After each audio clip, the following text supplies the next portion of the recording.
Honk. Yes. Once again, the honk has returned. What's going on, everyone? Welcome, Arvanauts. Welcome, everybody, to a Thursday stream. It is Thursday, May 7th, 2026. Welcome to the first Thursday of May. And it is a great pleasure to welcome you all to a little bit of an experiment tonight. Something I'm trying that's a little bit different, and I will admit, I always reserve the right sometimes to just sort of go with my gut. Once in a while, something comes up and I'm like, I think something could actually work here. Let's see.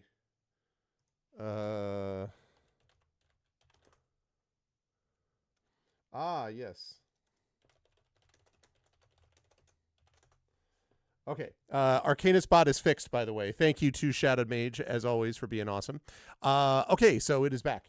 But we are here, and I'm trying a little bit of an experiment today, folks. I know I was supposed to be continuing with Tactical Breach Wizards, and I am going to continue with. I really enjoy that game. I am going to continue with it. But I want to try something based upon something I had a chance to play just a little bit of. And I was like, this is really fun, and I want to see if I can actually, if some other people might be as interested in it as I am. I am going to play for you today some Magic the Gathering Forge Adventure Mode. And I'll talk a little bit about this. For those of you who remember the old Magic the Gathering Chandalar game, which was super cool back in the day, I am excited because this is a game which basically is the modern, I don't want to say remake, but basically is deeply inspired by that, and it is actually using Magic stuff. So I'm going to give it a shot. I've always kind of semi-liked Magic, but I've never been able to get into all of those freaking games, like, getting outbought by every conceivable kid who could, like, buy more of the cards than I could or whatever. So I'm looking forward to trying this. It's got an adventure mode element to it. It's got some quest to it, and it's entirely fan-made. And so we're going to give it a shot. I'm going to see what it's like. So, and if it's, if it's bad, then we tried an experiment. And if it's good, then I'll stick with it. So we will see. But before we get there, just a couple of reminders, as you've already seen before you on the screen. If you haven't already done so, please follow the channel. Please check out our YouTube with !ArvTube, and please subscribe to me over there. It's free for you to do that, but really helps us out, and you can get extra content there. Discord is !ArvCord. You can hang out with the Arvanauts in between streams. Blue Sky is !ArvSky, which is my microblogging platform of choice at the moment. Please follow me over there. Website for this, arvaneleron.com. Financially, !ArvShop, that's the merchandise area. !ArvTrayon, we're trying to build that back up into triple digits. Cool things for you, cool things for the channel. Same thing if you subscribe to the channel, as Prince Justin was kind enough to just do. You get those custom sub badges and emotes to use here, there, and everywhere across Twitch, not to mention inspirations to help our tabletop players, which you can also get from the Patreon as well. On the publishing front, Icarus, my graphic novel from Mathis Arts, Library. That's my Tales and Tomes, The Forbidden Library, my 5e adventure and sourcebook from Alligator Alley Entertainment. And Greyshade is my Greyshade IP, Greyshade Renegade Heretic, the Grey Assassin Trilogy. Critically acclaimed, award-winning. You can get those books from Mathis Arts. You can get the audiobooks of Greyshade Renegade and Heretic from our very own Trent Sparks at that link. And you can also pre-order the tabletop role-playing game of Greyshade coming soon from Alligator Alley Entertainment with Brandon O'Brien as your designer, your lead designer for that. And as always, BLM, Black Lives Matter, important to affirm and assert the significance and importance of Black lives. Help Now, the World Health Organization page on suicide prevention. Important to reach out to others when you need help and reach out to others when they need help as well.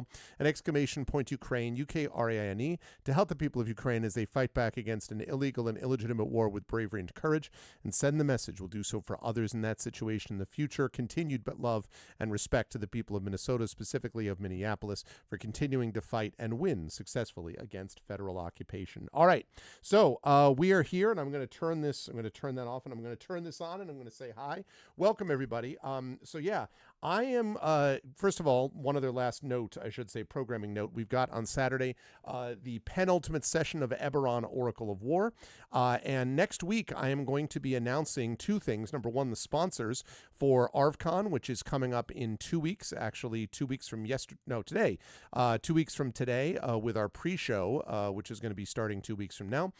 So next week, I'll be announcing sponsors, and then I will be announcing the schedule for ArvCon as well. Very excited about about that, excited for our goal, excited for this community event, which is not only very important to a lot of us personally over the many years that we've been doing it, but also is a way to sort of bring us together in this community. And it's always an exciting event. It's fun on top of everything else. It's a lot of work, but it's also a lot of fun. And so I'm excited for that. And so be aware that that is on its way. Also, I want to remind everybody that next week, 1 week from today, before I play some Gloomhaven with Zach Clay next week, I will be joined by C.S.E. Cooney, Trent Sparks, and Andrew Hiller, who are going to be talking about audiobook narration.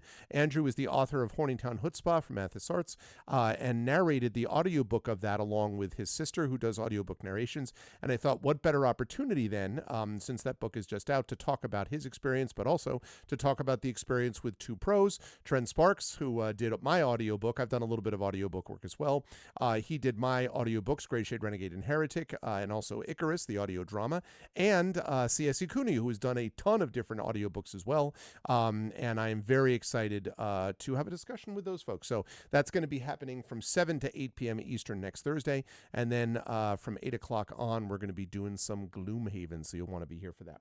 But today we're going to be doing Magic the Gathering Forge. And I want to talk a little bit about how this went down. So I have been in the midst of, I've been buried in grading and a bunch of stuff that's been happening with house stuff, still trying to get the house repaired, trying to get the van fixed, trying to get a whole bunch of things going on. Plus, my daughter, end of year stuff, moving into the end of year stuff. And of course, end of semester grading that I've got, as I mentioned, I've got a lot of that I'm done. So I managed to do a lot of that today. There's more yet to be done, but I was looking for something. I'm like, I wanted to just see if there's something a little bit outside the norm of what I've been doing of late.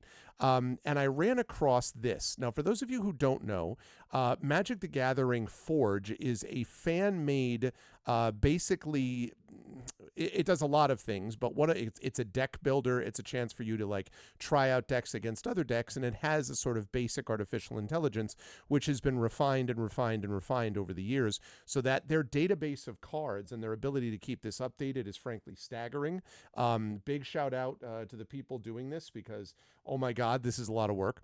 But the thing that I did not realize they had done, and this is on me for not having recognized that before, is they have done an adventure mode, Magic the Gathering Forge adventure mode, which is very much like Magic the Gathering Planewalker, or whatever it was called.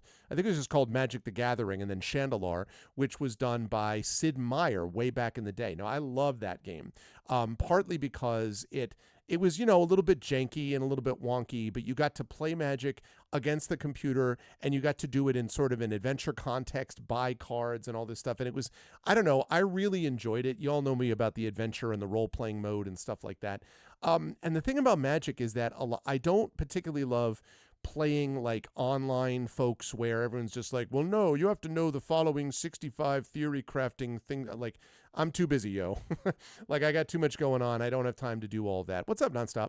But I did decide, I was like, you know what? I love that game, Magic the Gathering Chandalar, which came all the way, it's almost 30 years old. I think it was 1997, if I'm not mistaken, that it came out.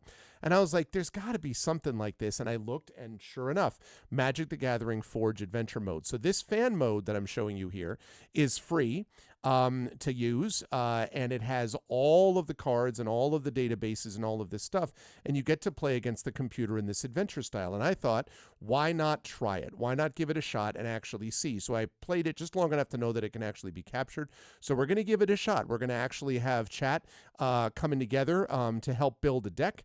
I have a deck that I want to sort of give a shot to, or at least I want colors that I sort of lean towards. I always liked red-blue, but honestly, I'm also feeling a little bit of the whole blue-white combo, something like that, so I'm excited for that. Why aren't I playing meta? What do you mean, Quack? Is there a particular, Magic meta that I need? The old Magic the Gathering was really good, right? Nonstop, I've shown this off on stream, and I don't know where I put this. It's not up on the wall, and I don't know why. I need to go find it again. Anyway, so what it basically was a huge... there was a huge standee, a massive computer box that back in the day when I was working at Electronics Boutique came out, which had Magic the Gathering, which is this famous picture of a woman pointing forward, and I think it's a jaguar. Oh, joke. Aswan Jaguar or something like that, that came off of it. And I still have the Aswan Jaguar thing that Magic the Gathering Chandelure had back there, but there was a big box of it.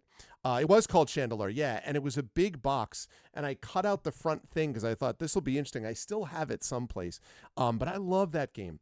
And so now, this does have pixel art. I'm not a huge fan of pixel art, but it has a lot of things that it does well. And I'm like, you know what? Let's give this a shot and see how people like it, because I don't know. I was feeling like trying something different. So we are going to do adventure mode here. And I will adjust the volume in just a second. I tried a couple of save games to make sure they were working. Okay. So let's get the music first of all. Okay. Exactly, Quack. Exactly. Crying out for a remake, honestly. Okay, how's this music, folks? Is it too loud? How's the music sound? Like, relative to my voice. Is it drowning out my voice? Can you hear it at all? How we look at music? Is pretty good? Okay. Lovely. Okay, so here we go. We're going to do new game. All right. Ooh. A werewolf. That's pretty cool. Or I could be a lion guy. I could be a dragon. Let me play... I could be an elf. Metatron. Viashino. Phyrexian dwarf. Maybe I'll be a werewolf. Maybe I'll be a wolf. Oh, okay. All right.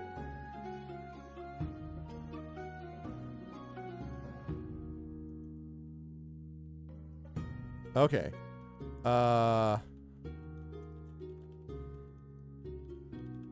Everyone knows red is the best.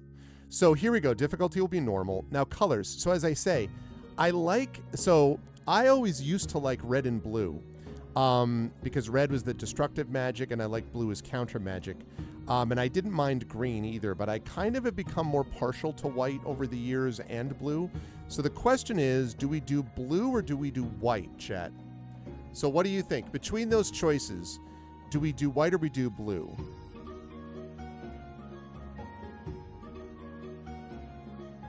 Blue? Blue is kind of cool. All right, and then we have, let's see, constructed. Yeah, I don't want to do a pre-constructed deck. Pile. We're not doing commander. We're certainly not doing chaos. What is standard? 2 to 3 jumpstart packs of 20 cards each. 2 jumpstart packs for a chosen color, one of an allied color. Dominaria United. What is that? I'm so out of the loop on this. All right, let's just do... Oh, let's do starter edition all. Let's do that. Yeah. Same. Okay. White, standard, all. Okay, let's see how this goes. Generating world. Okay.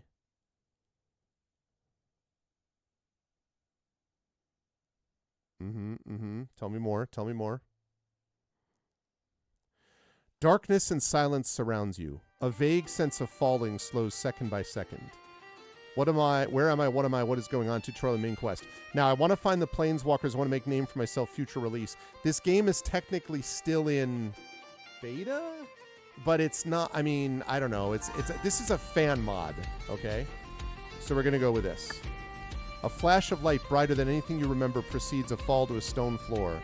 This is almost as jarring as realizing that you actually don't remember much of anything at all. Let's talk to the mage. Welcome to Chandelure. Talk to the Nirma Mage. There's not a lot to do in here other than talk to him, and any information is more than you have right now. Okay. Before we do that, this music is starting to sound loud to me. Okay, how's that, chat? Still okay volume-wise?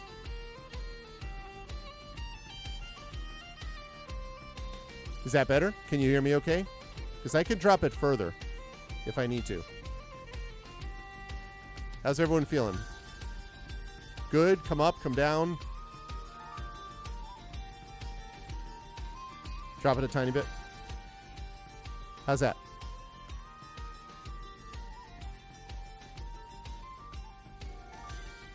That's good. Okay. Yeah, the last one they did was the Planeswalkers one, Quack, back in like, what, 2013, 2014? Okay. All right, so. Oh, look at that. I'm a human, but when I move, I'm a werewolf. That's awesome. Human, werewolf, human, werewolf, human, werewolf. I didn't know that's how that worked. Yeah. All right, let's go talk to this mage. Hello, Planeswalker Harvin Elrond. Why am I here? This is Chandalar. Oh. A plane where mana is so prevalent, it is used by all that is sentient. Even the common people use spells. Daily. Classic pro-style voice acting. Like you, some planeswalkers have been trapped here by the guardians in the castles. You must challenge them in battle to release us from this plane. Use your powers of magic to defeat them. I see. Find the planeswalkers trapped here and guide them to me. They will help you on your journey. Guide them to me. Here, take this rune.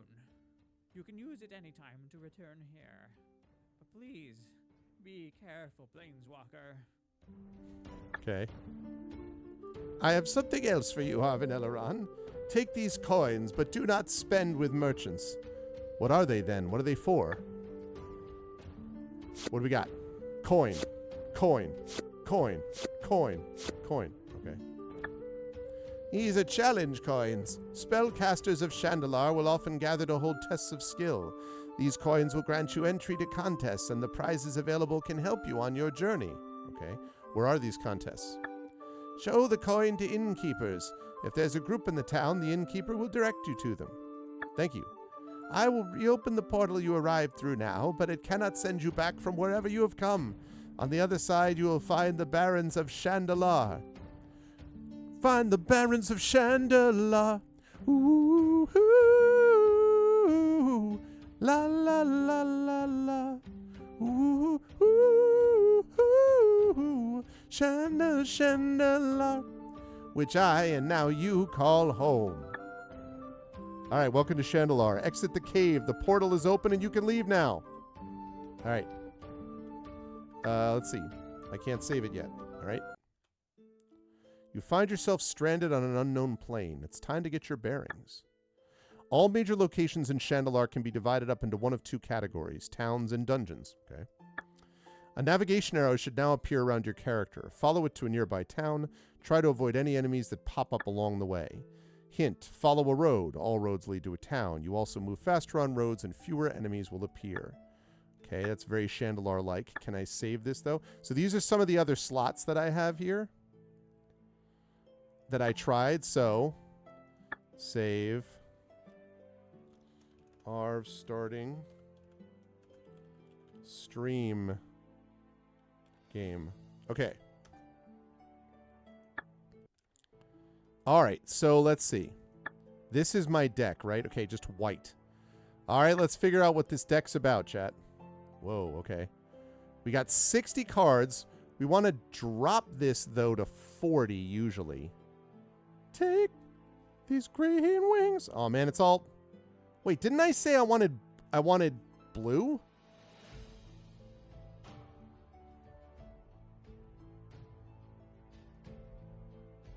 I thought I wanted blue.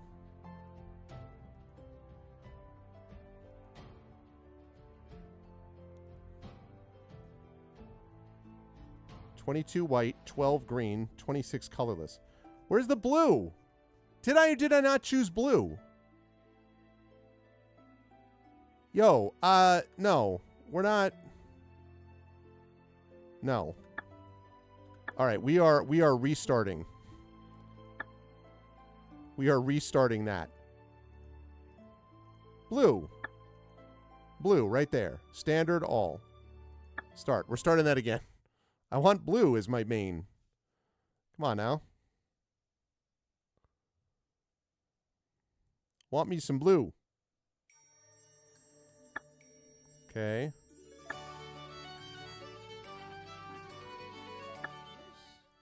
Chandalar, yeah, I saw this. Find the plane. Yeah. Here.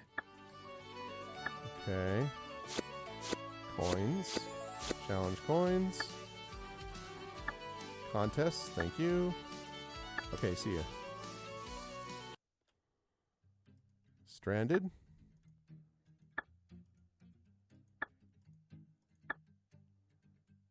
Okay. Blue. All right. That looks more like it. Okay, once again, they all right, good. That's fine. This is actually better. Okay, blue and white. All right, now we're cooking with gas. All right, so first of all, we want to get this down to 40. And I think the normal number is, I'm trying to remember. I think it's like you wanted like 1/4 of your deck to be lands, right? Or to be mana sources, something like that. So if you have 40, we should be looking at like 10 lands. We got that. We got plains. Thriving Isle. Add sun or 1 mana of the chosen color. Okay, so Thriving Isle and okay, yeah. All right, so 1, 2, 3, 4, 5, 6. Okay, so we want 1, 2. Okay, so right, so we want blue is 1, and then we want, let's say, what, 6? You don't have you're a dirty Yu-Gi-Oh player. Move to sideboard, move to sideboard, move to sideboard. Move to sideboard. 1, 2, 3, 4, 5. Move to sideboard. I think it is something like that. I think it's like or maybe it's a little more than 1/4. Maybe it's like 11 out of 40 should be lands or something. I don't remember the number now. Move to sideboard, move to sideboard, move to sideboard. Move to sideboard. 2, 3, 4, 5, 6, 7, 8. It's too many. Move to sideboard. Okay, so we've got 1, 2, 3, 4, 5. 6.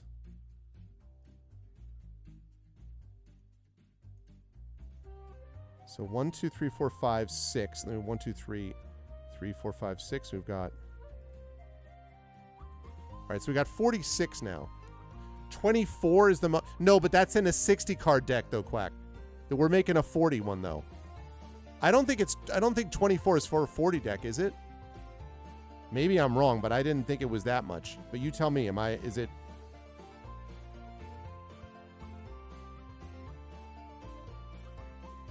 I'm gonna move that to sideboard for now. Is it 24 is the most but for 60, right? Because that would make sense. That would be like, although even in a 60, that would be over 1/3. So that suggests that I need to add a few back.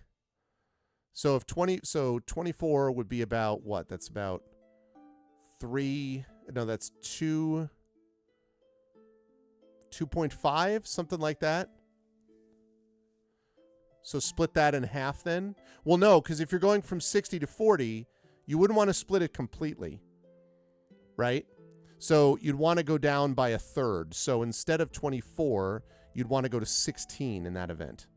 So 1, 2, 3, 4, 5, 6, 7, 8, 9, 10, 11. So we need 5 more. 1.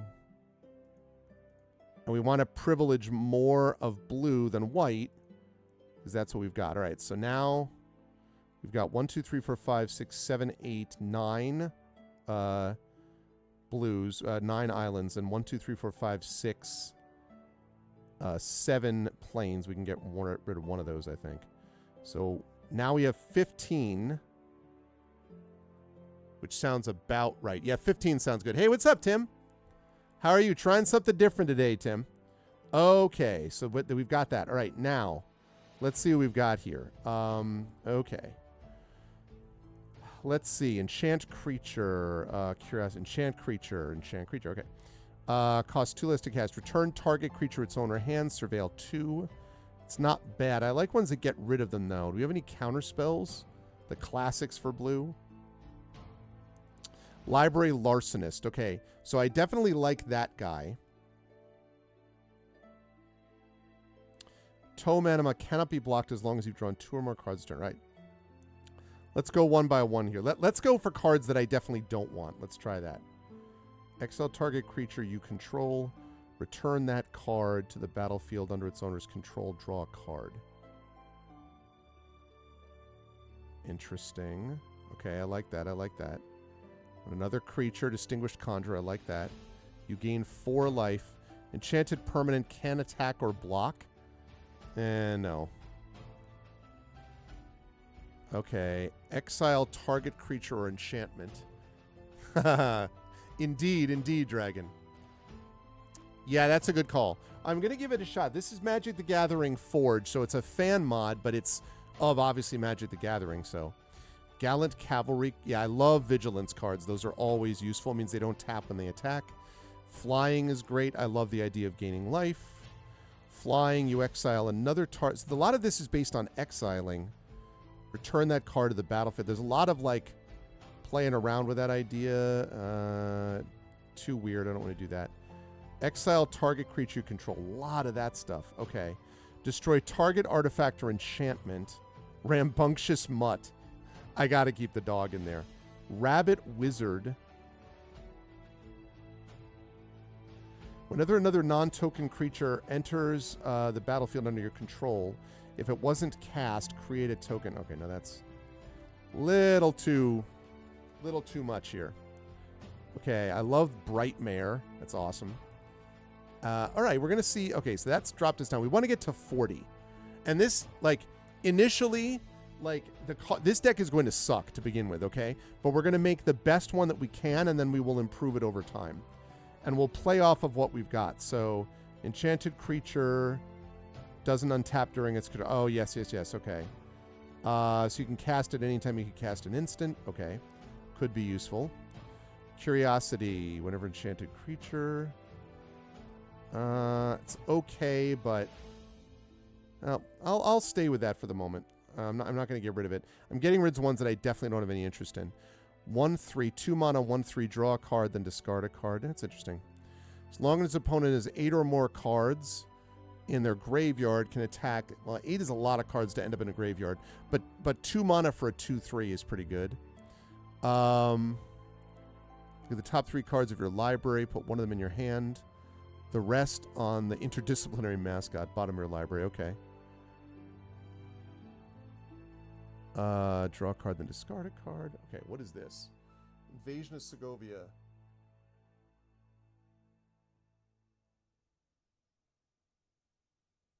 It's interesting. So when it enters...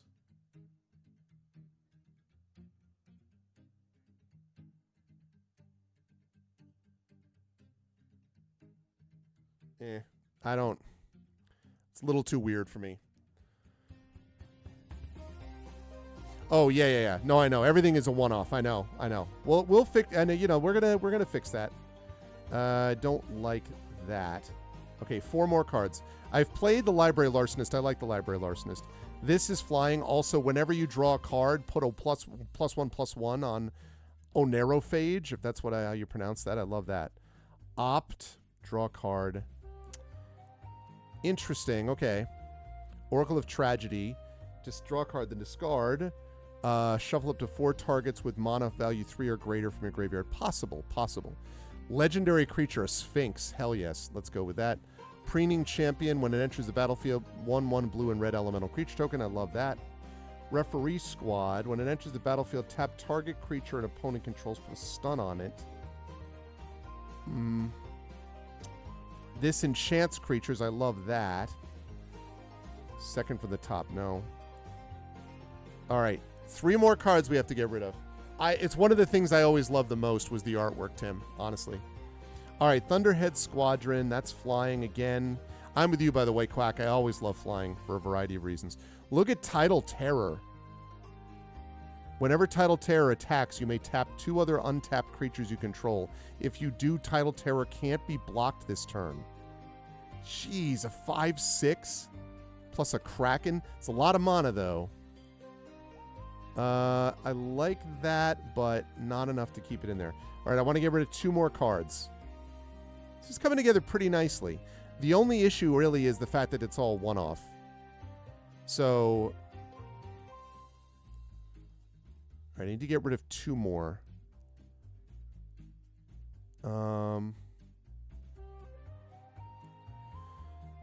It's a lot of mana for Capture Sphere. I'm going to take that off for now.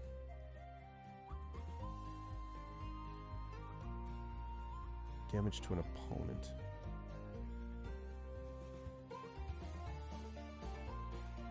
All right, I have to take one more card off. One more. Because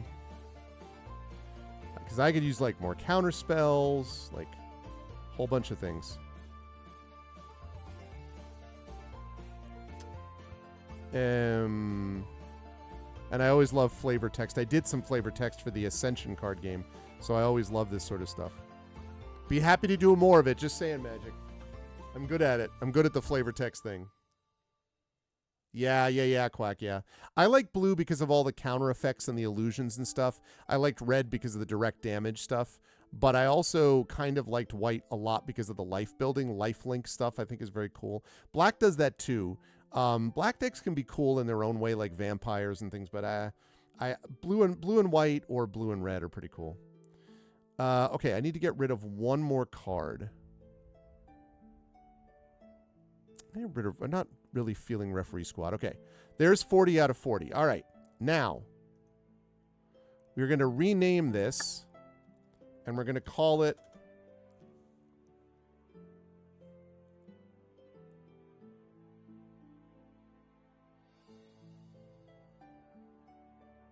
okay.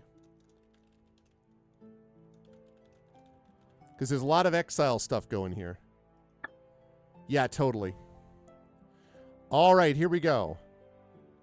Now, let me see. One other thing I need to do is I have equipment that you can equip equipment in this game. So plus 15% movement, and that is a colorless rune that teleports me to the center, which is where I'm starting at. And I start with one of those. So, all right, I'm going to the town. Oh, no, apparently I accidentally hit the portal. Most towns in a given region of Chandelar will look very similar to one another and offer the same basic services. Okay. The inn contains some special events. You can also sell extra cards there or buy temporary extra health.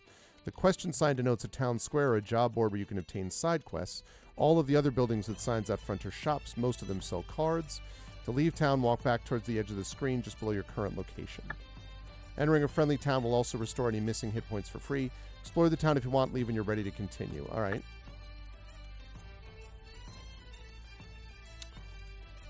Let me see. So these are the weapons you can get in armor. So like this one, if you get a shield, 6,500 gold, which is a lot. But if you equip it, it means you start every match with a wall token in play. This one gives you more life. This gives you more speed. This gives you life and speed. This gives you more life. This gives you more life. So very cool. But 250 is not it's not where it's at. And this is, I think, where you can sell stuff. You can also do drafts. You can get sealed deck stuff, which is neat. By Lifelink Cats, yeah. So we're gonna see, but we're gonna do that a little bit later. Right now, we are going to follow the quest that we have, which is 1, leave town. Your navigation arrow should now direct you to the nearest dungeon. Many quests will send you to dungeons, but you're also free to enter them without a quest. Follow the arrow and travel to a dungeon. Okay, but first, Arv.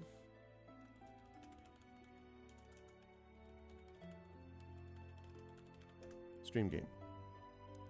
All right. Okay.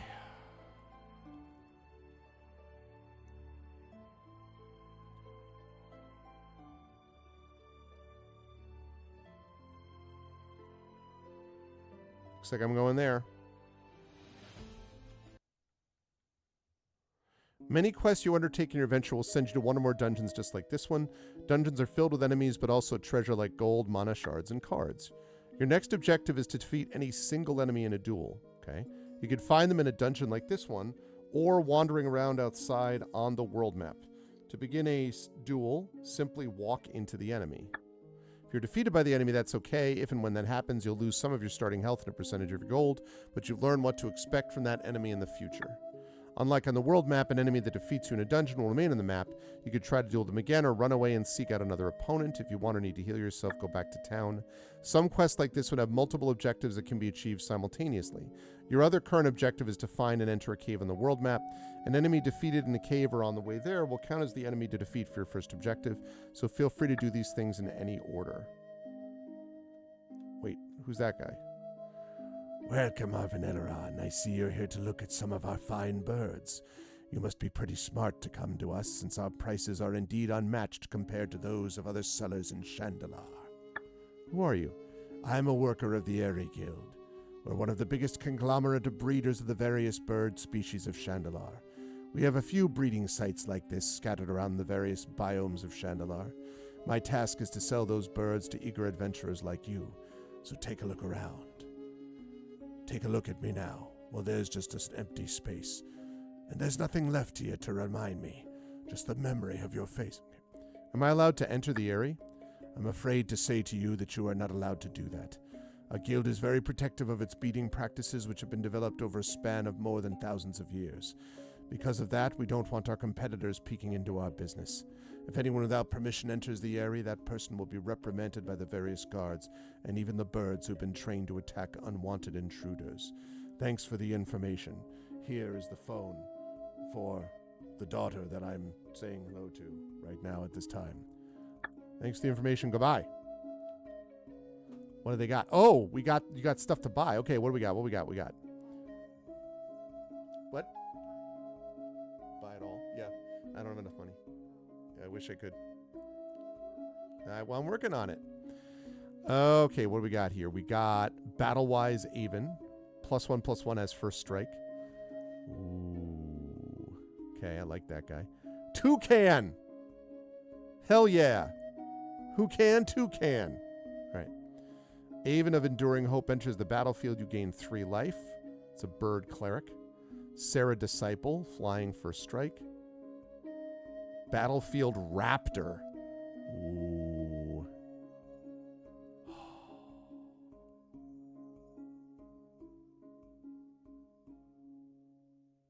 I think I have to get that. And I think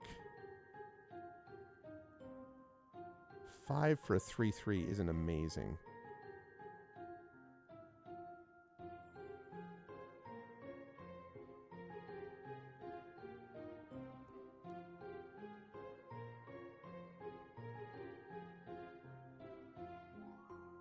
I'm going to give it a shot. Okay. All right, let's take a look at our deck.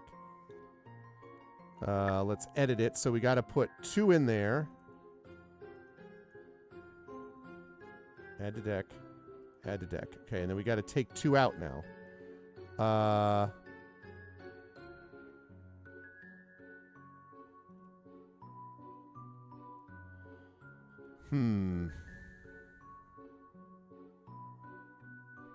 like that.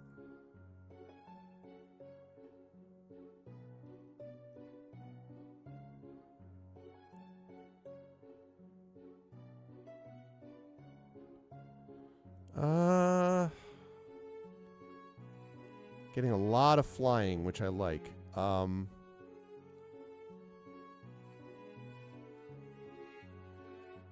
going to move that to the sideboard.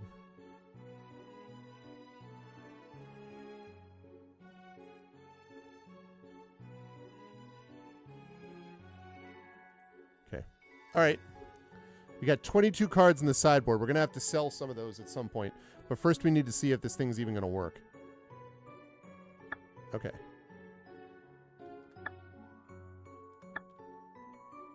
All right, so I guess that means I can't go and actually go in. Arv, continuing stream game. Hey, what's up? What's up, Rising Tides? Yes. Sort of. This is, I don't know if you've seen this before. This is Magic the Gathering Forge adventure mode. So it's basically like the old Shandalar. And I'm giving it a shot because I saw some videos on it and I wanted to try it. And build a deck and kind of see how this goes. So, yeah. So yes, it's an experiment. It's an experiment. Yeah, so this is a fan-made, this is a completely fan-made mod. Apparently Wizards is okay with it, allegedly. And yeah, so this is basically like the old school Chandalar from 1997, the Sid Meier magic. And it's adventure mode, so I just came into the game, and I'm following the tutorial quests as we kind of build up here, so... Cave is functionally identical to a dungeon, can be classified separately for quest purposes. A cave would not have completed your objective to find a dungeon, nor would that dungeon count for this one. If you haven't defeated an enemy in a duel yet, you can pick a fight with an enemy here for that, or you can return to town. Oh. I just got cards. Hope Endercoatle. This card has no color. Flash. When you cast this spell, counter target spell an opponent controls, unless they pay 1. I assume that means counterspell. Ignite Disorder. Okay, that's cool, but we're not doing a red deck. Umbra Mystic. Or is attached to permanence. That's cool, but sort of limited.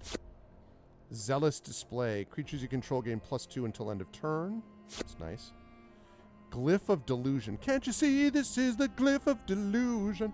Put X counters on one target creature. That target wall blocked it. Okay, no. Cave to I love the old Cave Tiger, but no, it's not the deck I'm building. Radiant Fountain. When Radiant Fountain enters the battlefield, you gain 2 life. Ooh. I like that. Okay. Nice. All right, well, we just got a free card. So, let's edit this then. Let's go to inventory. We're going to add this, and add this, and then we got to go back to the main deck. We can get rid of one of our lands because the Radiant Fountain counters that. I guess it's colorless, though, is the only problem, right?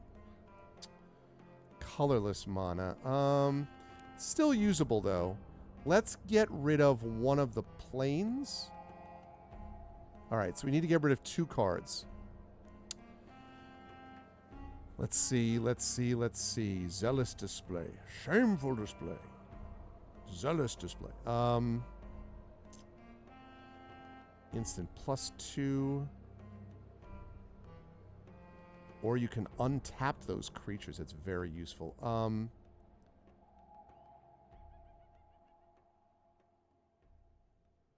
Flicker of Fate and Acrobatic Maneuver basically do the same thing.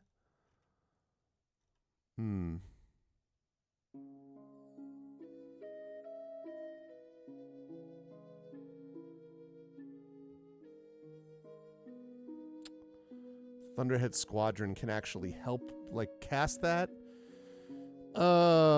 Interesting. Kraken, Zephyr, Winder.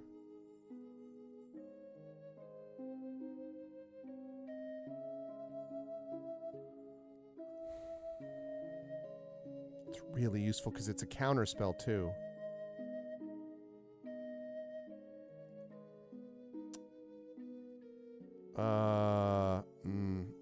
I like that though.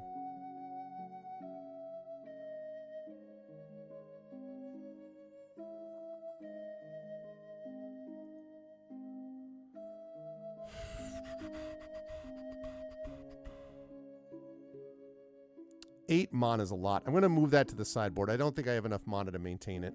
Yeah, I know. I'm just trying to make it like, you know. Let's stay with 41. I think 41's probably okay.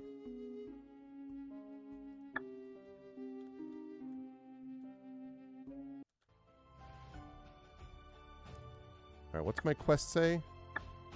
Win a duel. Any enemy. All right. Well, let's save it under continuing stream game. All right. It's time to duel. I don't know who's the best person to duel. I just want to get to, like, close to the city just in case. That's a red wizard, right? Let me save it. All right, red wizard. The first battle. Arven Elrond versus Apprentice Red Wizard. All right, here we go. We've won the coin toss. Do you want to play? I want to play. All right, let's see what we got. We got 1, 2, 3 lands out. We have a Distinguished Conjurer. We have Zealous Display. The Kraken needs more mana than that. Rambunctious Monk. Or, Rambunctious Mutt. But I can cast with that. I think this is good. Alright, let's open up with Plains. I see I'm going to need to move some stuff. Hang on.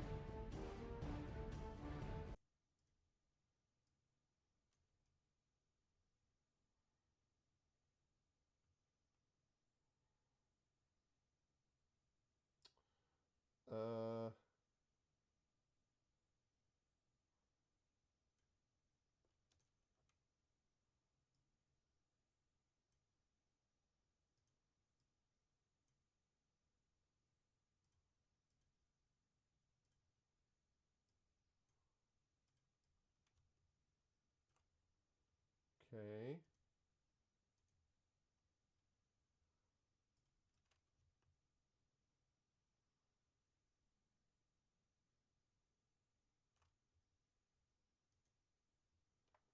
Okay, that's not bad. Yeah, not a lot of available real estate is right.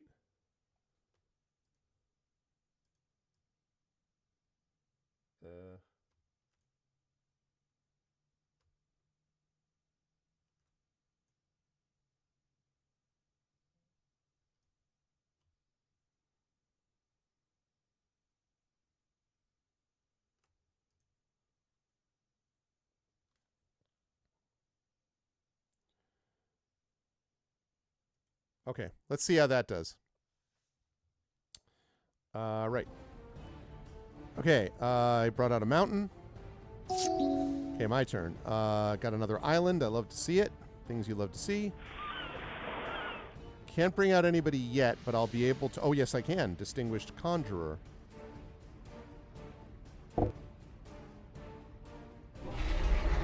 Okay, now whenever another creature enters the battlefield under your control, you gain 1 life.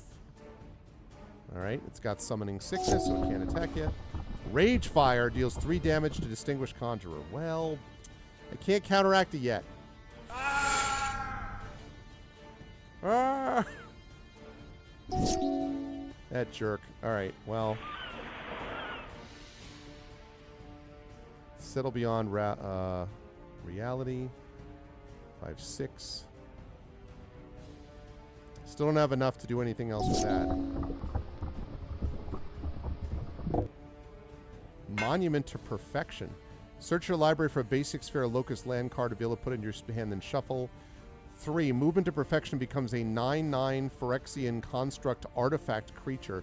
Loses all abilities and gains indestructible and toxic 9. What the frick? Activate only if there are 9 or more lands with different names among the basic Sphere and Locust lands you control. Good God Almighty! All right, how about we not do that? Let's see if we can actually beat this dude before that happens. All right, let's go down another island.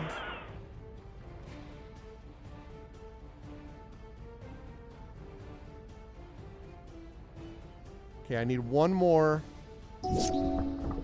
One more. Is that a creature? It's an artifact. Oh boy. Oh, he's just getting another land. Okay. Haha! When Rambunctious Mutt enters the battlefield, destroy target artifact. Guess where we're doing that, chat? Wait, do I still not have enough? Oh, I need another Plains. Oh, man. Alright, well, fortunately, I can cast that. Need another Plains. Alright, and I get a 2/2 White Knight with Vigilance. Let's go. Yeah, of course, because you're a jerk. Jerk. Wow. Freaking destroyed both of them. What a jerk. Are you joking me? Yeah, the power of red compels you. My God, man. I can't believe... I need another plane so I can bring out the mutt. Man. Nothing I can do. Goblin Bully.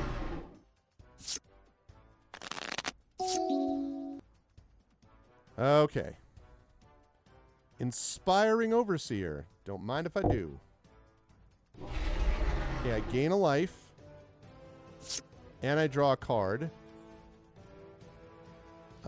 Each creature you tap while casting the spell. So 5, 6. I don't have enough yet, but I'll be able to next turn. Not, however, if he keeps destroying it every 3 seconds.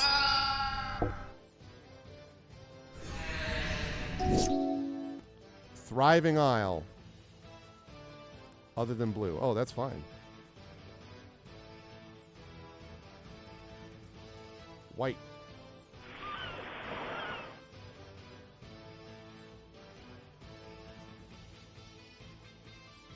All right. You watch, man. This is why we can't have nice things. All right, I'm getting rid of the thing.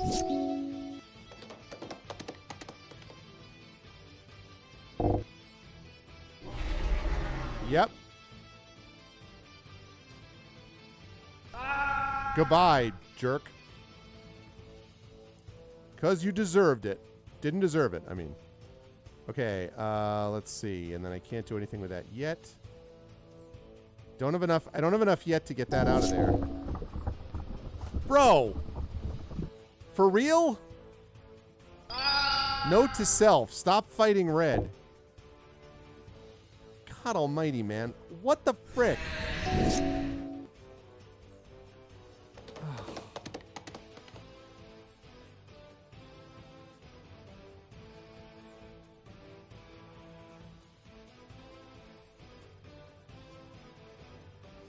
All right, it's time to unleash the Kraken. There, jerk.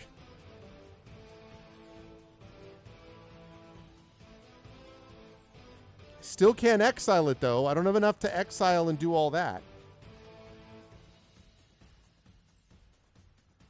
Yeah, like, because he's rambunctious, too. Cobble Brute. Yee.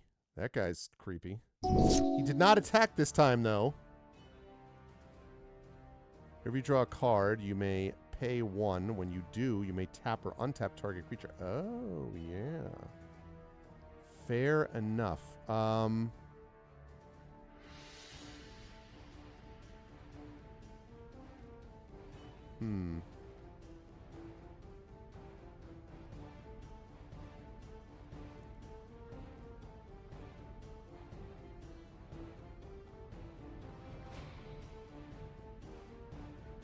This is interesting. No, I'm not going to do that.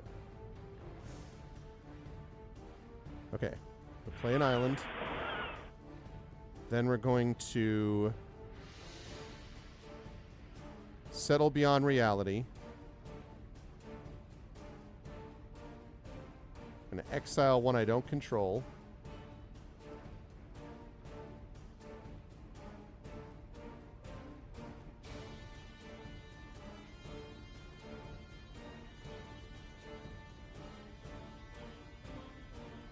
Oh, I have to do both?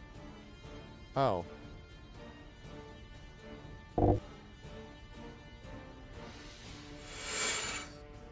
Oh, right, but then I return it. Okay. So I exiled him, which means that guy goes away, which is great.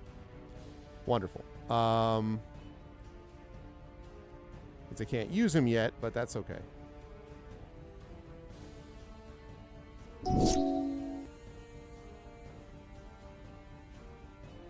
If you've owned a dog. Yeah, that's probably true, actually. Oh, another one of your pikers, huh? Well, well, well. How about if I gave the Kraken flying? How does that feel? Oh, wait. Right. I can pay 1 to tap or untap a target creature.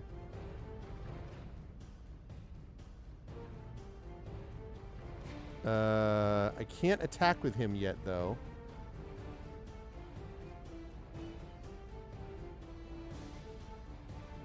Can't do that. So, I am going to do, let's see, 3. I think I have enough anyway, so...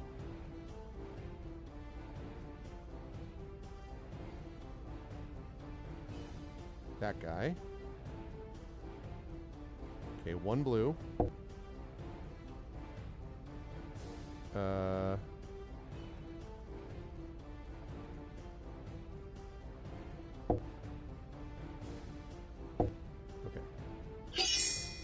Alright, he's now flying. He's a 5/7. Draw 2 cards, then discard a card. I will discard... Ooh, the Tidal Terror. I will discard Acrobatic Maneuver.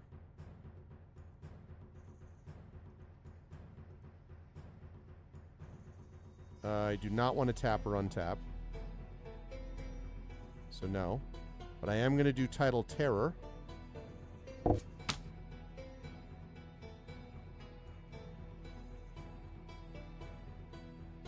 Sounds good.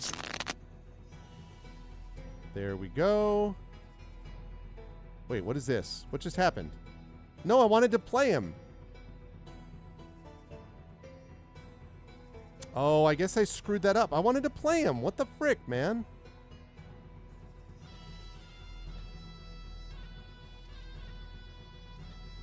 I guess I hit the wrong button. That was really weird. I can't quite attack him yet because I don't have enough health. I gotta leave him up. Do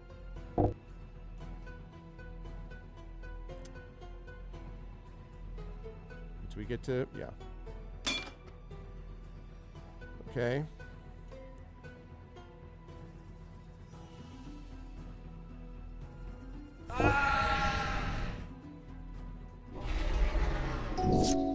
One health.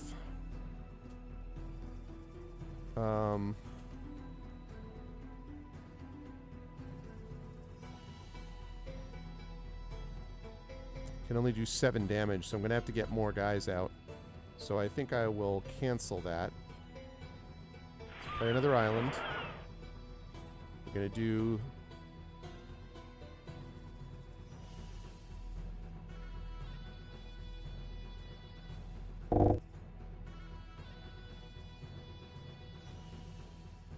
Okay. I'm gonna play this. Alright. More health than you need. Probably, it's true. Okay, now what I've got is I got a 5, a 3, and a 1. Now, the deal is...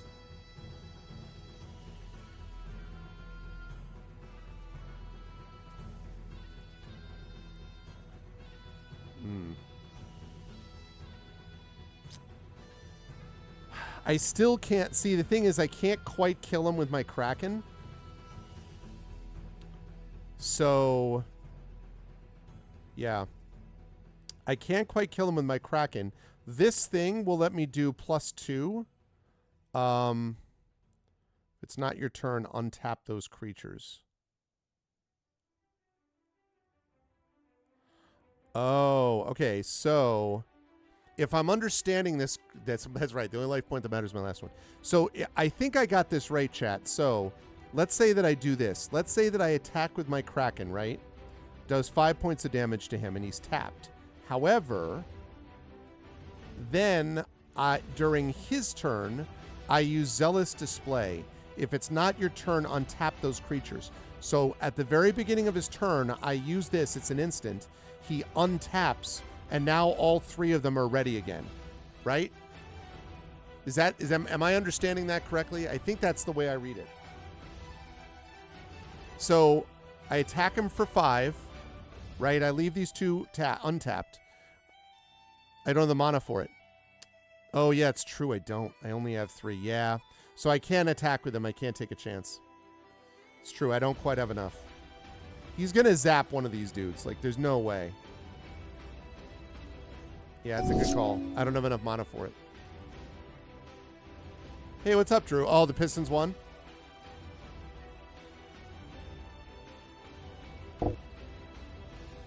Journeyer's Cut.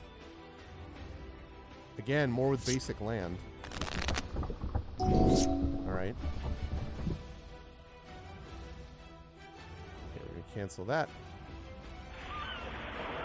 Erratic Visionary. Okay.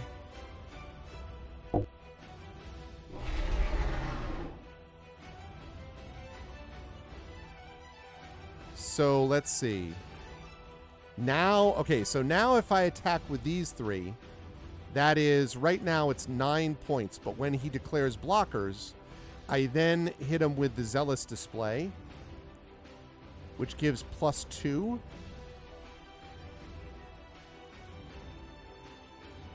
Which means I should be able to destroy all those guys. Yeah, I'm going to do that.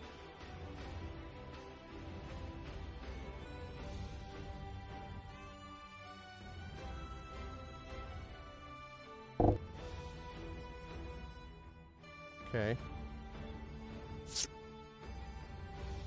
Ooh, and I have a Brightmare to bring in afterwards, too, okay?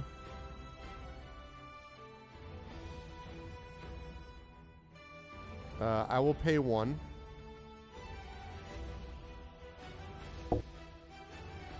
And we'll tap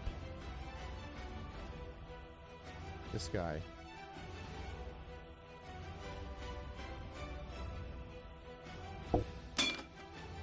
Okay. Blocked.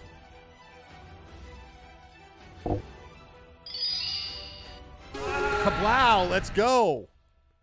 Kaboom! That's what I'm talking about. Destroyed. Annihilated. Achievement earned. Mana flooded. Oh, I got an achievement. I don't know what it is yet, though. All right, we got Vance's Blasting Cannons. That's a legendary enchantment, which would be nice, except I don't play a red deck, so we're gonna say that 18 gold. Fiery Fall. That's what the guy was doing to me. Freaking jerkweed. Hit me a bunch of times, but it didn't count. Okay, and I get rid of that. Ringleader. Winning a duel grants you rewards, usually a combination of gold and cards. Some enemies drop a wider assortment of cards variety. Others specifically give cards from their own deck. If you still need to visit a cave, do that now. Otherwise, it's time to return to town. It's not a bad idea to occasionally visit town to sell extra cards, browse the shop, or pick up new quests. Every town has its own assortment of shops and has its own unique collection of cards for sale. I got some achievement, but I don't know what it is. All right, so we're going to save under that. Good start, chat. Whoops.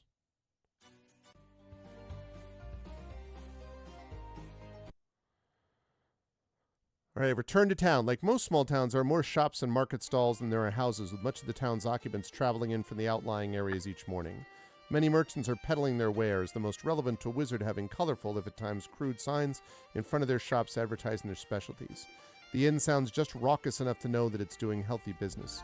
You recall what you were told about the challenge coins and contemplate putting them to use there. Perhaps the most intriguing of all, however, is the town hall with a notice board out front advertising work for adventurers. What better way to make some coin while you explore? This quest objective is to complete other quests. Your navigation arrow leads you to quest sources while you're tracking it. Once you accept a side quest, go into your quest log, track that quest in order to update navigation hints. Okay, so my new quest thing. Complete a side quest, right? Easy enough. Before I do that, though, let me sell. 500 gold. These are the auto sell. These are the ones that I already knew I was going to sell. What else have I got here?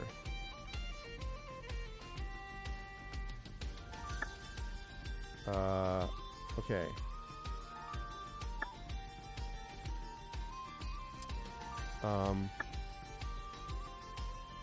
Okay, I'm not going to need all these. So here we go. We're going to sell some of these.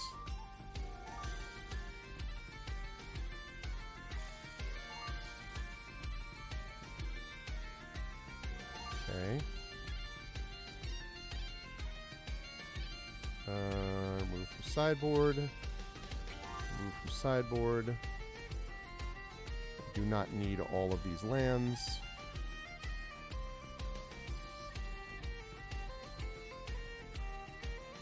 This is going to get us some money. At least I hope so.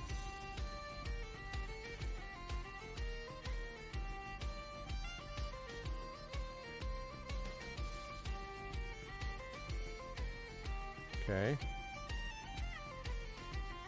All right, so now that we've got that, let's go back in here and see what happens if we sell it.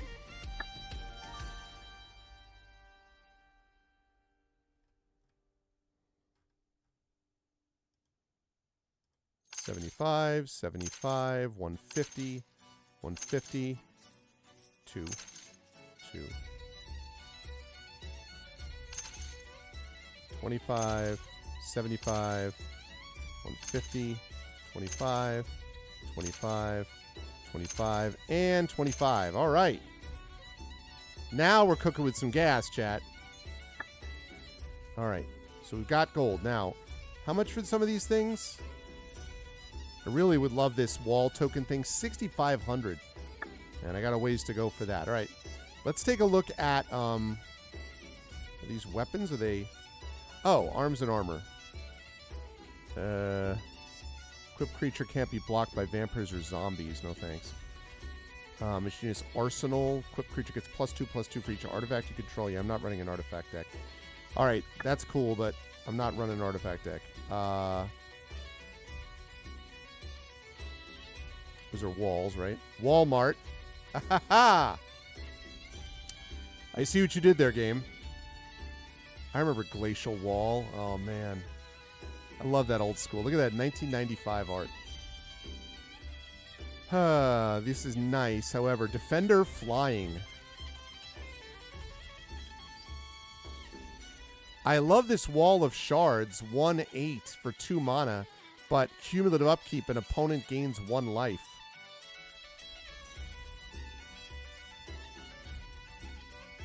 Yeah, I know. Very cool, but no. Suspicious Bookcase. Target creature can't be blocked this turn. Interesting. Wall of Essence.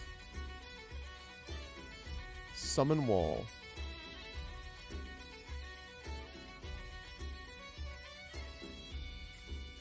I have played Magic, yes. I played it a couple of ways. Number one, I played it back in the day for real. I have actually a deck, which Zach Clay, my friend Zach, who's played a lot of Commander, was able to assess. Now I was like, oh, this is actually from like 30 years ago. He's like, yeah, most of this total is worth like $20. I'm like, great. Wonderful. But I did play back in the day. I stopped basically in, I don't know, when I was in graduate school because I got tired of getting outbought by a bunch of middle schoolers. And I was like, yeah, I can't do that. But then I played Magic the Gathering, the Chandelar PC game, and I love that. I played some Planewalkers and stuff like that. So conceptually, I like Magic. I love, you know, sort of, especially like, I probably like sealed deck stuff where you assemble things for the first time instead of having to like min-max everything is kind of cool. I mean, it's fantasy themed, you know, I love the art. I love the flavor text stuff. So there's some cool elements to it for sure. Okay. Case of the Market Melee. To solve... Wait, there's a case? Manage the battlefield, deals 1 damage to any target. To solve, 3 or more creatures are damaged. When you attack with 1 or more creatures, this case defeats that much damage divided as you choose among any number of targets. That's interesting. Protection of the Heckma. If a source an opponent controls would deal damage to you, prevent 1 of that damage. Interesting. White Ristic Study. Whenever opponent casts a spell, you may draw a card. Nah. You control the enchanted creature. That's green. I remember Fire Breathing. Love me some Fire Breathing back in the day. Sleeping Potion. When it comes to play tap enchanted creature. Doesn't untap during its controller's untap step. Fate Foretold. Yeah, it's alright. Nah, not that interesting. This one is interesting, but... yeah.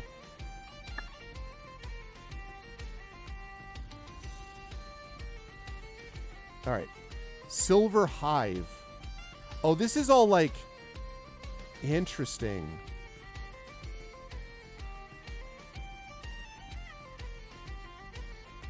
So this is all like sliver and hives that, yeah, slivers. I don't know a lot about the sliver stuff, but summon sliver. Clot sliver, sinew sliver, sliver hive. Interesting.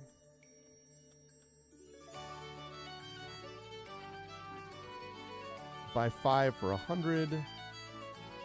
Oh, okay, that's for like crystals, right? Okay. All right, what do you have? That's going to be green, right? A token Selesnya shop. Elspeth's Smite. Deals 3 damage to target attacking or blocking creature. Interesting. Well, that's cute. Wax or Wayne. Zebra Unicorn. Nice, but that's for green-white. Elspeth's Smite is interesting. I don't think it's good enough, though. Is it really? Yeah.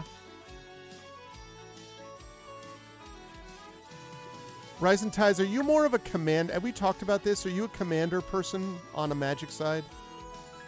Bob's Bones. Teacher's Pest. Oh my god. And I'm not playing a black deck, so... What are these cases? This is very cool. Oh! Look at that! Wait a minute. Now that technically white-blue is my deck. Dungeon Master. Target opponent creates a 1/1 black skeleton creature token with, when this creature dies, each opponent gains 2 life. Roll a d20. If you roll 1, skip your next turn. If you roll 12 or I draw a card. -6. I don't understand. What does that -6 mean? +1, +1, -6. Is this a commander's thing?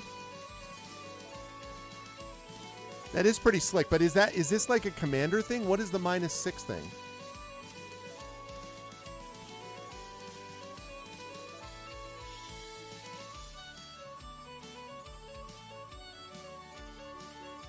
Help me out, Commander people. I know there are people who play Commander in here.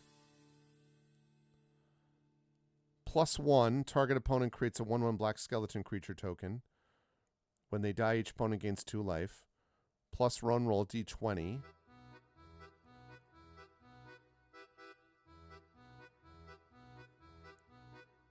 Planeswalker card opens with the number of loyalty counters at the bottom right. You spend or gain more counters. How do you get... Oh, I see. So I start with like a certain number. Let's say I roll like a d4 is a 3 + 1. So let's say I start with 4. Then each turn, I can create a 1/1 black skeleton to get 5. And then roll a d20 to get a 6. And then I get an adventuring party. 3/3 red fighter with first strike. 1/1 white cleric with lifelink. 2/2 black rogue with hexproof. And a 1/1 blue wizard with flying. Now, wait a minute, though. Does that, I wonder, does that come in, like, that's not in my hand, right? Like, if it says you get an adventuring party, that means they all pop up on the board, right? Because if that's true, that feels a little overpowered, doesn't it? Like, okay, so I roll 1d4 + 1. The 1/1 black skeleton thing is interesting, especially if you can then destroy it. Because the opponents gain 2 life. Oh. You know what? It's Dungeon Master. We're going to try it.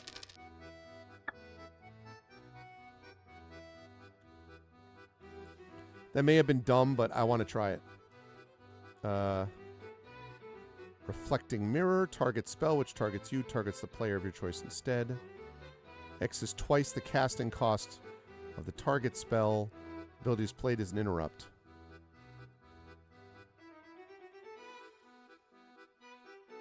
Yeah, it's going to be a lot of mana. Red and white. Liquid metal coating.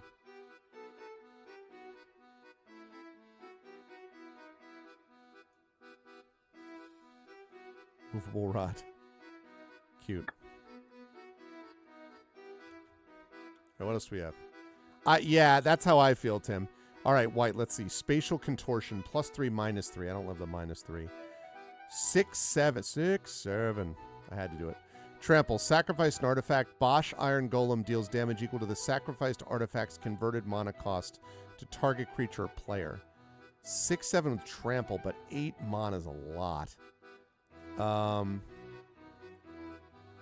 Shattered Sanctum is okay. Saga. Add a lore counter. Sacrifice after 3. 1, 2, gain a 0/0. Library and artifact. Yeah. land town. Add colorless, I think is what that is. Add 1 mana of any color, but you have to tap it though. Symmetry Matrix, Whisper Gear Sneak. And Rabenstein Royal City. Yeah, interesting, but not really the deck that I'm playing.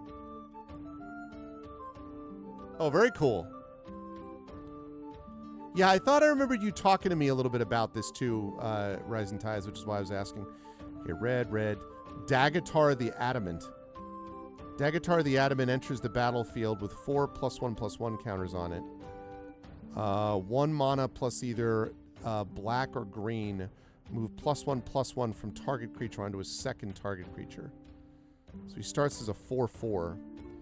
I mean, 4 for a 4/4 is pretty good. But the green and the black isn't there. Sephiroth! Do.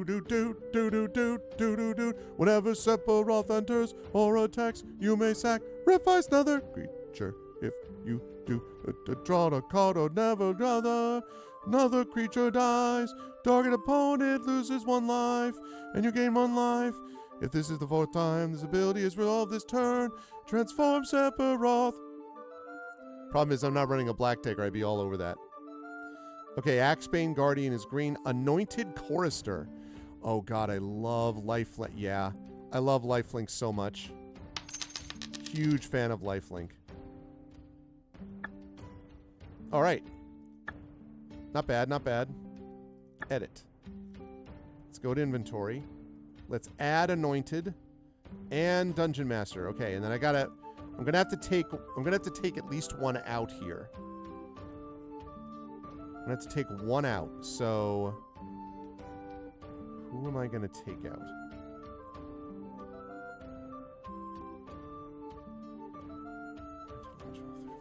Okay, I'm good on the land.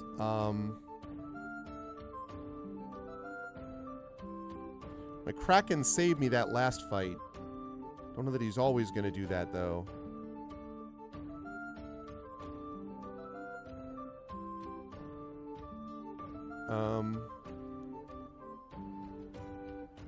Zealous Display was also useful. Wispweaver Angel.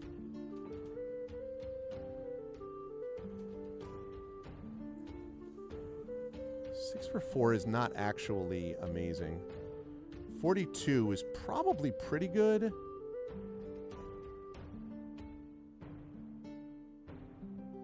Yeah. All right. Let's go with that. Right. I've seen some of that. And this one, by the way, this one is updated as of the Secrets of Chandalar, which is like 2 weeks old or something. So, okay. All right, so we have to do a side quest. What side quest, say you? Wait a second. Just making sure. Okay. A portly man in the corner of the tavern catches your eye. I hear you're looking for work. So long as it pays, what do you need? I'm new to town and looking to open a new spell shop, but I need supplies that I had to leave behind. Can you go get them for me from $poi_1? And the pay? How about a sample of the merchandise? You got a deal. Almost open for business. Leave town. All right. As a reminder, you can track this quest in your quest log to get directions to your destination. Go to the Bloodsand Crossing to pick up the vendor's merchandise. All right.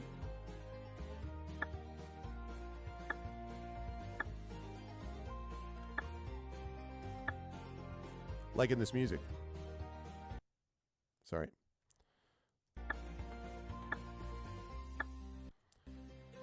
Okay, let's do it.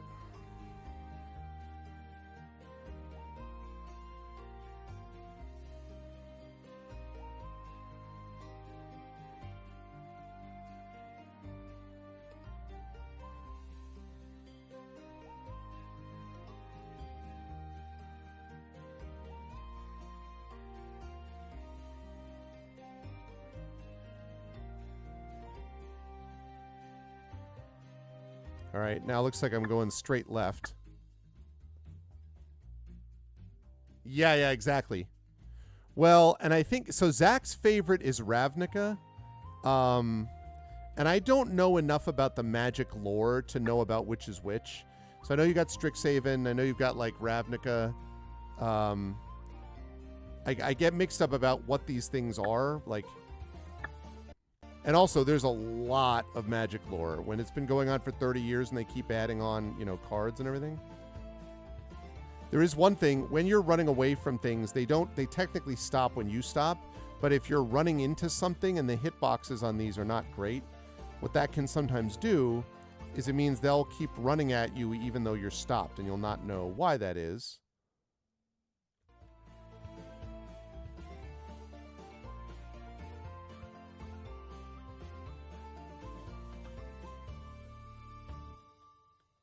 Is it here? It's here. Upon arriving at the pickup point, you find a rather modest-looking spellbook among the supplies. Presumably, this is the merchandise your employer is planning to sell. You pick up the goods and begin your journey back.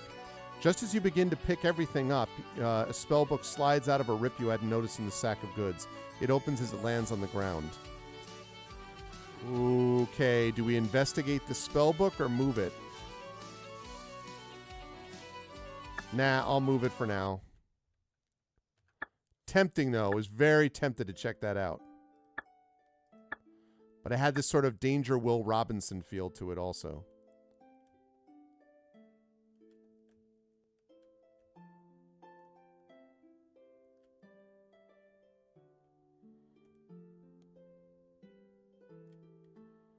Also, I don't know if you noticed this, Rising Ties, anyone who showed up just now. Notice, please, that I have a, I'm not freaking fighting you again, jerkweed. I have a werewolf, but he's human. Werewolf by travel, human by stop. That's funny.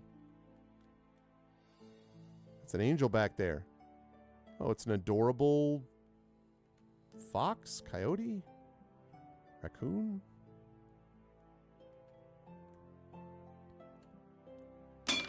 What? I'm fighting a worm? Okay. I guess I'll keep it.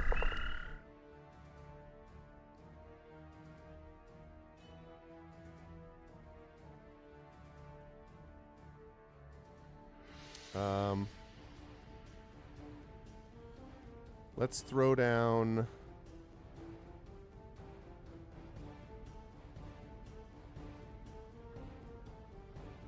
Oh, he goes first. Insidious Bookworms. When Insidious Bookworms is put into a graveyard from play, you may pay 1 black. If you do, target player discards a card at random. Okay. Insidious Bookworms. Terrifying.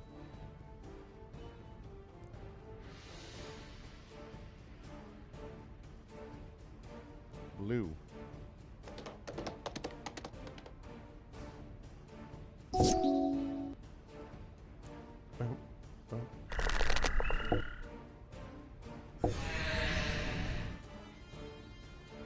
I have to discard a card at random. Oh no. Okay, let's see. Library Larcenist.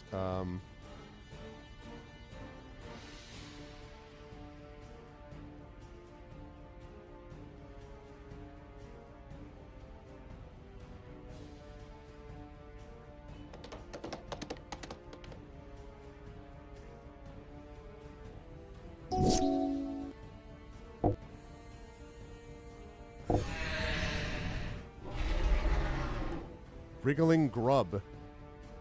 So I'm just literally fighting a worm. I'm fighting a guy who just has a bunch of worms. That's what we're doing here. What's this all about, huh?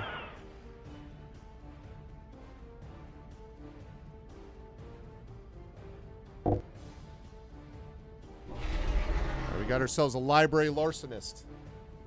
Okay, we're back in the game. You stop fighting me with a bunch of these like little mini guys.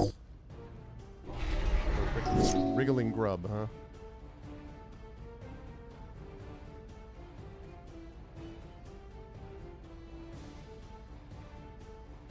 Yeah, I want 2 life. Thank you. Yeah, preening champion. Hell yeah, and I get a 1/1 blue and red elemental creature token. Hey.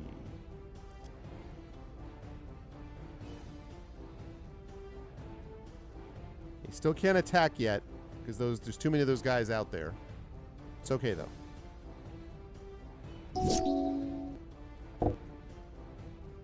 What? Smallpox? Each player loses a life, discards a card, sacrifices a creature, then sacrifices a land. What the hell is this?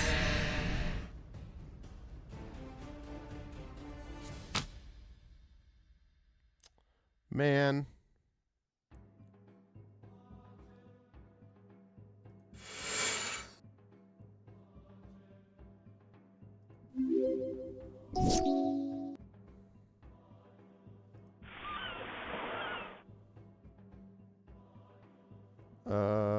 Don't have enough for that right now, which is frustrating. Gotta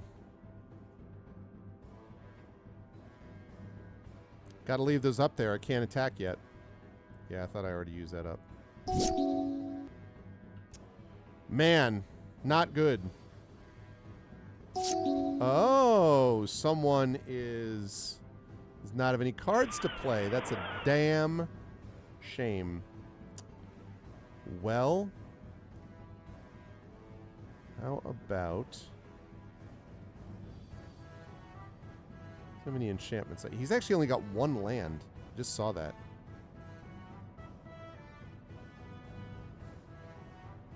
I'll take the life, thank you. Alright, I am going to... I'm going to attack two things. That's fine. This is going to kill one of these guys. Not him. Ah!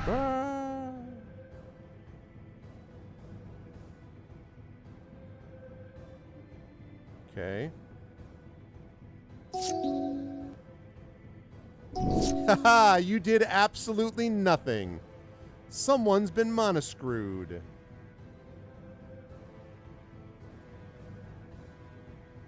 Let's see. Thriving Isle. Shoot. Oh, white is the one I want. Yes.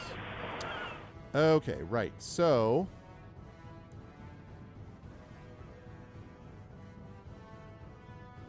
Three.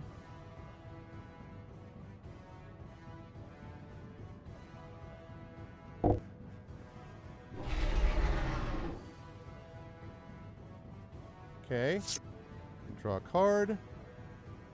Can't draw him yet, but I can. Can draw him. Hell yeah. All right. Now our guy is going to start feeling the burn because I've got enough guys down here that I can probably send Avon out there. Yeah. Let's do it.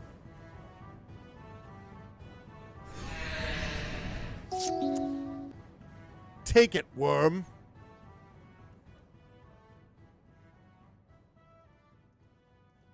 Someone still doesn't have any cards. Well, well, well, how the crumble is cookied. I think it's time for something we like to call Tidal Terror.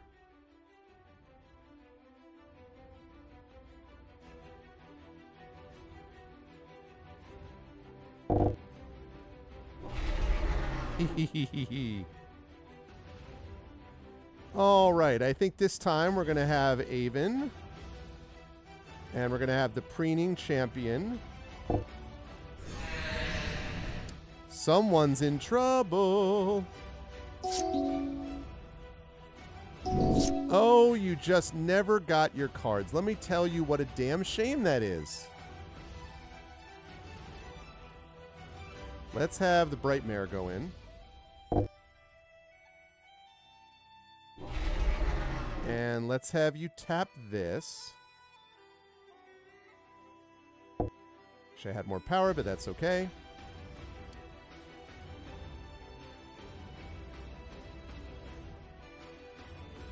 And let's give this to this. Hey, Tidal Terror is flying. And you know what time it is. Draw 2 cards and discard a card. Discard this. Time to attack with everything. Good luck. Whoops. Oh, overkill. Overkill. Of course, the worm didn't any cards. Can't draw it, has no thumbs. Exactly. That was what happened.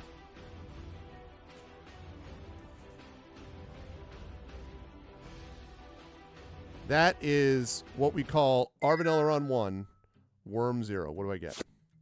Evolving Wilds. Sacrifice it, search it for a basic land card, put it onto the battlefield tapped, then shuffle your library. Yeah, but the only problem with that is, like... What's the that doesn't... Mole Worms. As long as Mole Worms remains tapped, that land does not untap during its control or untap phase. Yeah, but I'm not playing a black deck. And gold. Shouldn't have done it. Shouldn't have done it, Worm. You made a mistake. While you were gone, the new merchant has set up a tent filled with mismatched and bare shelves. They'll be a little less bare now, but you doubt that their business will succeed. Do I get rewards? Okay, Ramazan Rally. If you control a plains, you may tap an untapped creature you control. Instead of paying Ramazan Rally's mana cost, creatures you control get +1/+1 until the end of turn. That's interesting. 5 shards, that's very good. Barbed Batterfist. For Mirrodin. When this equipment enters the battlefield, create a 2/2 red rebel creature token, attach this to it. Equipped creature gets +1. Yeah, that's great, except that it's red, so no. Moon Circuit Hacker. Ooh, okay, I predict that Rising Tides is going to like this one. Ninjutsu. Return an unblocked attacker you control to your hand. Put this card onto the battlefield from your hand, tapped and attacking. Whenever Moon Circuit Hacker deals combat damage to a player, you may draw a card. If you do, discard a card. Unless Moon Circuit Hacker into the battlefield this turn. 2 for a 2/1. Turn an unblocked attacker you control to hand. But wait, what is Ninjutsu? Ninjutsu, so when... Oh, I see. So you can use that instead of something else. That's cool looking. I'm not sure that it's really useful for my deck, though. Raven's Run Dragoon can't be blocked by black creatures. First job complete. You feel the slightest bit more experienced and hopefully a little bit more wealthy. The townsfolk offer you a small discount in their shops for having helped them, suggest there may be more work available. Continue to explore via quests, build up a little more of a reputation in the process. Remember to track this quest to find more sources or track the quest you take on to find their objectives. All right. Aight. Let me go sell the cards that I don't need.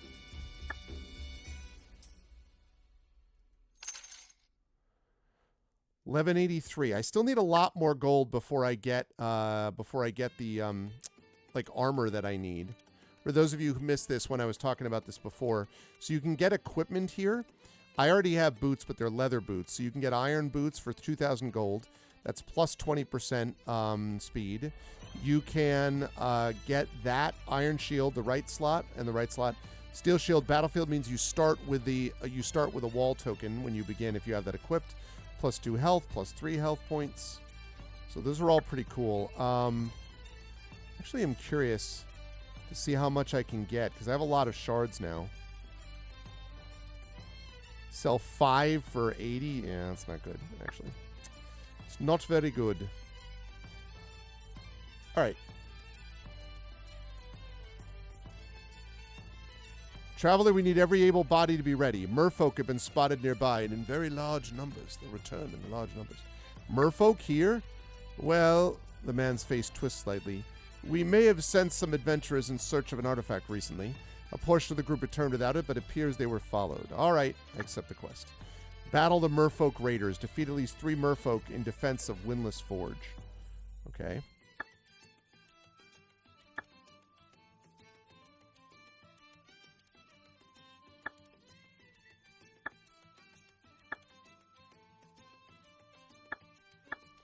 All right, we got to defeat 3 merfolk.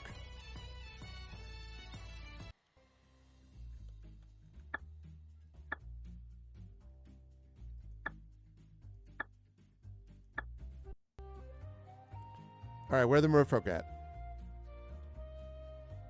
Where is this, by the way? What city is this? This is Windless Forge, okay. All right, where are the merfolk? Aha, merfolk. Merfolk soldier.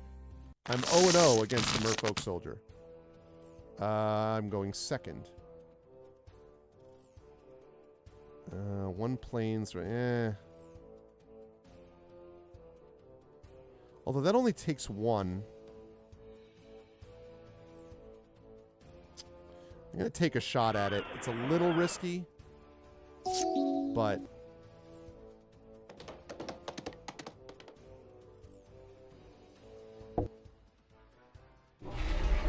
Battlefield Raptor, flying first strike. Dude, anytime I can get a hawk, sign me up.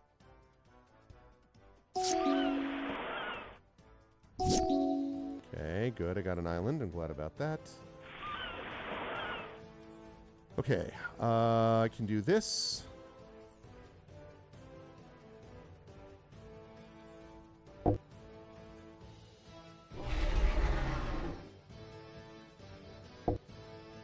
Pow! Take that, merfolk, to the face. Hawk to the face.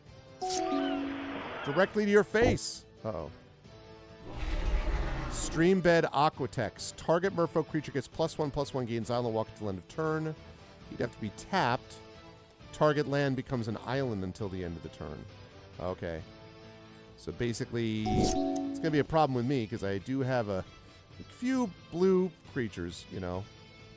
Okay, I gain 2 life. And now I can do this.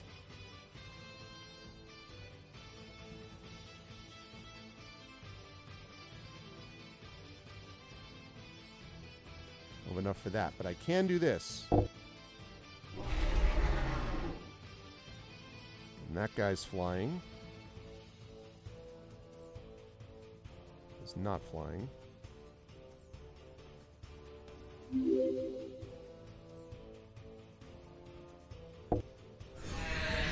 Yeah, Zephyr Winder to the face. This is my Zephyr to the this is my flying creature to the face deck, chat. Whenever Zephyr Winder deals combat damage, untap up to 1 target creature.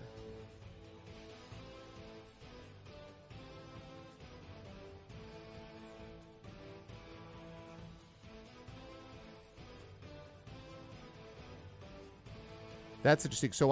So I could have actually had... Okay, that's my mistake. I could have had the Battlefield and the Zephyr go at the same time, and then the Zephyr could untap the Raptor, so it's almost like giving it vigilance, essentially. Interesting.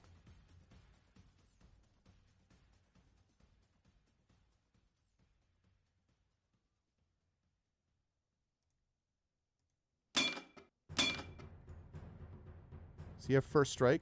No.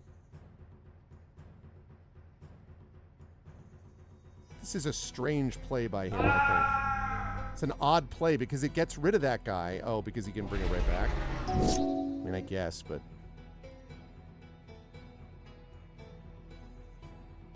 Okay. So now...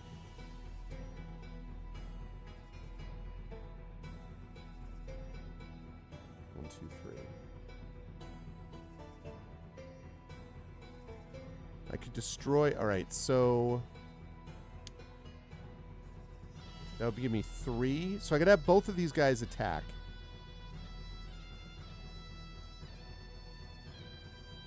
Yeah, okay. So what we're going to do is...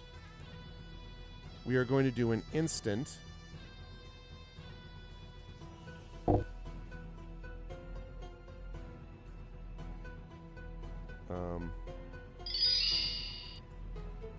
So now, if I have all of these attack, he's going to have to block, which is going to destroy the Streambed Aqueduct. Yeah, this is perfect. Okay.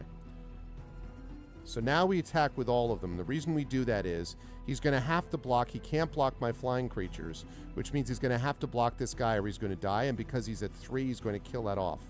Either way, it'll kill him, but that doesn't matter because he's got no creatures left. And now that I have this...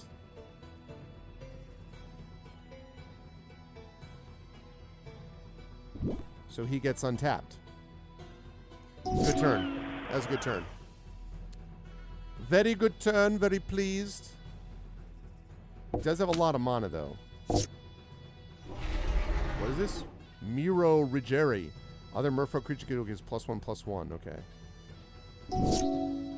Maybe a little too late, possibly. I didn't get a ton of mana in here, by the way, but... that is a target spell. I'll think about that. But I think I just win because... Let's go. Got it. I love game outcome. Arvin Elrond has won because all opponents have lost. Yes, that's fair. Chiban Urn, Monoscrewed, common. Winning a game despite having not a lot of mod. That's what I was saying. Moonlit Meditation. Enchant artifact or creature you control. The first time you create one or more tokens each turn, you may instead create that many tokens that are copies of the enchanted permanent.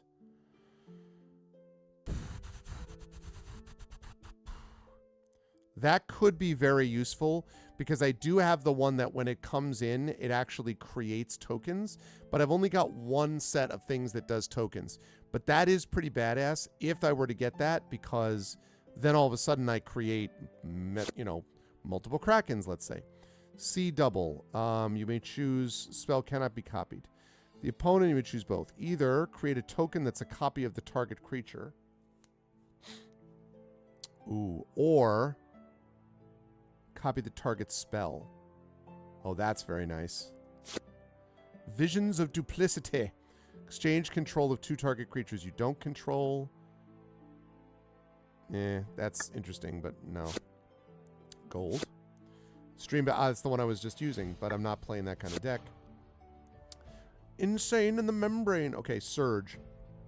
You cast a spell for its surge cost. Enchanted creature doesn't untap during its control or untap step. Yeah, nice but not useful. Nullify. Counter target creature or aura spell. Yeah, I like that potentially. Ink Fathom Divers. When they enter the battlefield. Yeah, okay, so I don't need that.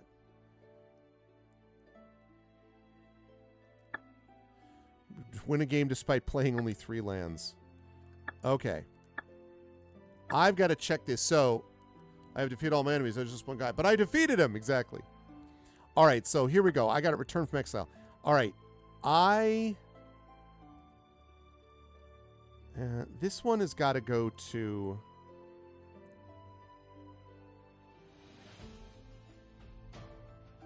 It's too much mana for that. I'm going to move it to autosell. This one, though, I like the double. And I like Nullify. I'm not sure about Moonlit Meditation. I'm going to move this to my sideboard for the moment. I want to take 2 cards out. Yeah, no, I know. But I'm trying to keep my deck like at no more than 42 cards if I can. So I love the counter spell stuff that I'm starting to pick up more of.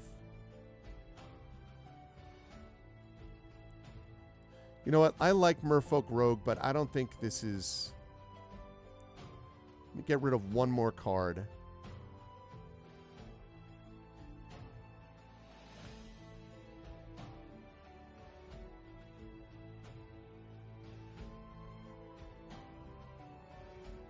I'm not getting enough use out of this. Okay. 42. So now, let's see which of these I'm going to sell.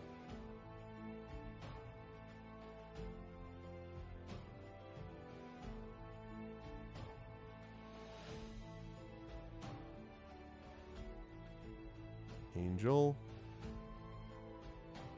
That.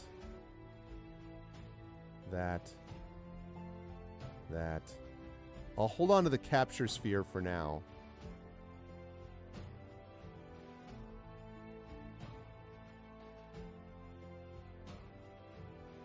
Auto sell. Auto sell. Auto sell. Auto sell. Okay.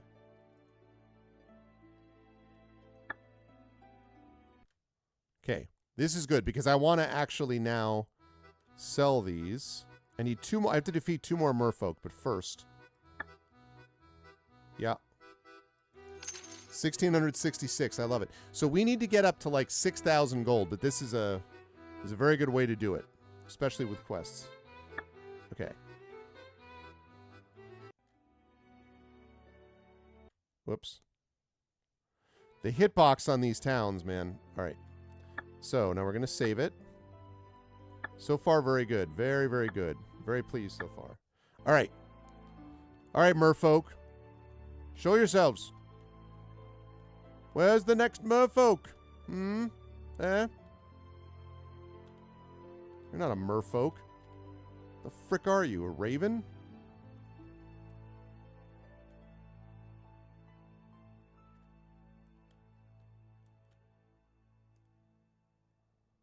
Ah, merfolk. Come here.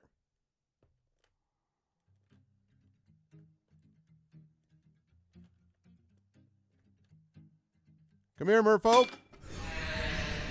No, I don't want a human looter. Get the heck out of here, man. Yes, fine. Giant killer. Destroy target creature with power 4 greater than exile this card. Jeez. What the heck, man? Dungeon Master. All right.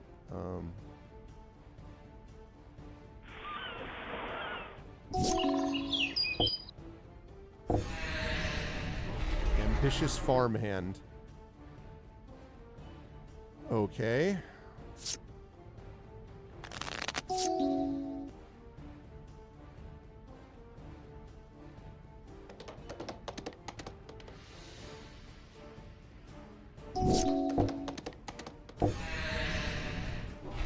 Spellbook vendor. Vigilance.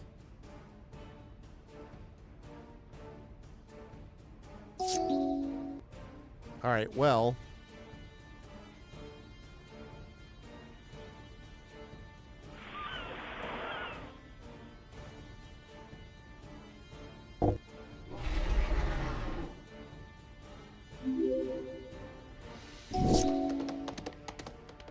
Spider Umbra.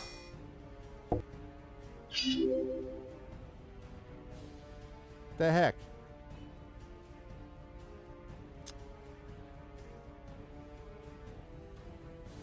Gonna take it.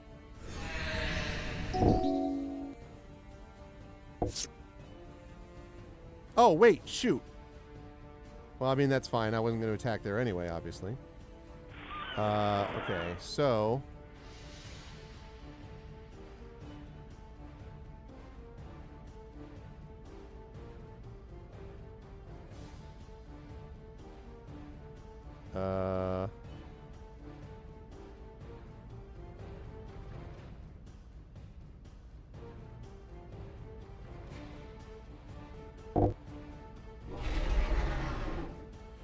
Okay.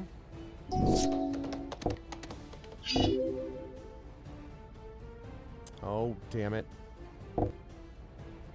This is very bad. I may have to reload.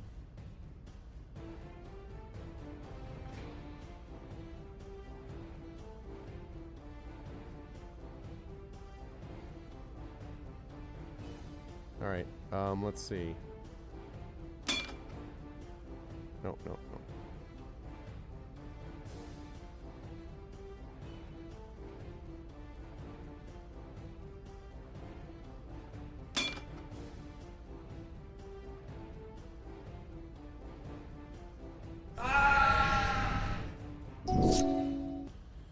Two left.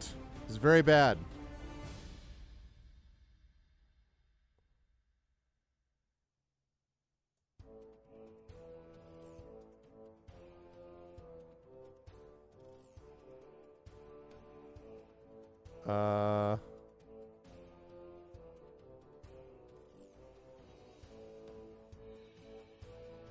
Three.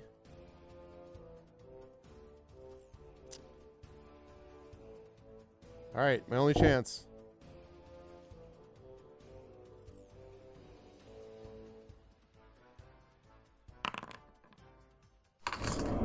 Great.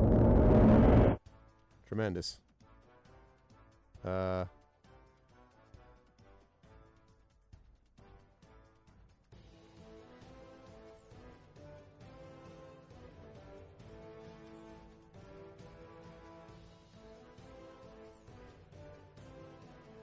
When do I get to use that loyalty thing, I wonder?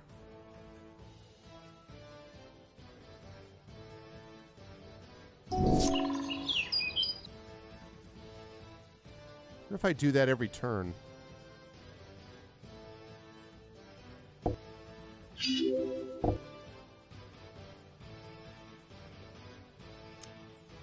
Well, that's a how do you do.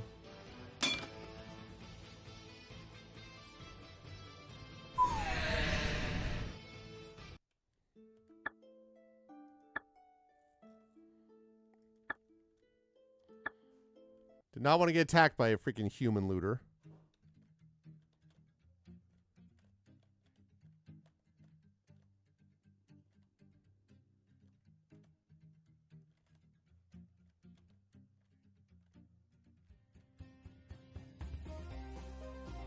Come on, show me merfolk.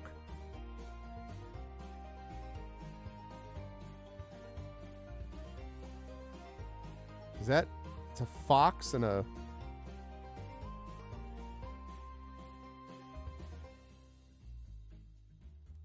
There we go. Merfolk. Haha. Merfolk fighter. Okay, so I fought a merfolk warrior. Not a merfolk fighter. Okay, I want to play. Well, that's a lot of land. No, that's... I need some creatures here.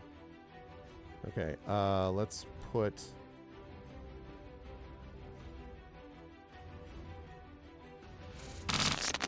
Yeah, that's fine.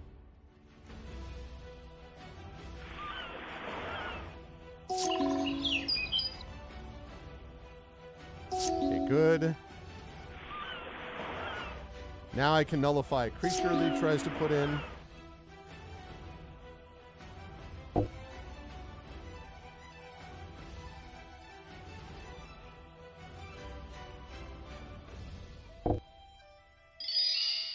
Denied. That's what I said.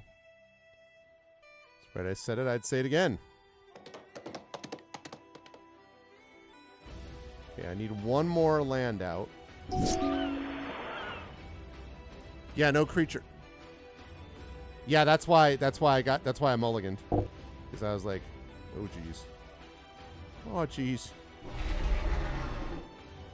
Merfolk Shaman. Tap another untapped merfolk you control. Tap 5. Okay. This guy looks like he could be a problem if we get a lot of merfolk. Let's try to avoid that, shall we?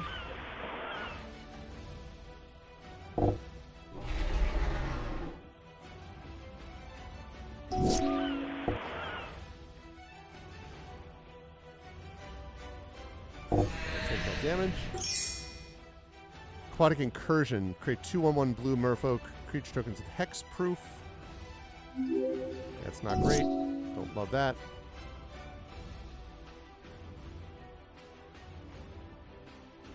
Oh, right. 2, 3. Forgot about that. Okay, it's an enchantment. Ah, very useful. Oh, I don't have enough. I don't have enough. Darn it! I need more. Need more planes.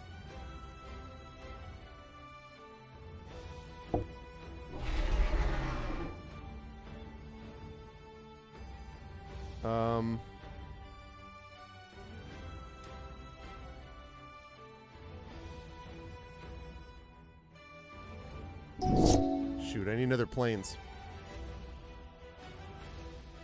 Can't be blocked this turn. Those tokens. I desperately need... Why are you not letting me... Oh, I keep forgetting. It's up to a 3/4.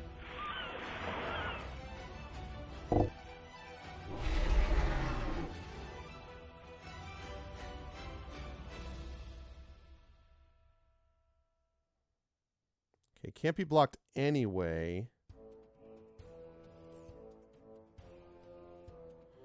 So these guys... Okay.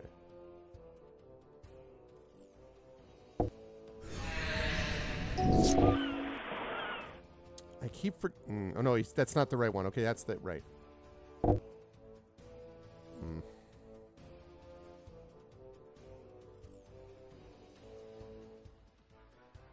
Okay, blocked by the larcenist. Oh, I meant to do that.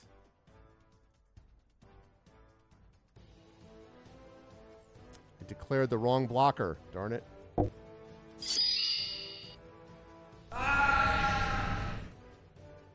Alright, well.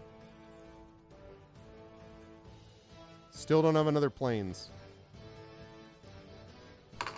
4-5.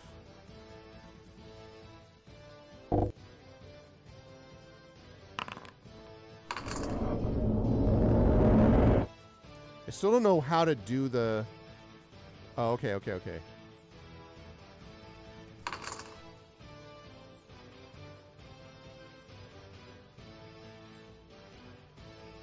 Okay, so I can do that once per turn.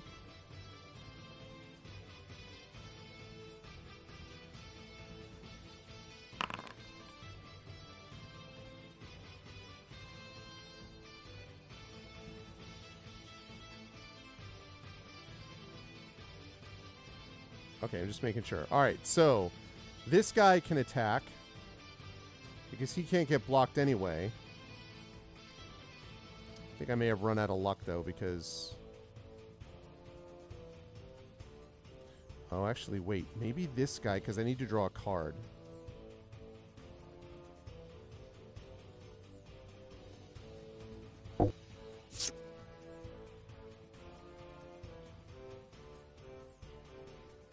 That's right. Put a +1 counter on him. So he goes up to 5-6.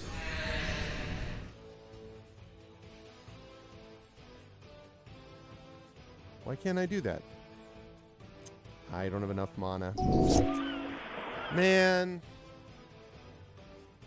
What's up, Atero? Yeah, this is like a fan mod too, so like darn it.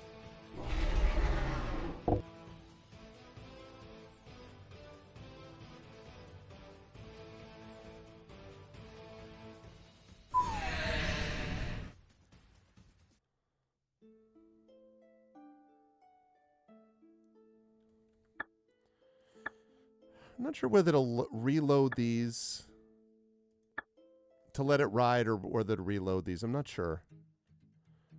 I did lose like 300 gold, which is a lot of gold, but... Whoops.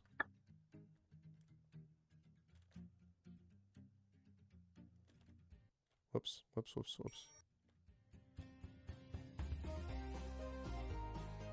Come on, merfolk. Yeah, so this section, so Atero, this whole thing is, I don't know if you ever played the old Magic the Gathering Chandalar game by Sid Meier. This is way back in like 97. But it was like an adventure mode thing where you traveled around the landscape. And I'm on, this is like literally a quest where I've arrived and I'm figuring out why I'm here, basically. And so my current quest is to stop a merfolk invasion. I have to defeat 3 merfolk. I defeated 1 already. And I have a deck that I've been gradually building, which is basically blue-white. And I think it's got promise, but there's a lot of work to be done. So right now I'm waiting for a second merfolk guy around here to spawn. And hopefully it's a merfolk and not a, whatever the frick that is. It's like a minotaur.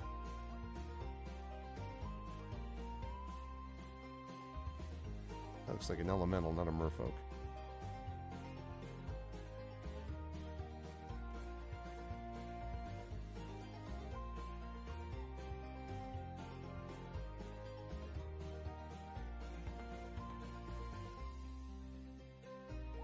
Come on, merfolk. Aha! There you are.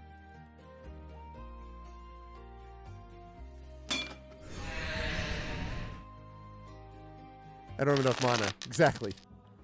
All right, here we go. I would like to play.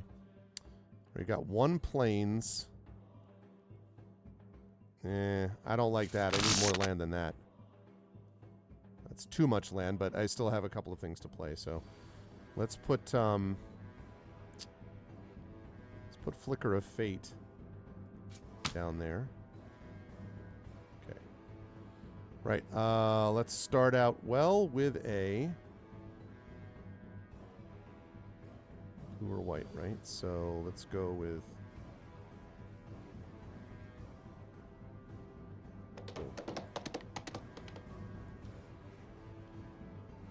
That's what Omniscience is for? What is Omniscience? Okay, good. Like what I see. Okay, so now I can nullify a target creature if I have to. And this guy is a ways off, but that's alright. Oh, nothing yet. Alright. Well, let's keep throwing down some stuff.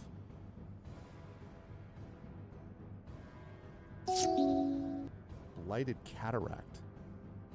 Okay. Creature! No, I don't think so.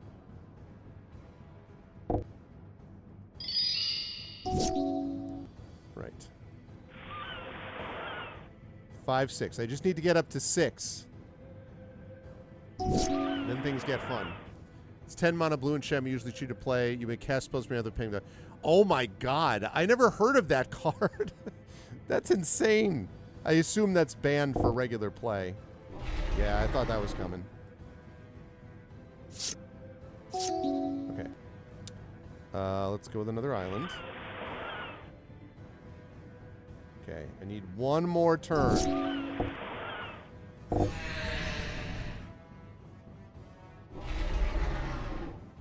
Yeah, I get it.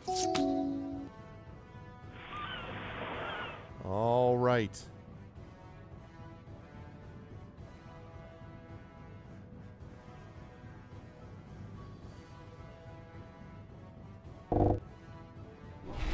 Tidal Terror.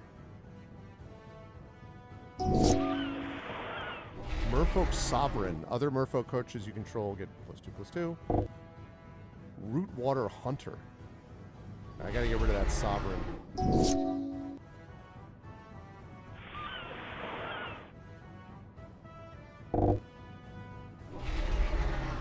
Kraken.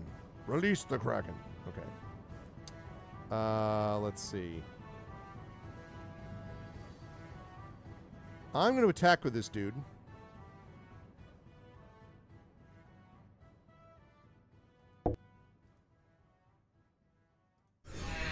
Just going to take it. Probably because he thinks he's going to get a bunch of stuff off on me, which would be a good logic, but... Oh, he can't be blocked. He's doing that for one guy.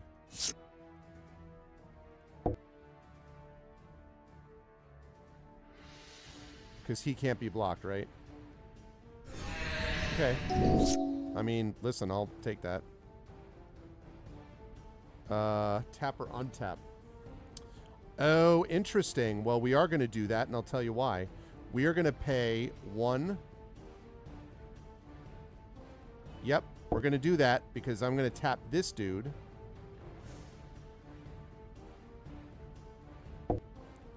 Yep. And now what we're going to do is, whenever I draw a card, so we're going to play this bad boy. Not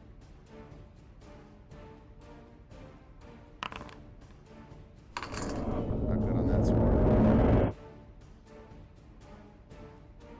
Okay.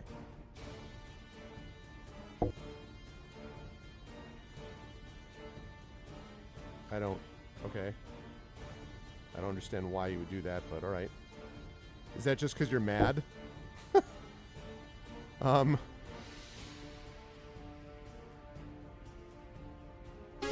Kabow!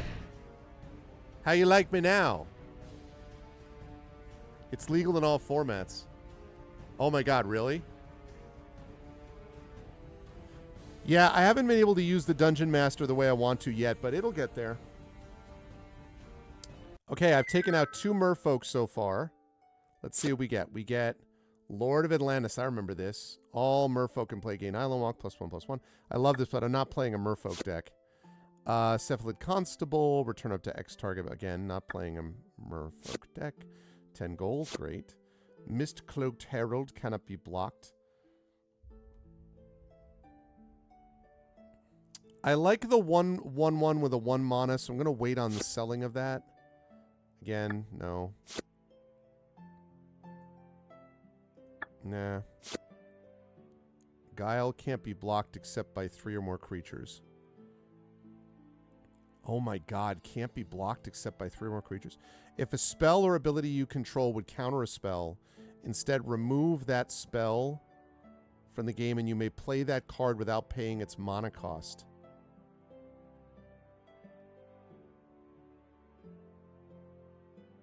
Wait, what? If a spell or ability you control would counter a spell, instead remove that spell, the spell it's countering, I guess, and you may play that card without paying its mana cost. What card? All right, help me out, magic people. What does that mean? If a spell or ability you control would counter a spell, instead remove that spell from the game, and you may play that card without paying its mana cost. The card. Oh, so I could counter a spell.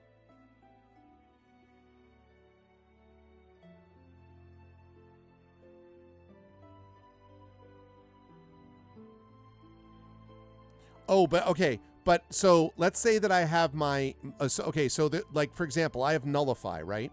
So let's say the guy tries to bring in a creature. I cast Nullify, which counters the creature. That means then that creature is exiled, but then I can play that creature for free. Is that right? But I still keep Nullify, right? Like Nullify goes to my graveyard, but... Oh, all right. That seems really good, actually.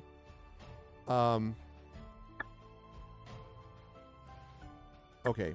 I've got a... That seems really good. Okay, you're going in the deck. I like this one too because I don't... The one problem I'm having with this deck so far is that some of the creatures are sort of bigger than this. This is not working. I'm not using it as much as I would have hoped. I want to get rid of one more. I like it because of the 1/1.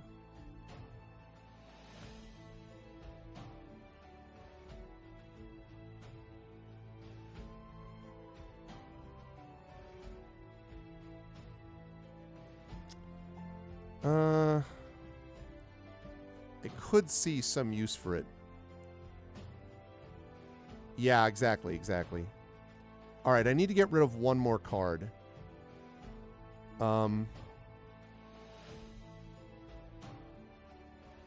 It's not working the way I want it to. All right, we're back to 42 again. I'm going to save that.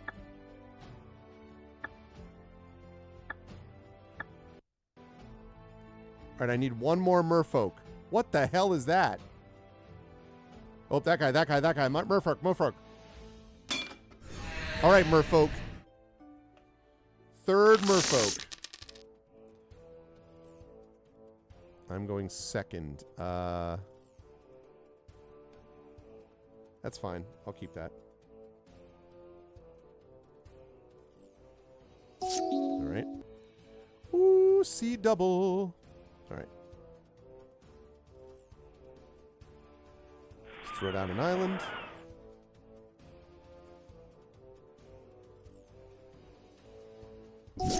Okay. Is Guile a baby? No. Guile, common mistake, Rising Ties. Guile is a guy with an army guy with a, basically almost like a mohawk style, like a buzz cut, who says Sonic Boom and then flips around. It's not a baby.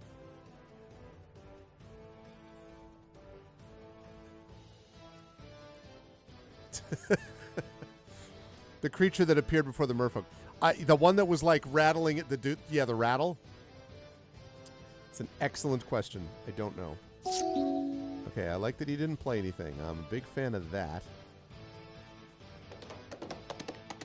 What can I play? Can I play anything? Well, I can play Zephyrwinder.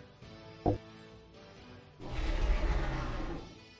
I can untap a target creature. He's good to create like almost sort of like moving vigilance, as it were. Uh-oh. Warden of Waves. Kopala, Warden of Waves. Yeah, it is like that. 2/2. Spells your opponents cast that target a merfolk you control cost 2 more to cast. Abilities your opponents activate the target a merfolk you... Okay, alright. So we gotta get rid of that guy, because that's gonna be a pain. Not liking the lack of mana here. Gotta be honest. Not liking the lack of mana.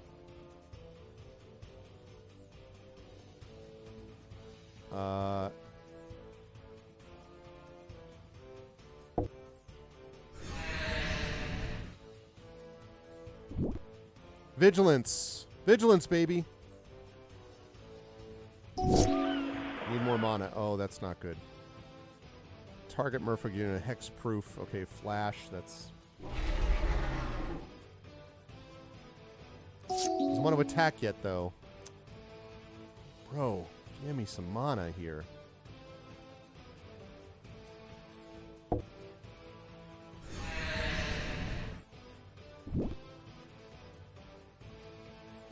Yeah, I gotta give one to discard.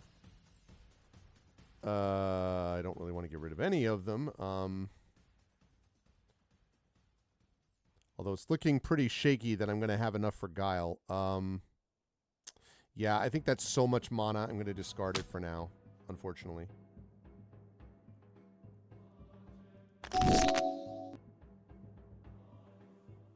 Don't love this setup, I got to be honest.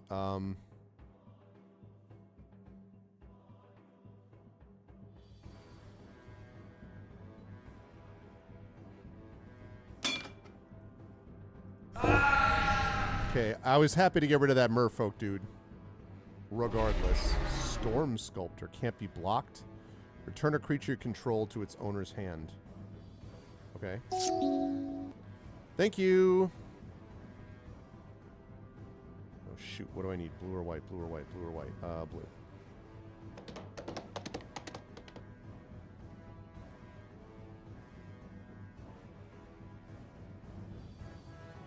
Oh, not great.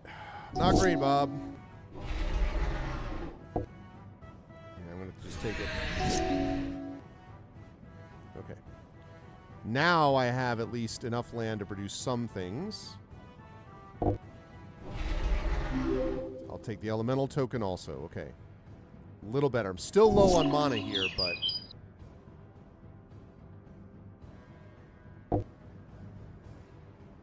Gonna make me do it, huh? When he can't be blocked either. Ugh. Alright, I'm gonna take the 5 points, and I'm not gonna like it. Wait, what?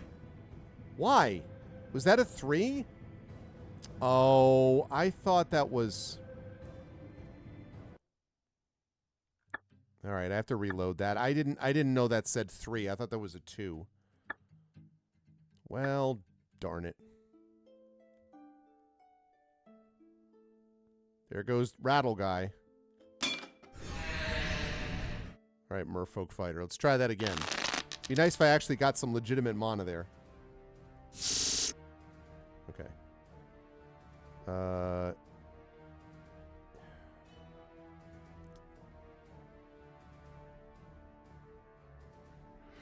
Yeah, because I got the Mistcloaked Herald, which is, again... is exactly why I wanted to get the Mistcloaked Herald. I love that he can't be blocked.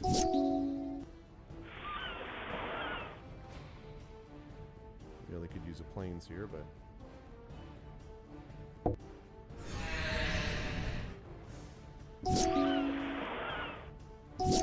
Okay. Hey, a plains. Okay.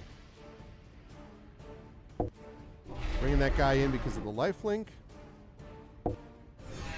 Just chipping away, chipping away, chipping away.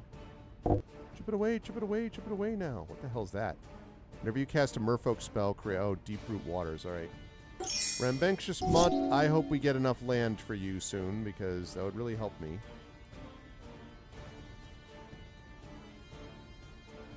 +1/+1 and flying is really nice. I think we're going to do that. Although I'm tempted to do that, but... Let's... That. 2/2. Draw 2, discard 1. Let's discard...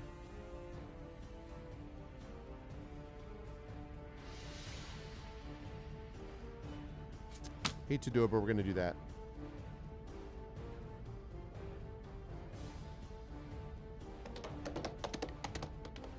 Okay.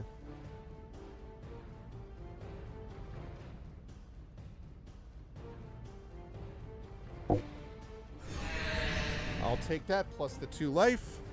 Okay. Now we're picking it up. Picking it up old school. Shapers of Nature, huh? There's that merfolk token. 1/1 counter on target creature. Okay, yeah, so those guys do not like that. Ah, Rambunctious Mutt. Okay, let's get rid of the enchantment.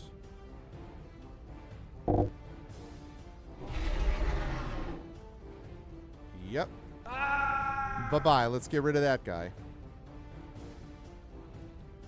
Okay, so now we've got these guys.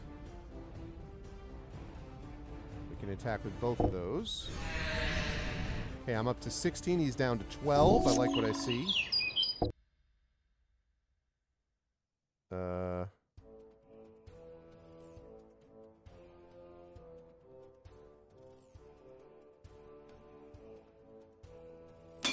Unless I'm missing something. Oh, okay. Ah, you jerk. Forgot that he could do... How did he do that? Oh, because he was able to tap... Ah, that's my bad. I missed that.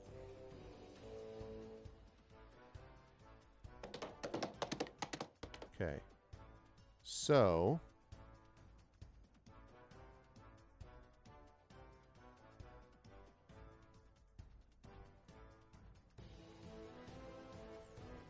Token that's a copy of the target creature. Okay.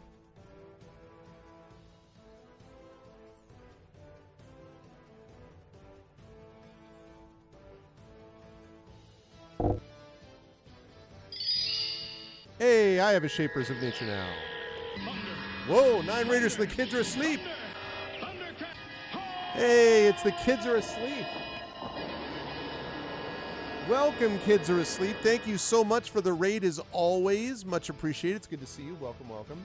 Welcome to, welcome all the raiders. Hello, kids are asleep. Hello, Intensely Eric. Welcome, everybody.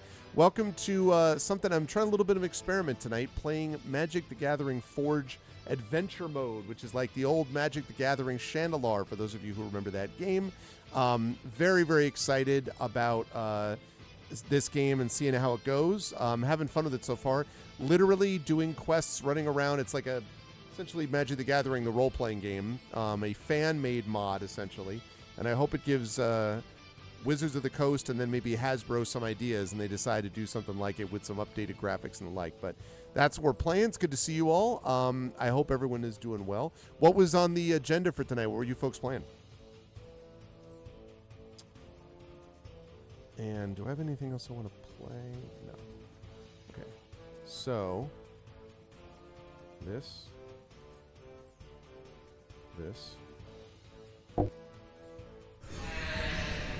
18 health. They have 9 health. Oh, Mass Effect Andromeda.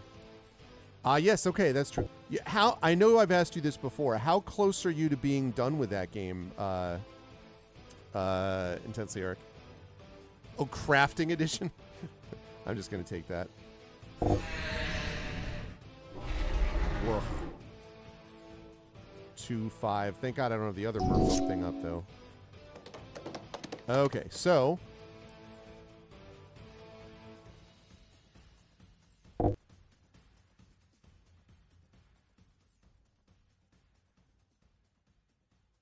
Oh, interesting. Okay, no, that's fine.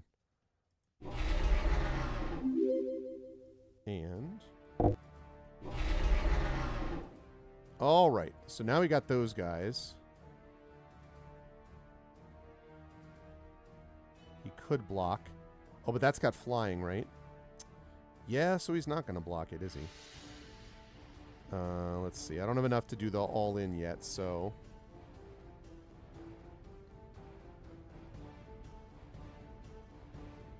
Oh, I forgot that he can get +3/+3. I was not using that. Oh, man, I forgot. Okay. Everyone read my magic stories. Absolutely. It's a good point. Kids are asleep. You should all, this is all part of the master plan. You should 100% read Kids Are Asleep stuff anyway, but while you're at it, also magic. And also Rising Tides.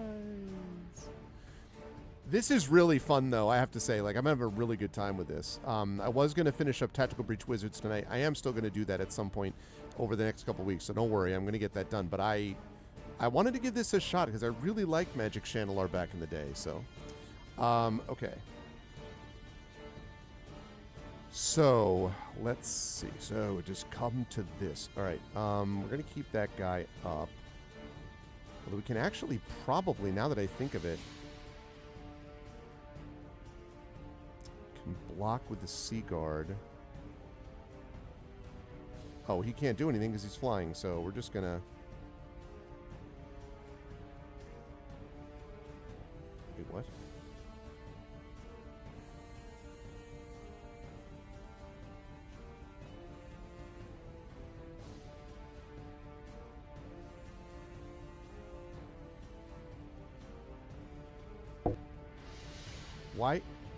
Why could I not activate him? I don't understand.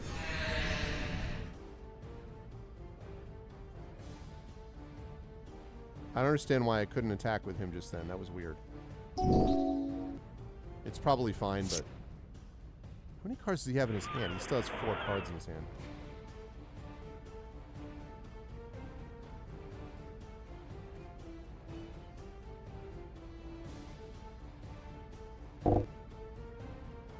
Airroller's Secret Streams. Creatures you control with +1/+1 counters on them can't be blocked. Okay. The Radiant Fountain. I will take the 2 life. Thank you. Alright, now the question is, can I destroy them enough? Okay, so do that.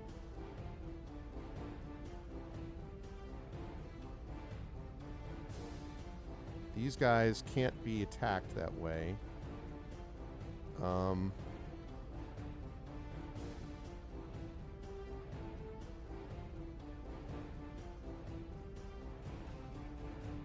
So if I attack with the Shapers of Nature... Oh, no, I'm not going to do that. I'm not going to do that. Because...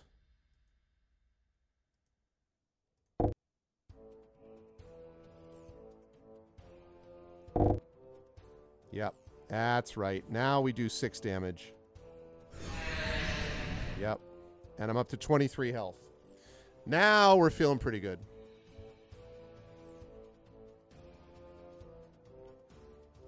Yeah, and I remember reading like about that. I am so like I feel like there's so much magic lore that it's like the number of cards in the game now that I'm just kind of like, ah. All right, Swift Warden, Hexproof. All right, well, the issue is unless you're going to try to... Yeah, they're not even trying to attack me now.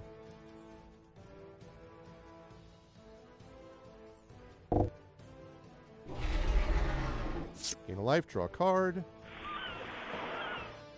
All right, here we go, chat.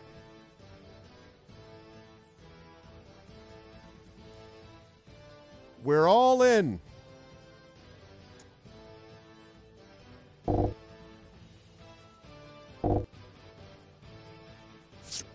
Oh, overkill.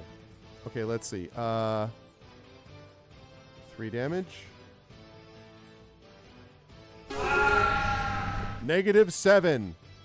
Which means we've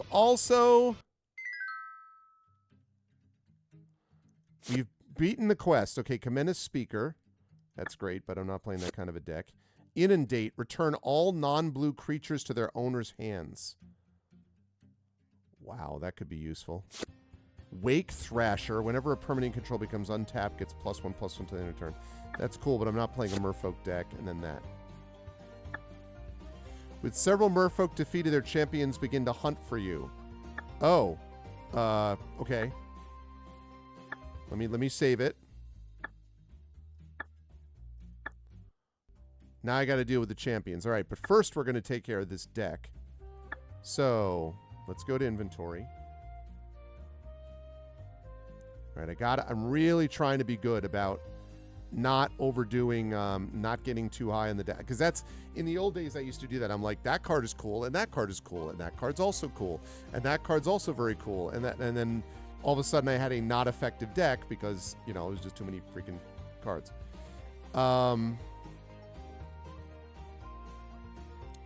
Return all non-blue creatures to their owner's hands. I like Inundate. I'm worried about the cost, though. I don't like these huge mana cost ones. Like, you know, like a couple of them. Like, I do have some 6s. 6, 6, 6. That one's a 6. I guess if we get to a place, it could be useful where if I'm getting overloaded with like forest creatures or whatever, then I need to bail. The Rambunctious Mud has saved me several times, so no. Plus, also it's a dog.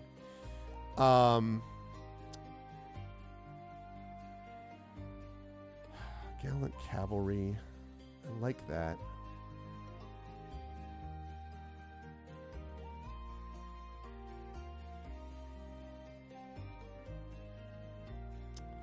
I like that, but not enough to do it for that. Okay, so we're back to 42.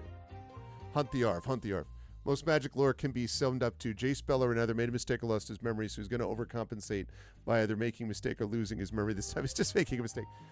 Okay, now question. Is magic lore or Destiny lore more obscure? This is where Rising Tides is like, no, it's completely normal. Okay, so it all starts. First of all, there's 5 people with the Overmind that does the thing with the 6 with the stuff. It's totally clear. But of course, you need to remember that blah, blah, blah.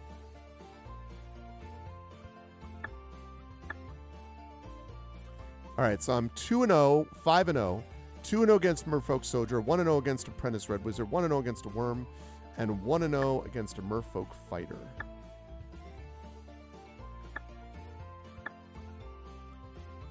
There's more magic lore just because time.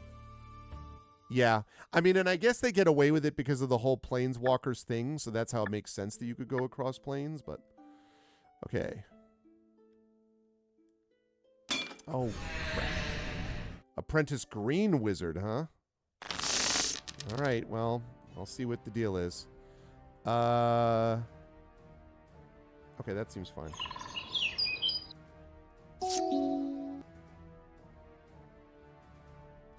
Let's go with an island.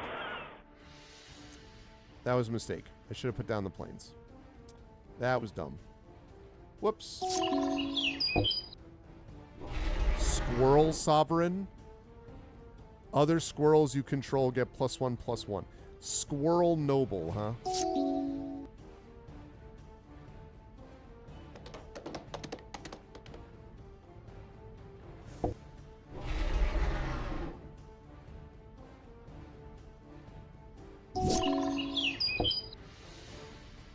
I will take that. Centaur Courser. 3/3. Jace, we're about to see where that all goes. I'm trying to go over 45-50. Yeah, I mean, I'm trying to like, because technically a 40 card deck is sort of the most optimized if they'll let you do it. But I think 42 is reasonable. Like, squirrels. Okay, let's put that down there.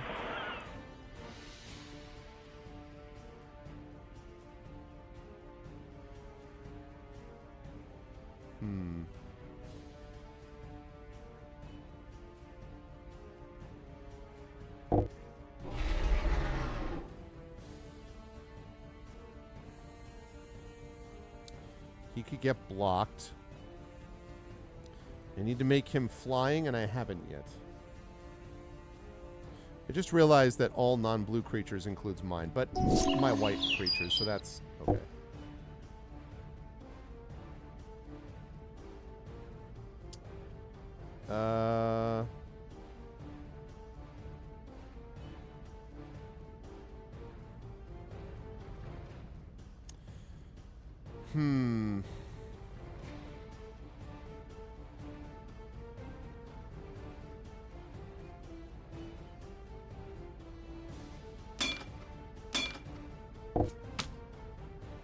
Are you freaking kidding me?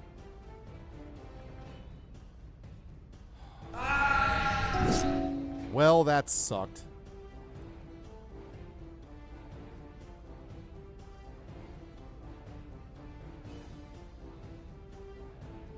That is very unfortunate.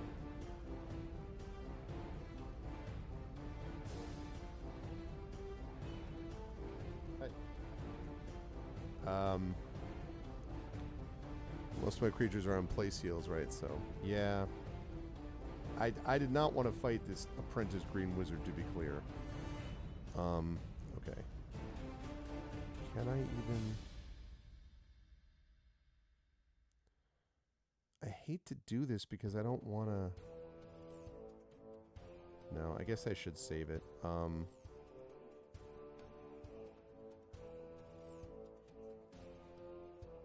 You ready for bed, huh? Okay, I'll be done just a sec. Yeah, that's right, Quack.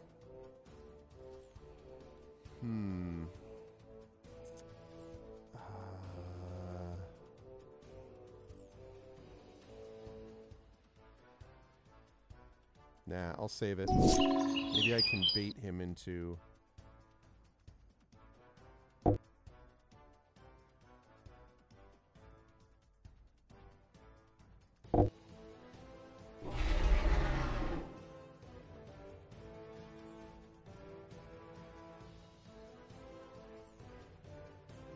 Okay.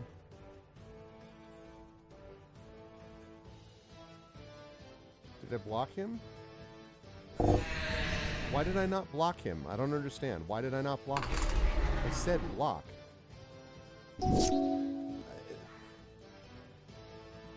What the frick?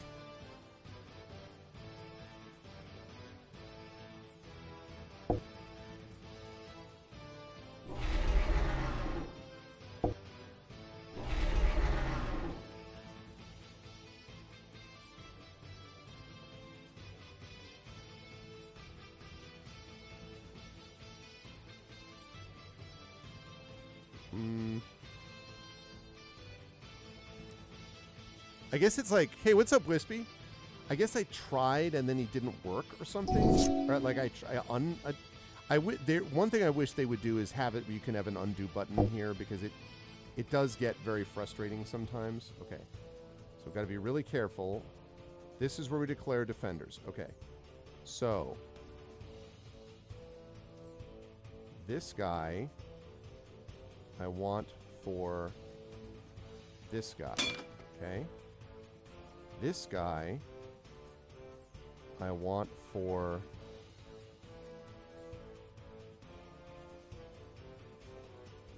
this guy, and this guy I want for this guy. Okay? Alright. Really need some land. Really didn't get it.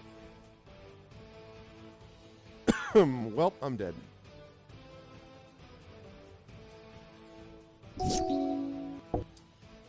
Got mana screwed.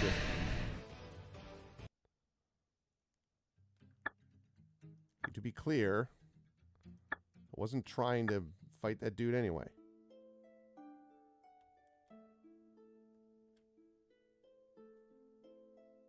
Oh!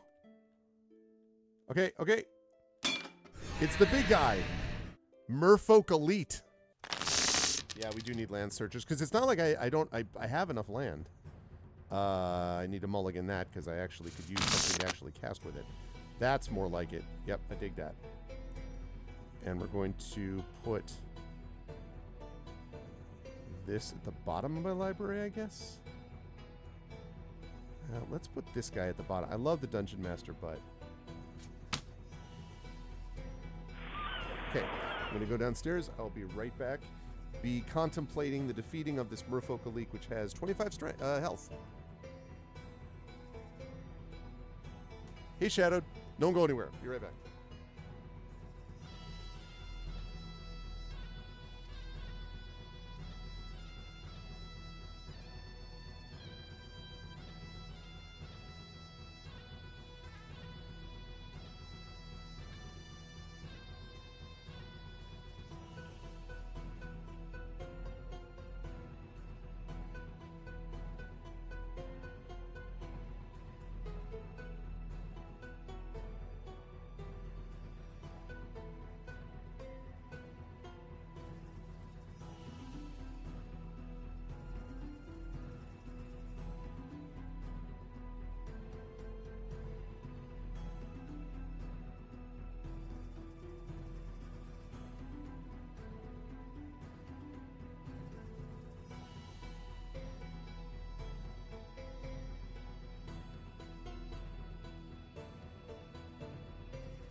All right. Thanks, everybody. Sorry about that.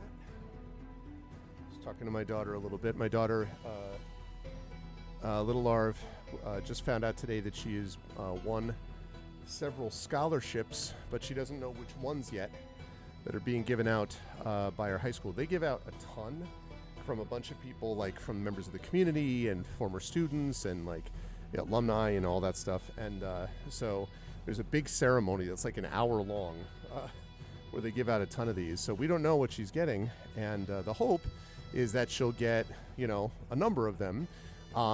As you all know, she's going to Vassar. And she's going to take a gap year, which means I don't lose her for another year. No, just kidding. Just a little bit excited. No, but it's going to be really good for her. As I mentioned to her, it's going to be the first time in 13 years that she's not going to be going to school in the fall. So she's taking a gap year, and then the year after that, she goes into Vassar. And so these things that she's getting would be deferrable also. She can also apply to more scholarships during the gap year, and she's going to do some work. She's going to do some internships and stuff. So I'm really excited for her. She's just, you all know very well, it's well documented how much I care about this kid, and she's really done a great job, and so I'm super excited for her. So we shall see. It's going to be a lot of celebration. We've had a tough year over the last really more than a year. Really, 14 months have been difficult, and so we're looking forward to a lot of celebrations coming up. So yeah, she sure is. She sure is. And it's been a joy to watch. It really has been. All right, you know what else could be a joy to watch? Kicking this Merfolk Elite's ass all the way back to the freaking sea. Uh-oh, Rishadan Dockhand. Okay. Uh-oh, a Dockhand. All right, let's have... What is this? Oh, yeah, okay, Island. And perfect time for this.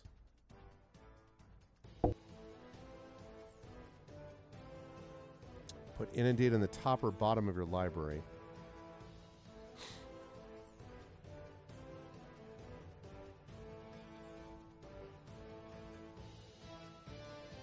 I'd say bottom. I don't have a lot of mana. I mean, I have 3 mana there, but...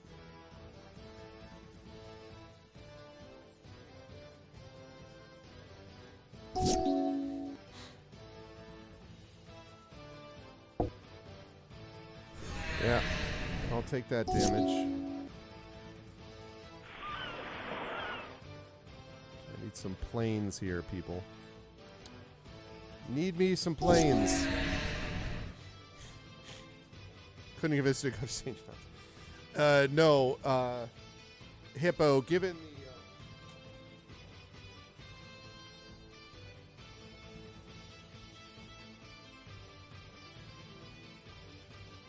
current union situation, the current labor situation at St. John's, I wouldn't be trying to convince her to go to my university anyway. I mean, she got in there, and which means that she would go for free. But even honestly, and I mean, St. John's is a solid place. Vassar is better, and also I think is just more her speed. St. John's is in the middle of the city, and even though she grew up in the city, she grew up in the Bronx for a lot of the time. I think she would really prefer something that's a little bit, a nicer campus. Not that nothing wrong with St. John's campus; it's a nice campus, but like Vassar is really nice, and it's just a better school, better place, a lot more options available to her, and more artsy too than St. John's is. So yeah. That employee tuition credit. Yeah, no, I mean, listen, I was actually just talking to someone about this today. I was at the Enterprise dealer because I dropped off. I told the story that the van that we ended up just getting, we got a used van, and the next day we went to see a show in the city, which was an awesome show, parked the van in the garage, and the valet successfully drove the van into a pillar, thus seriously damaging the back rear panel. I was like, literally the day after we got it, and I'm like, are you kidding me?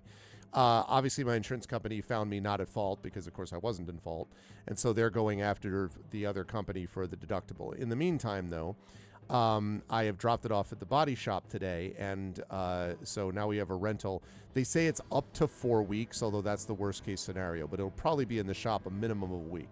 So not what you want, right? Not what you're looking for. But, you know, whatever. At least I won't have to pay, hopefully, very much and hopefully nothing. In the meantime, the USA pays for the rental. My insurance company pays the rental. So I was waiting in Enterprise to pick up the rental. And in the meantime, there was another person there who got into an accident when a student at another university drove into her car. And again, not the person's fault, the person that I was talking to.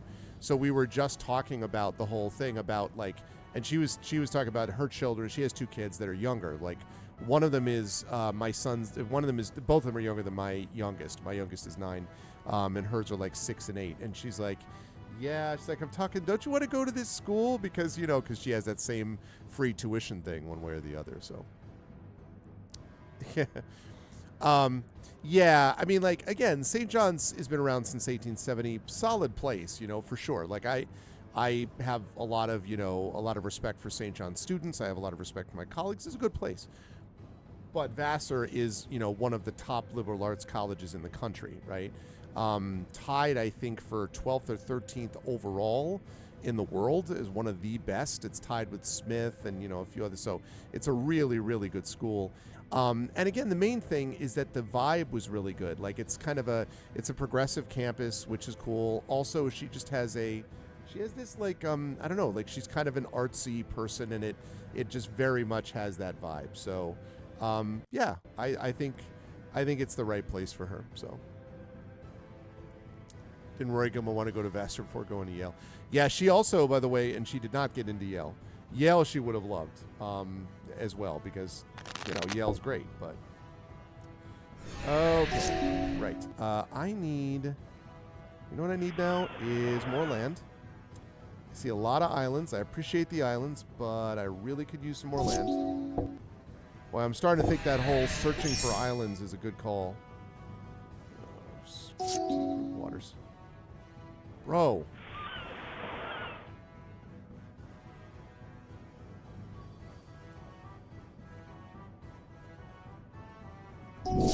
Plenty of blues.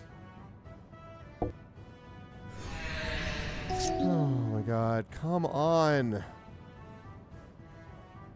You would never guess that I have like 16 lands in this deck.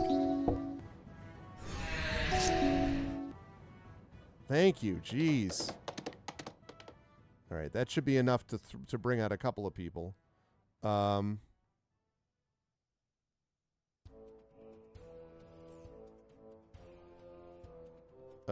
Let's go with this. Actually, wait, let's do this. I gain a life, also I draw a card. What did I get? Oh, okay. Well, if that creature attacks, I'm going to be able to use Elfard's Dispersal. Yeah.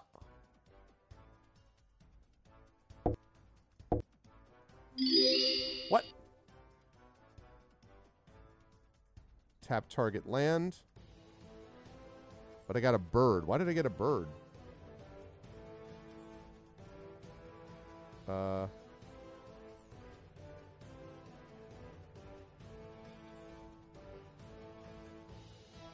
Can't be blocked. All right, I don't know why I got a bird, but I'm not complaining. Okay.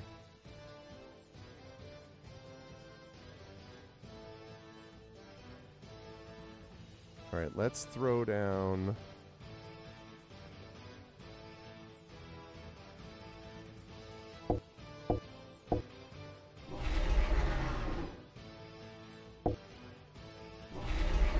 All right.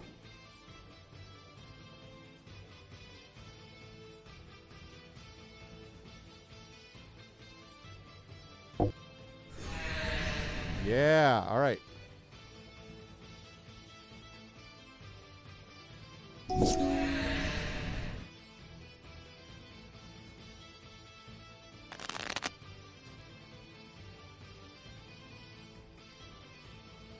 Oh, is that what it was? Swan Song? Oh, can you give me some Forge starting advice? Quite possibly, Hippo. You could, yeah. Some basics. Like, I'm playing the adventure mode, too. I didn't realize it was Swan Song.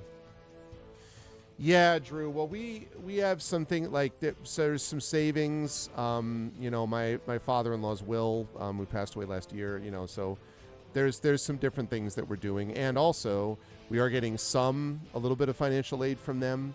But yes, it's a lot of money. But when you put it all together with like stuff, like we'll manage it. But yeah, I mean, it's obscene that we're even in this position, quite honestly, of it costing that kind of money. Like, honestly, it's just nuts. I forgot he can't be blocked anyway. I need to remember that. Okay, right. Let's... Enchantment. I need another planes. I don't have enough planes. 5. Ooh, wait a minute. That's 6. 6. Need another planes for that one.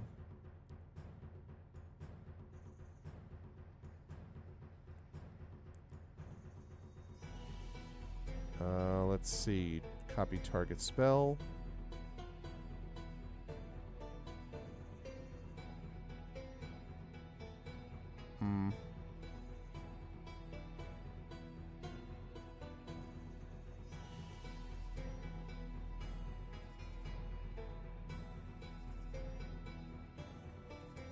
I'm not going to keep waiting on that nightmare, or brightmare.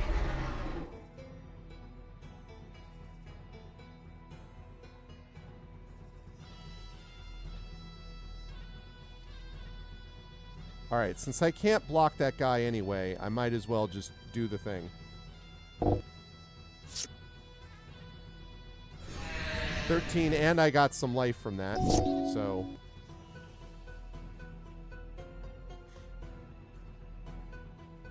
Right. Well, and I also... but I've also managed to shape this a little bit, Hippo. I've just basically been following the quests. Conjure a duplicate in these hands, okay. Can I counteract it? Do I even want to?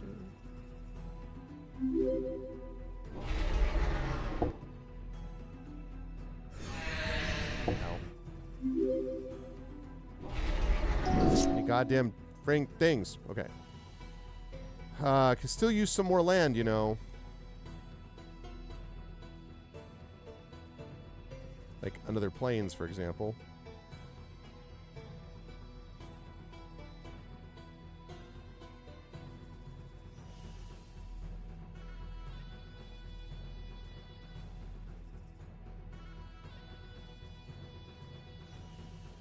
Who do I want to give that to? You.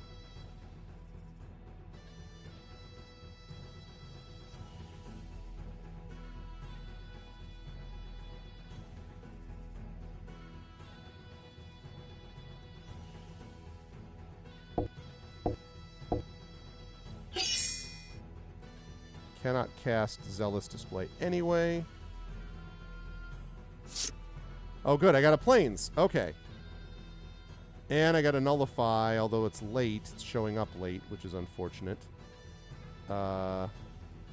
Which card am I going to discard?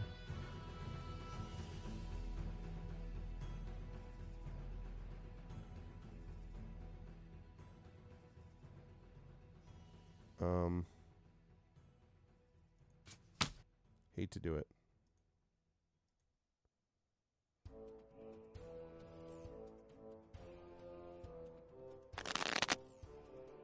Oh, that's right, he goes back.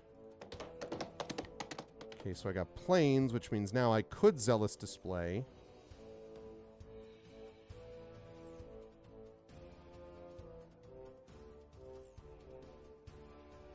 Instant. Okay, let me think now.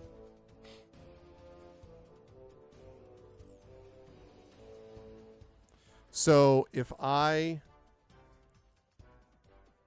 Oh, yeah, with Merfolk Clothes. Well, we're going to see what happens with this, too.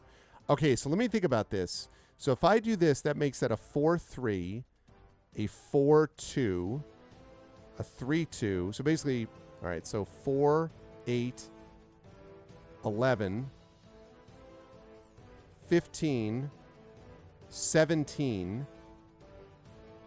How much of that is flying? 17 and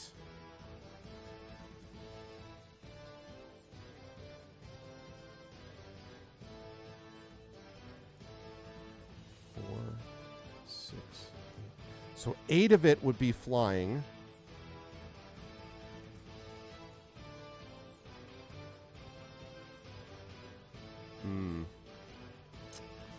The only thing is, though, because I have Nullify right now, which would counter a target creature spell.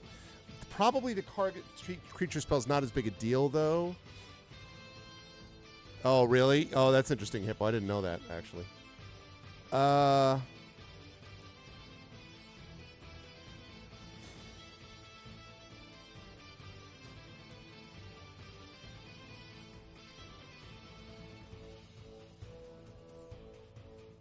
All right, let's see. So 3, 4. Okay. So let me see if I can block him. 1, 2, 3, 4, and 7. So I could block him. This.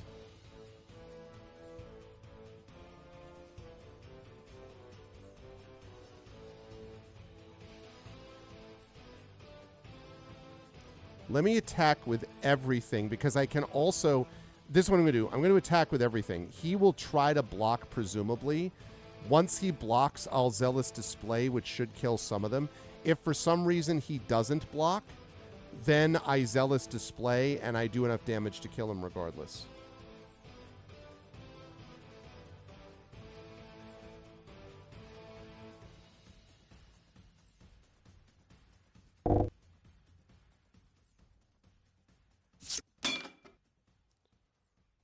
Blocking that.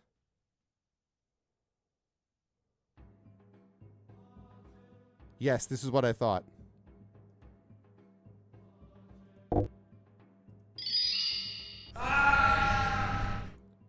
Down to 1. That worked perfectly. He's down to 1. I'm still at 10. He's got 2 tokens and the 1 guy left over. I think I already cast that right. I'm probably going to have to take this on the chin. Oh, God. That's fine, though, because I've got all the flying now. See?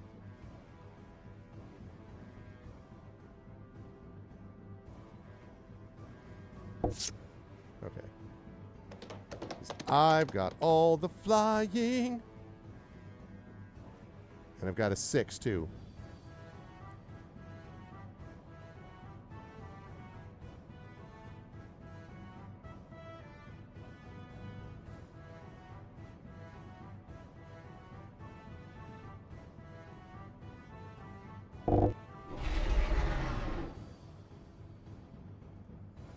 Yep. You are out of luck, Merfolk Elite. Starting to feel good about this deck. Kapow! How you like me now? Let's go.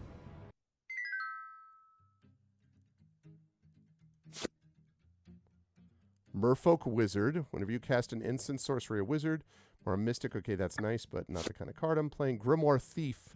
Grimoire Thief comes tapped. Remove the top 3 cards of target opponent's library in the game face down. May look at cards move the ground in the game with Grimoire Thief.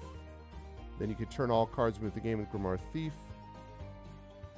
That's interesting, but 13 shards. Wow. Jadecraft Artisan. Target creature gets +2. Okay, it's not the kind of deck I'm playing. Summon the School. Put 2 1/1 blue Merfolk Wizard creature tokens into play. That's cool, but not my thing. Umara Wizard. Whenever you cast an instant, sorcery, or wizard spell, Umara Wizard gains flying until the end of the turn. What's that icon mean again? Windless Forge has successfully been defended, and you should return to report your success. I'm going to save it first. Oh, the checkmark button. Oh, okay.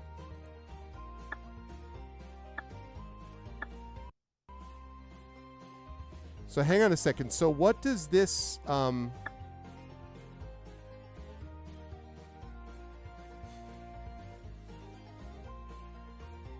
wait. This can go... Wait, what does that mean?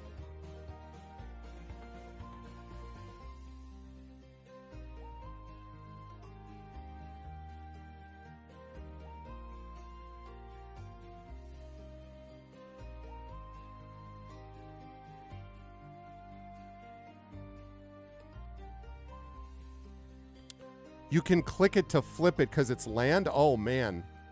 Hell yes. So I can play it as either one? Is that what you're saying?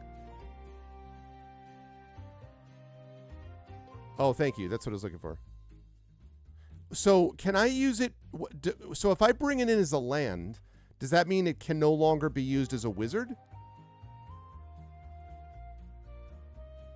Mars Skyfalls enters the battlefield tapped. That's so cool.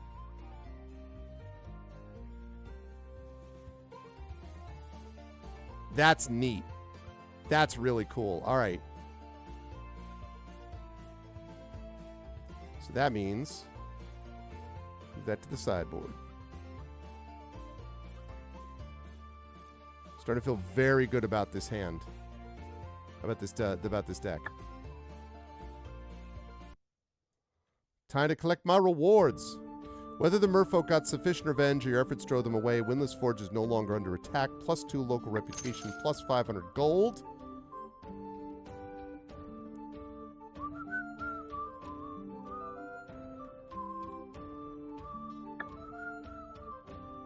For 954 gold. 3,300 gold now. Let's go. All right, how much is... I can buy some of this stuff now, but I don't want to get... I want to get this thing. You can use this land count and deck building, but cast as a spell when flooding. Yeah, no, that's very cool. I want to be able to get this, because this 1 times wall token thing, I would love to be able to do that. 6,435. Oh, wall token. It's expensive, but...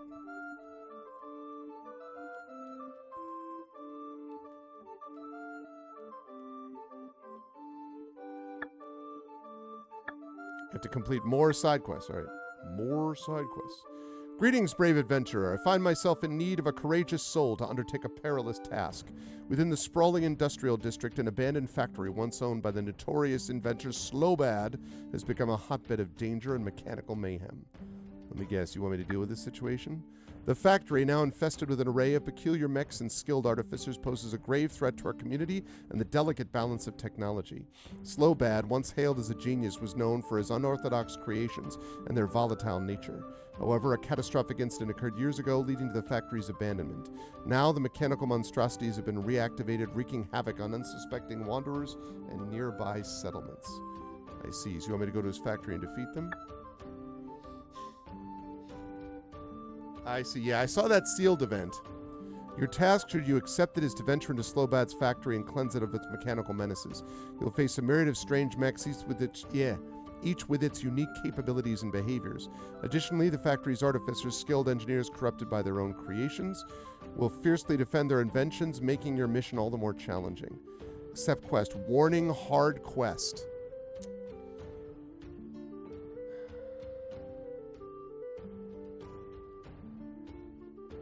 So, can I ask Hippo, do you know what happens if I decline this quest? Does that mean I don't get any more side quests from this place? Because I know if I accept a side quest from this place, I can't get another side quest from here. But I could get another side quest from one of the nearby cities. I just couldn't get another one from here until I finish this one. So I'm wondering if I should do that or if I should decline this and then get another quest. If I can do that.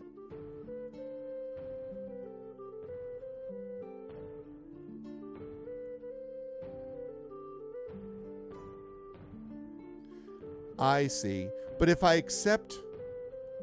Yeah. Well, this doesn't look like it's a rep hit. This looks like I just decline the quest and whatever. But the question I had was, do you think...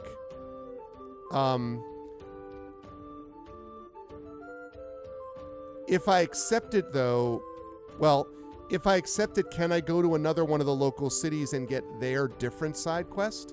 Like, I could just accept it and hold on to it for a while, right?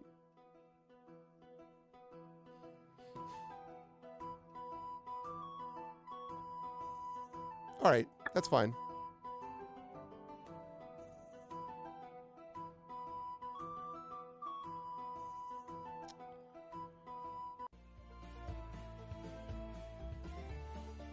Hey, what's up, merfolk?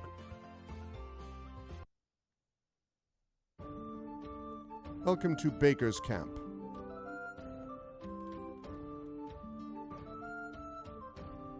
Alright, these are the same things.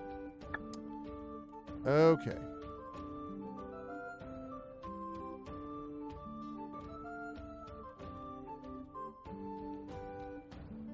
Black, red, charms and curiosities, storm. Enchanted creature gets +1/+1 for each enchantment you control. It's not an enchantment thing based on that.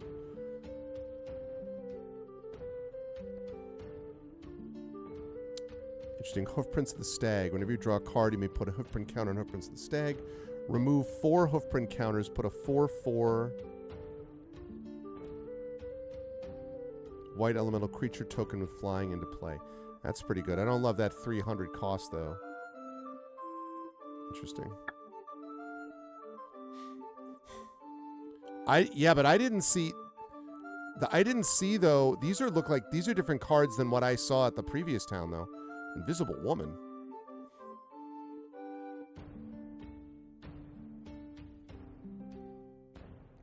Kami of Old Stone. There was a wall here, now it is dust. A tower rose here, now it is fallen. An army fought here, now it is dead. A spirit was here, it is all that remains. Wow. I'm thinking about that very seriously. 1/7 for 4 is pretty good. Human Pirate. 2/3, Captain of Umbar.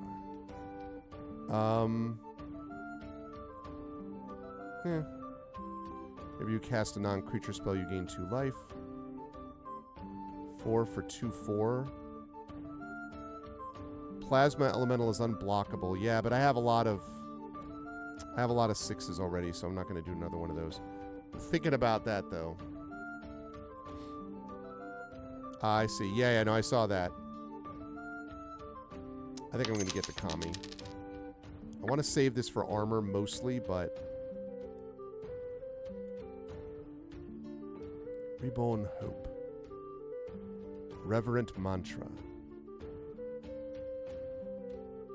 Any 1 or 2 creatures gain flying until the end of the turn. Useful, but limited. Cabaret Carmia, no, charm. Okay, no, that's not very interesting. Let's see, so... Another Charms and Curiosities. What do we got for... Okay. Enchanted creature doesn't untap. When damage is dealt to the enchanted creature, destroy it. Yeah, Frozen Solid, right? I love that theoretic... That, sort of, mechanistically, that, he's destroyed because he's frozen solid to begin with. Tempting. Hero's Resolve. +1/+5. It's very useful. The classic weakness. Cooperation. Yeah, banding, but no.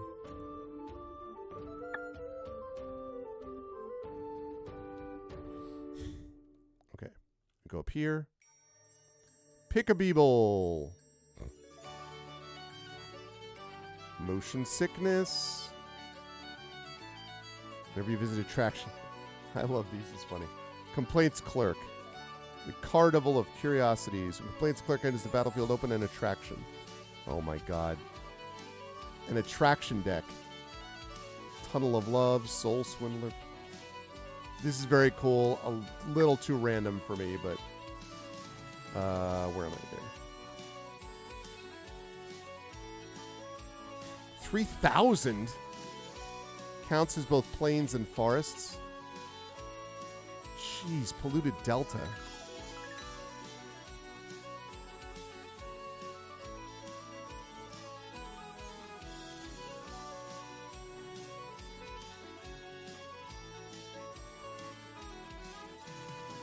Exotic lands. Sun Below Verge.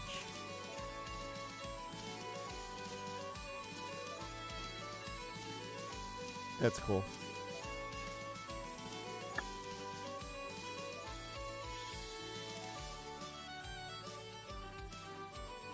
The Crafter, legendary artifact creature. Spellbane Centaur. Higor the Still Wind, legendary creature, human ninja. Ninjutsu. Yeah, no, two ninja specific. Azula, Ruthless Firebender. Glimmering Angel cannot be the target of spells or abilities this turn. Quite possible.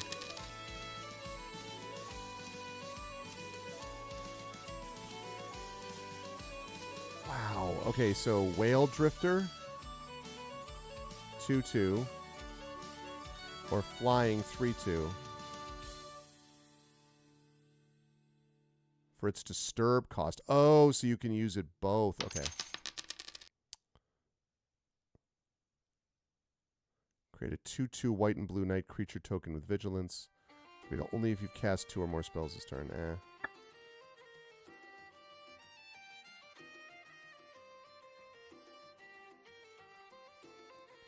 Rogue's Glove, equip 2.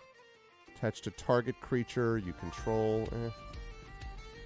Dark Knight's Greatsword. Equipped creature gets +3/+0 as a knight in addition to its other types. Yeah, the Final Fantasy XIV one.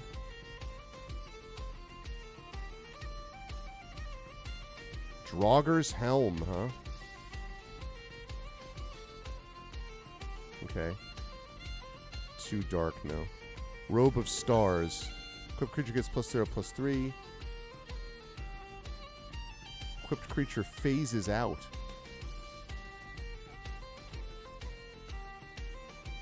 Horned Helm. Equipped creature gets +1/+1 as trample, but I would need green for that. Equipped creature gets +2/+0 as afflict 1. If it becomes blocked, defending player loses 1 life.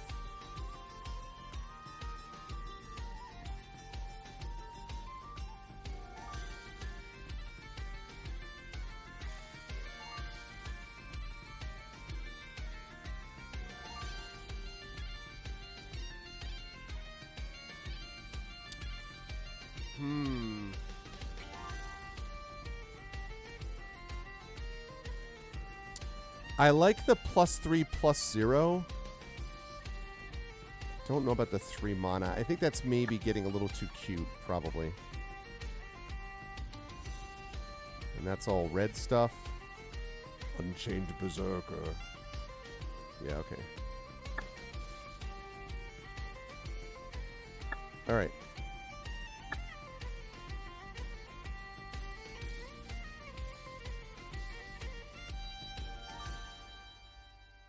Okay, we're going to have to get rid of some things.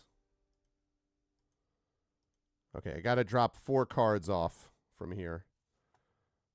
4 mana for 2/2 flying, but the fact that blue, which corresponds with what I've got, can't be the target of spells or abilities is really nice.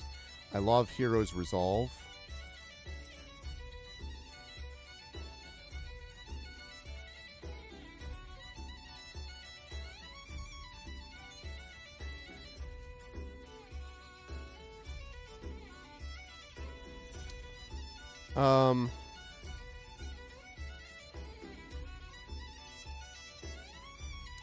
Keep looking at that cavalry and I keep being like, I don't know.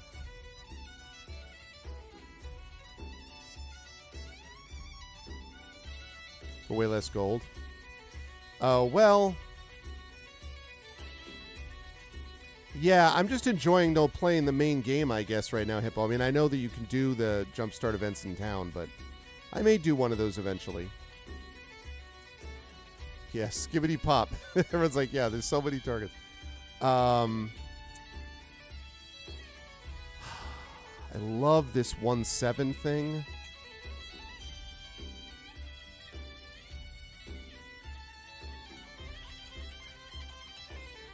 I'm going to move into sideboard. I have not played him much. I need to get rid of 3 more.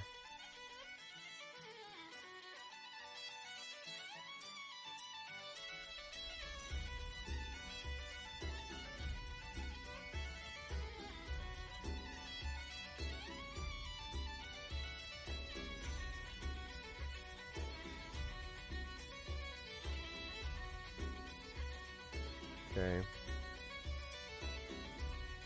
Need to get rid of 2 more.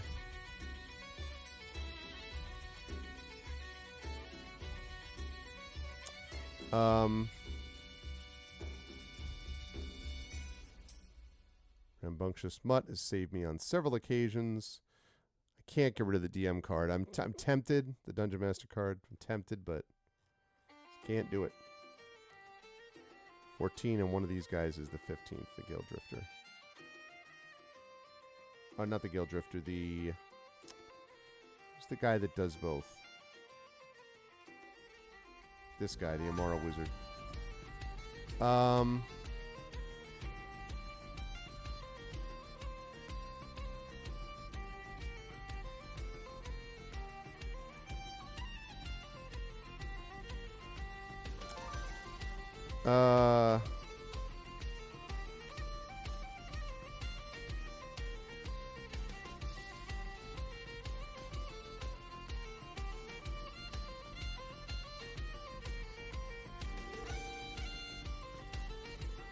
Okay, one more. One more to get me down to my 42.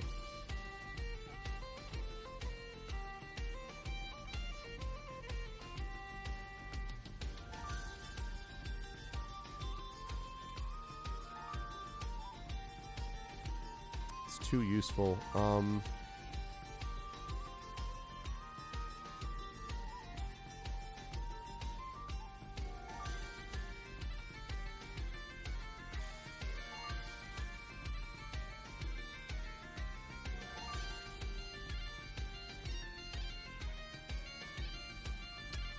I need one more.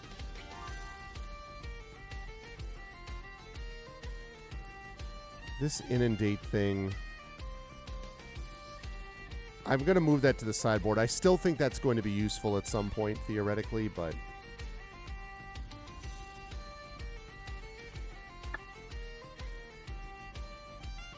Okay. Ooh, it's getting late, but I can still do one more. Make sure I have everything equipped that I'm supposed to. Yes.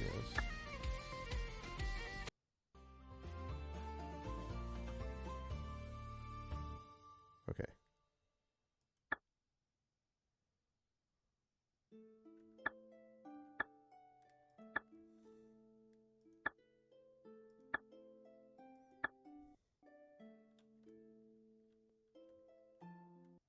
Oh wait.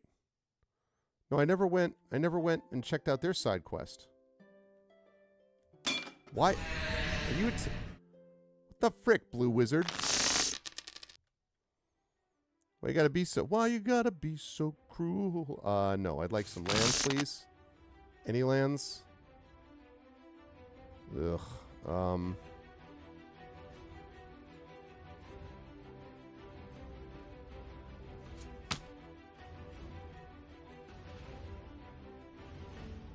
I mean, I'm gonna mulligan again. I really need... Okay, there we go. 2 cards to the bottom.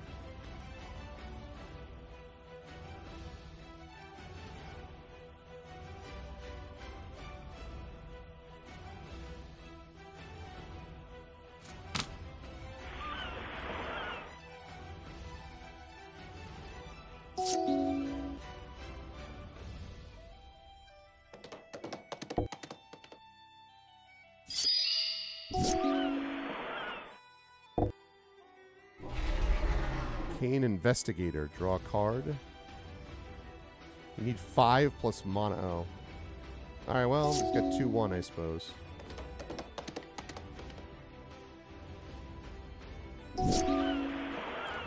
Need some more land.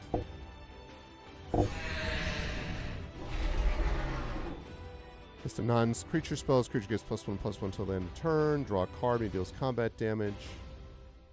Jessian Thief. You know what I need right now is a Jessian land. That's what I actually need.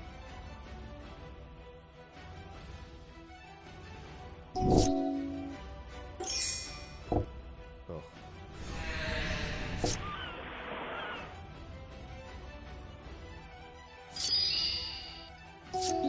Thank you.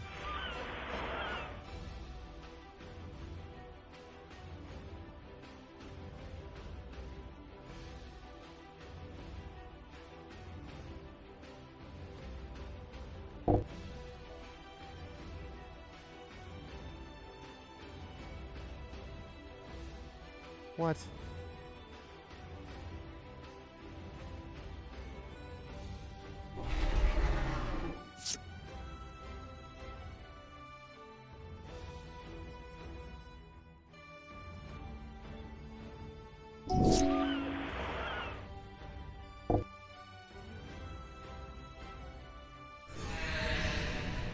Could have blocked, actually. But...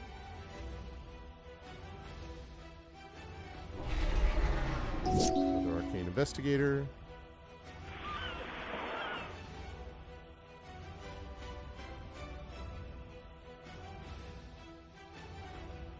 Bum, bum, bum, bum, bum.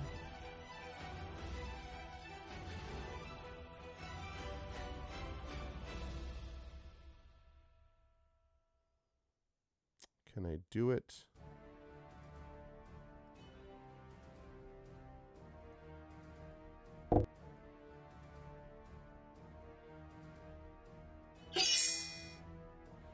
Three, 6 may calm him down a little bit.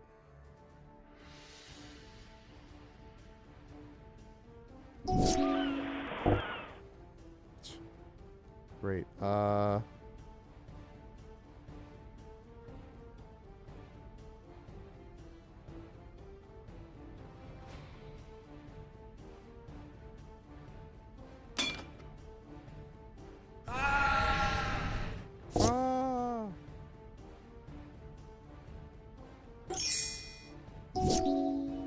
lot of these mana breaches.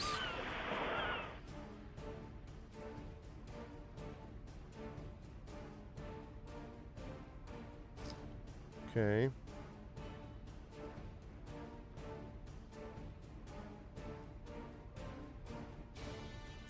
Tap with the... I never have any target creatures to tap. They're always tapped when I bring them in.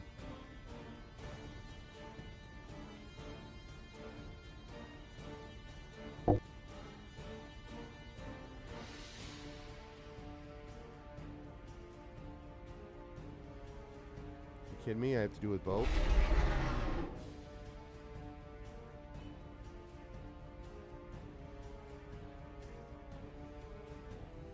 Oh, I have a question. What is an Alpha Strike?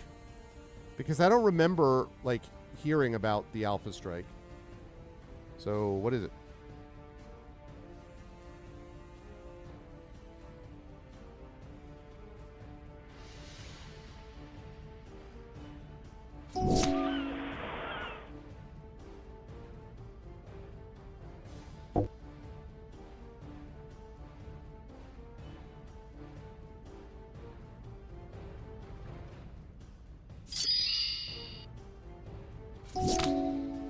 Does anybody know?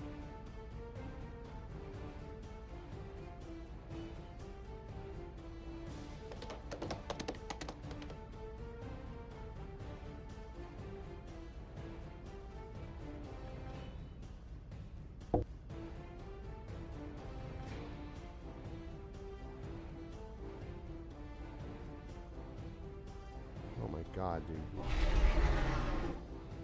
This mana breach thing sucks. Is that a keyword? No, it says it's this thing that says Alpha Strike, and I'm not sure why.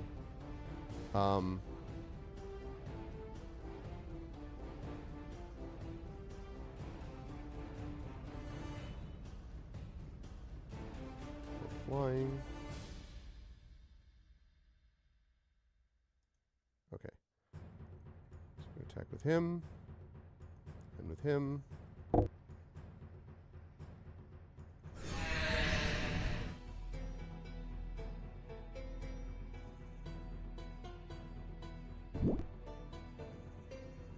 Okay. I have to discard something. Doesn't look like Guile's coming up this turn because of this guy's land garbage.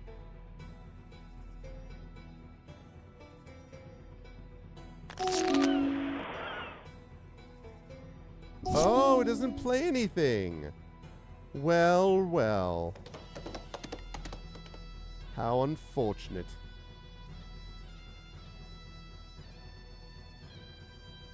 I think I have a shot to beat this guy because he doesn't have flying. He could have something in his hand, though, but...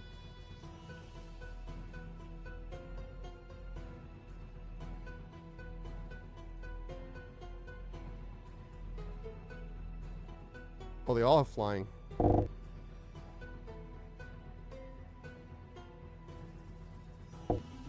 Oops.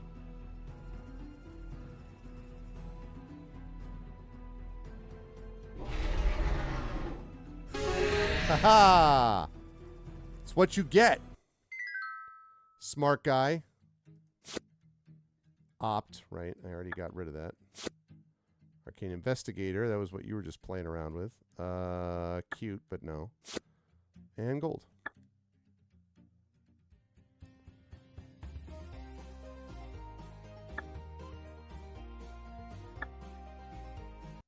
Okay, I was going up here to get the quests. Is that what that is? Really? Okay, I never knew that's what that was.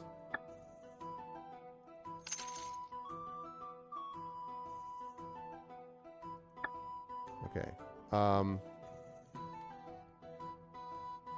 Do you have what it takes? Are you the best at Chandelar? A young girl yells at the top of her lungs at each passerby in the town. Most people come into view already covering their ears, having heard this plenty of times before. You walk over to her. Okay, kids, settle down. I heard you. What's this about?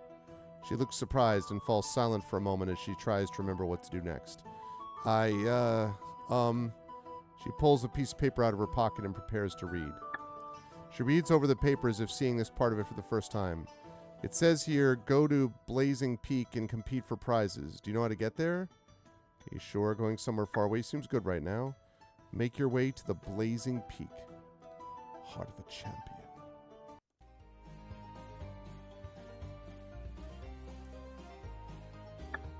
Okay.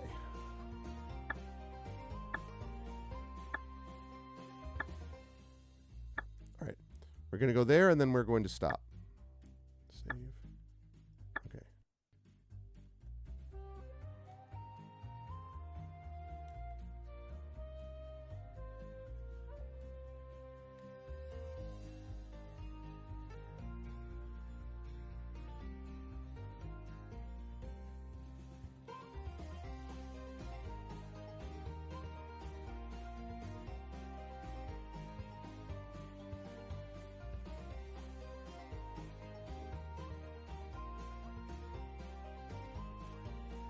Uh-oh.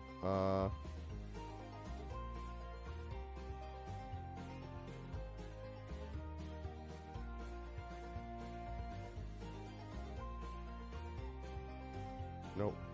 I gotta go left and over.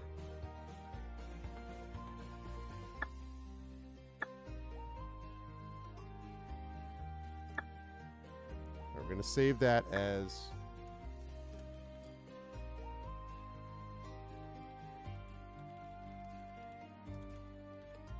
Armin Shore.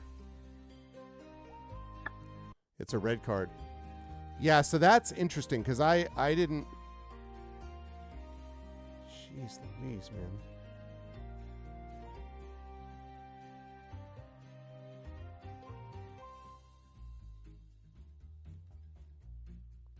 It's a long way away.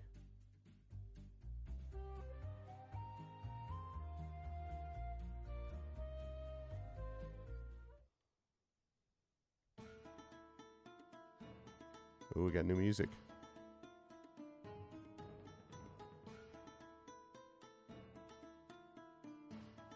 Whoops.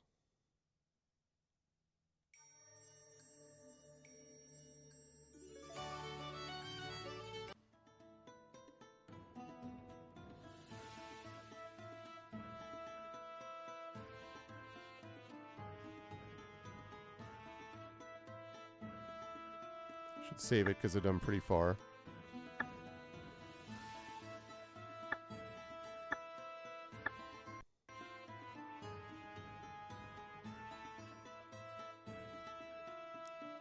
Check out the Warg Rider there.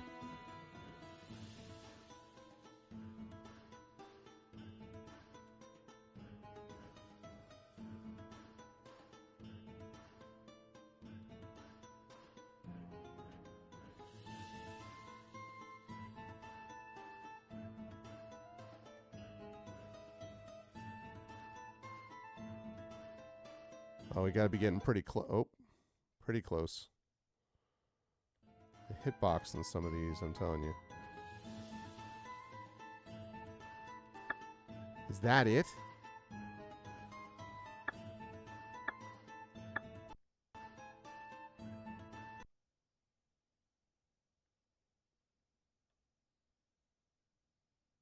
As you walk through the blazing peak gates, you can feel the excitement building, emanating, radiating from the city's arena. Most of the populace is already there or on their way. The presence of so many powerful spellcasters has the air filled with traces of mana. It would be a shame to keep the crowd waiting for their new champion. Prove yourself to be the champion of the blazing peak arena, huh?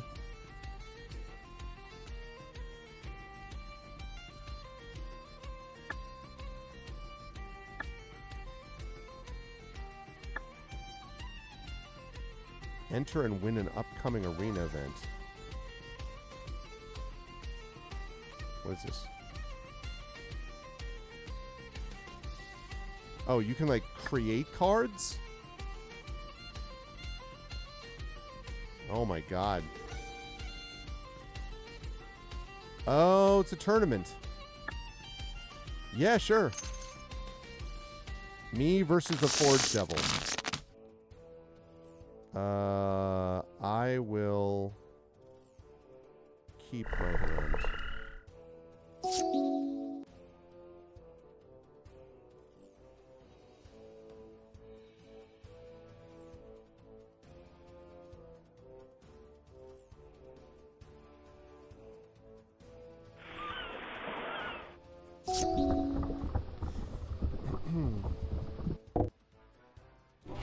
Novice Occultist. When it dies, you draw a card and you lose a life.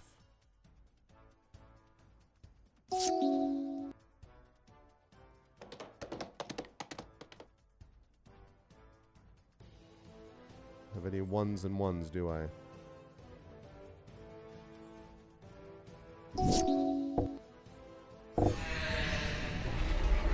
Heckling Fiends. Oh my god, come on. Need more land, people. Yeah, I definitely need more. Come on, man. I need more search. I just am getting absolutely mana screwed.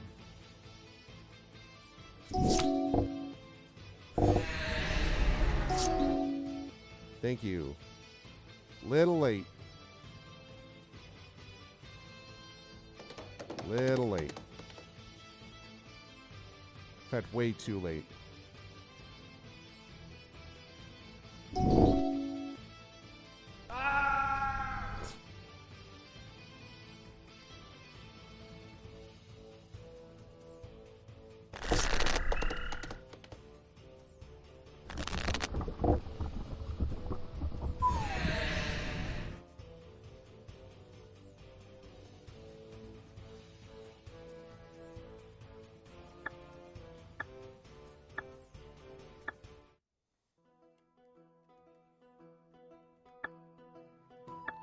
So let me load that again.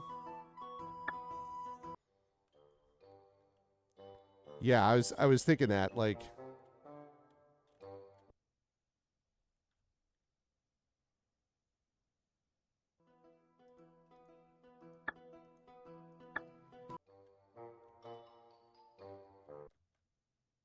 wait.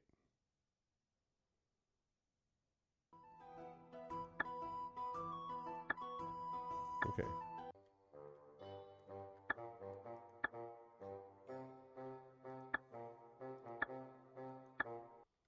Okay. Crap, crap, crap, crap. No, no, no, no, no, no, no, no, no, no. No. No. Don't. Hello? I don't want to...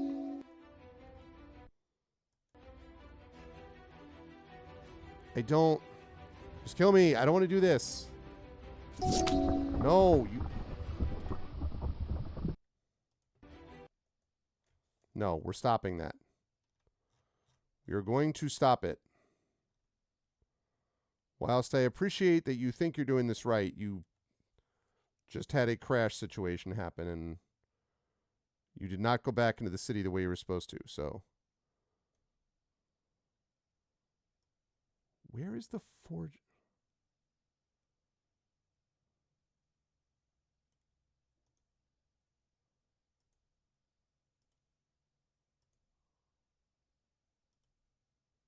Okay, good. Let's try that again, shall we?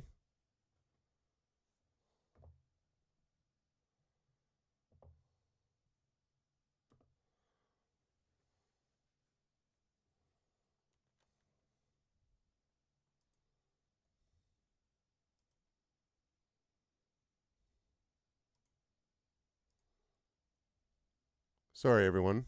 There's a little bit of a mistake there. Okay.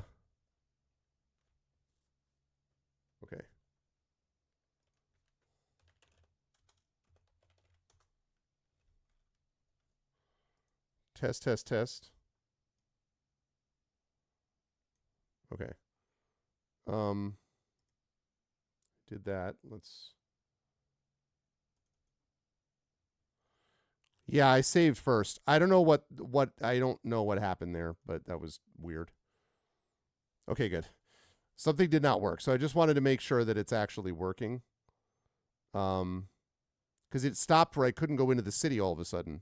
And all I wanted to do was go outside, save it, and then go back in, because yeah, the game went kaput, yeah.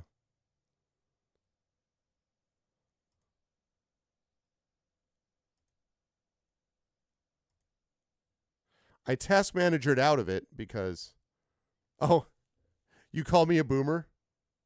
Did you really?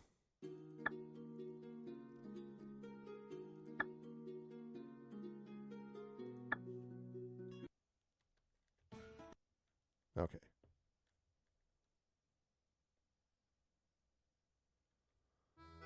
Okay.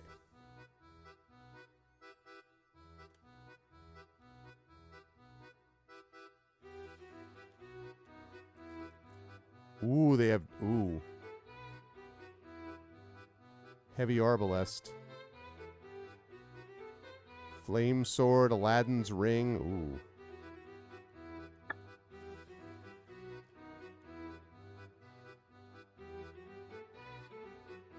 This is cool. I didn't know they had these things.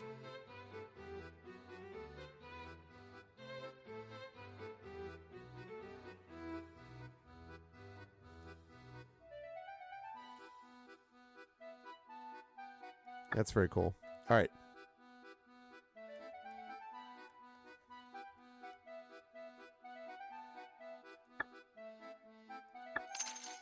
All right. Me against an Ifrit. Oh, okay, I will do that.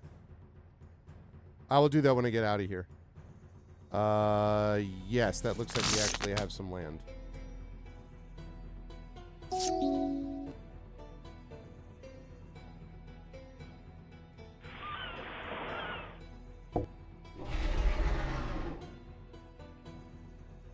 First turn, Mistcloaked Herald. Okay.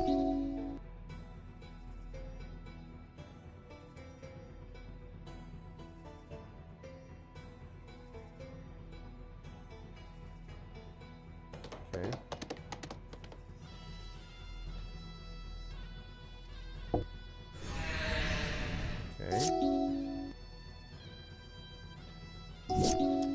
This guy's running the same problem I had.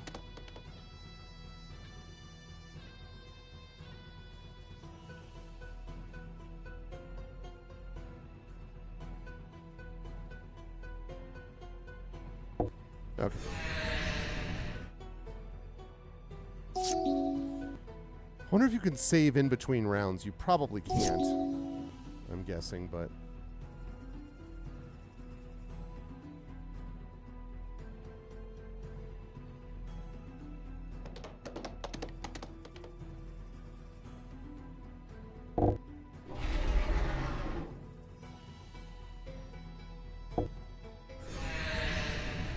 Love it. This guy is, like... guy is getting screwed.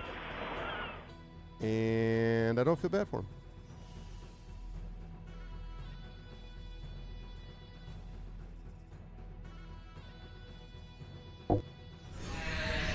Okay. Still can't get anything out. Wow.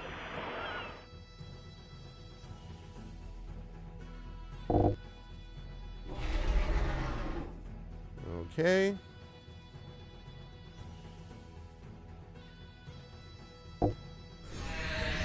I think our Efreet. Yeah, exactly. Finally got some more land. Serendib Efreet, which does damage to him, actually.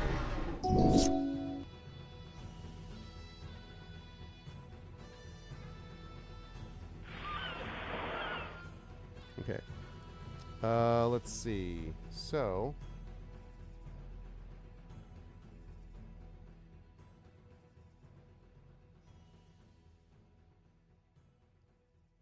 let's throw down... oh, I don't have quite enough. That's too bad. That's unfortunate.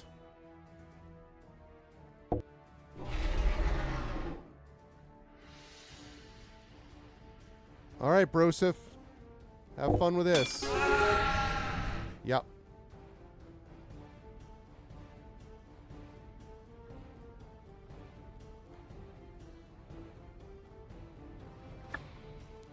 All right, Arvin Elrond versus Dwarven Grunt.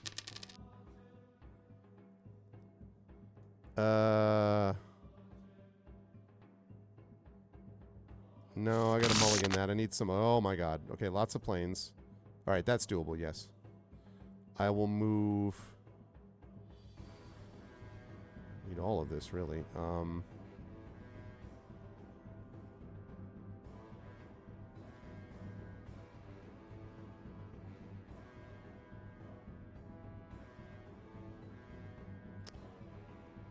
I'll move that to the bottom. Okay.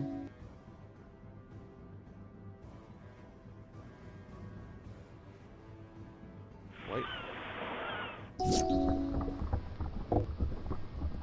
Story Seeker. Lifelink. I love lifelink cards.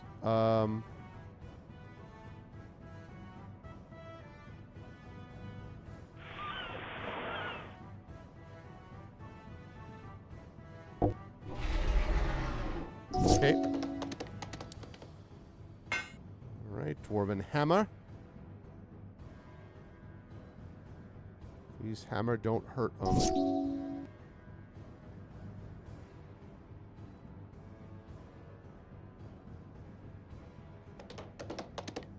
Okay.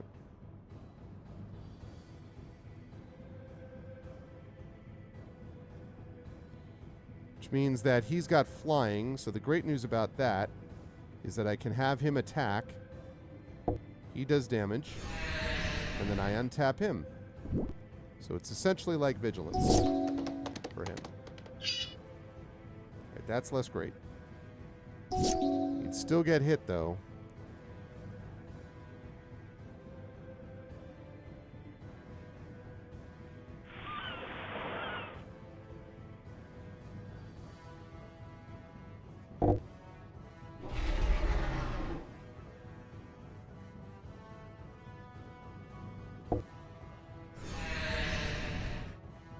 And untap. It's not Vigilance. Well, you know. You know what I'm saying, right? It essentially is. Axguard Braggart. Untap Axguard Braggart, put a +1/+1 counter on it. Boast. Okay.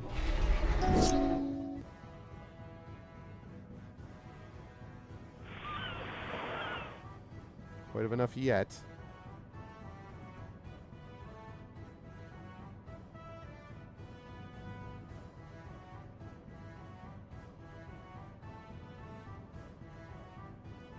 Also flying.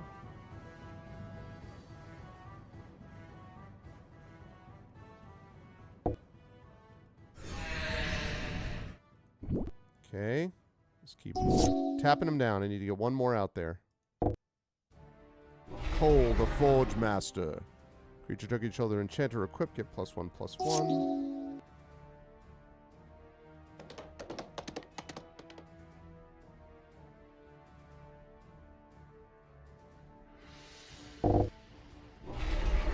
Hey, it's Guile.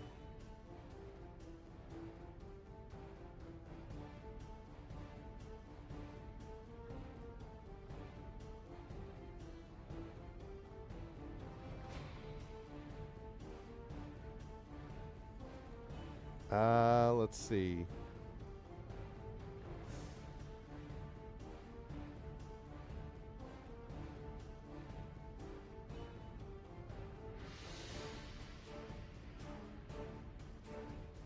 Yeah.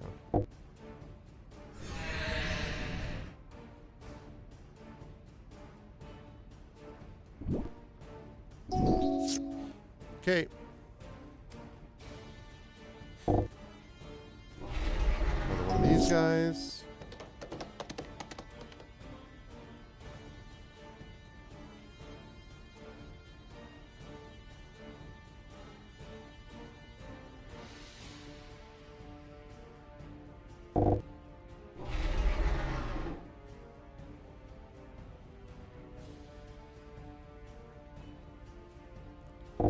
Fun with that. Oh, wow. Okay, well, let's go with 1, 2, 1, 2, 1, 2.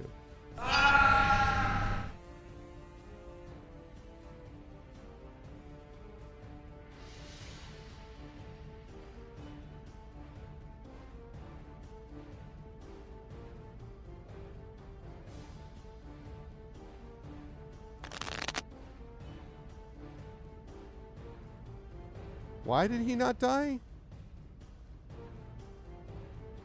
I don't understand why he didn't die there. I felt like there was no way he could block all of them.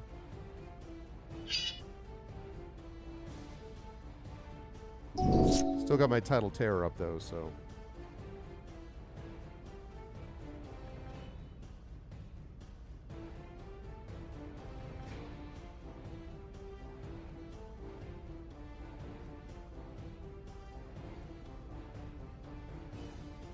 The hell's that?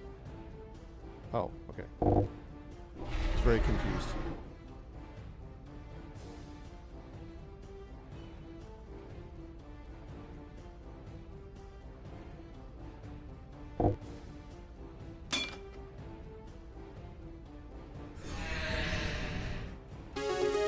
Got him.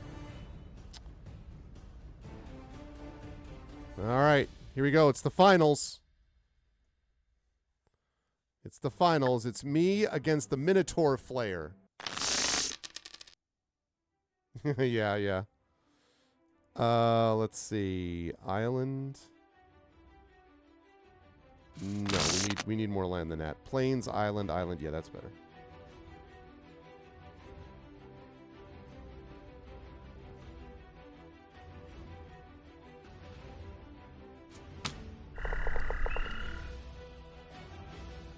Alright, we're gonna put a...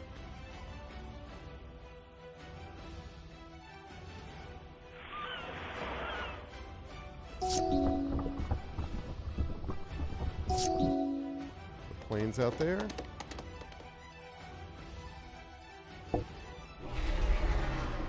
Miscloaked Herald. Okay.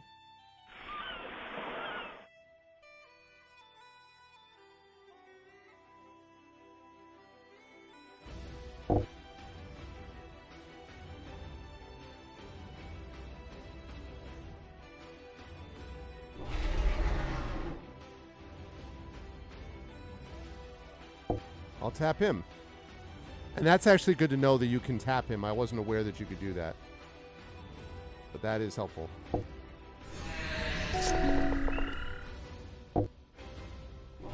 Death Bellow Raider attacks each turn if able.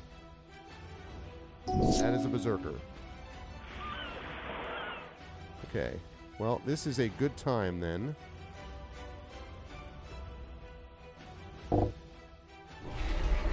Kami of Old Stone up.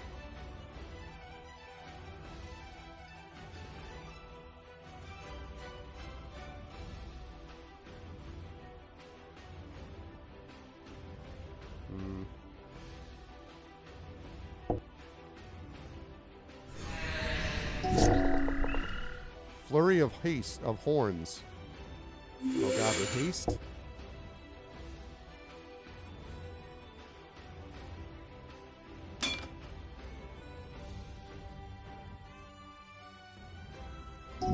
That's the power of the wall right there.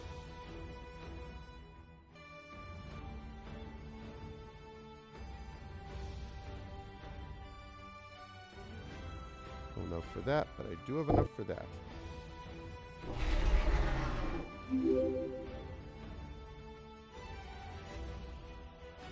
Okay.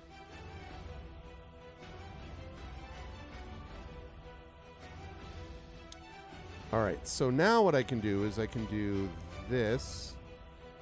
Still kind of like slowly picking away, but...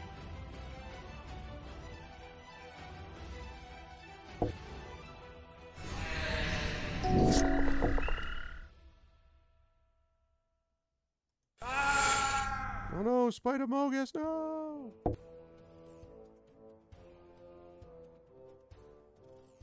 Oh, because that's why. Because he has to attack. Because I was like, wait, what? Why? That's why. Which means...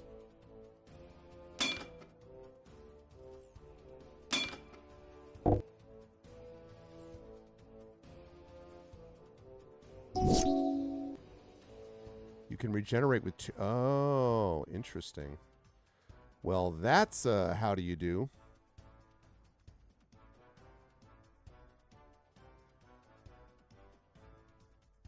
Don't have enough there.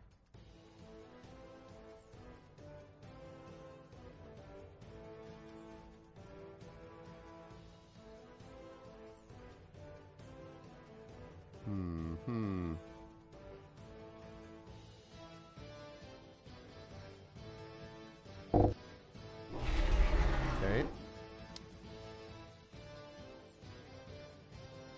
He's also got flying, so...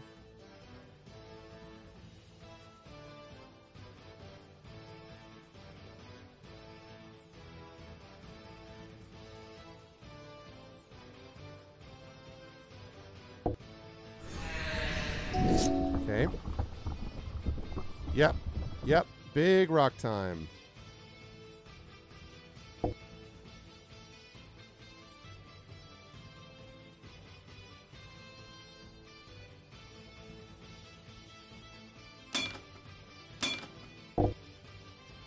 See, every time he does that, oh, infuriate. Oh.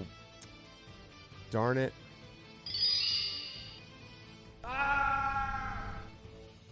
Well, that's unfortunate.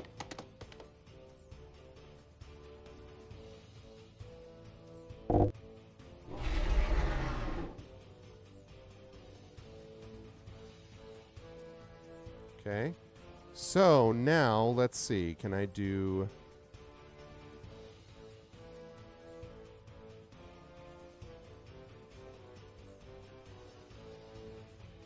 Oops. Okay. So I want Preening Champion and I want Glimmering Angel. Okay.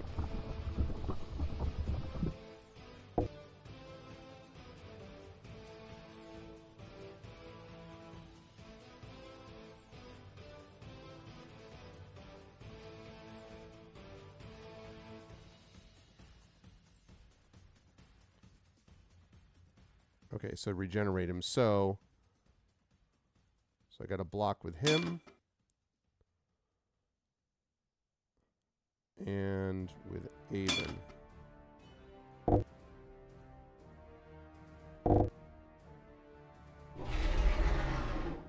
Scophos War Leader.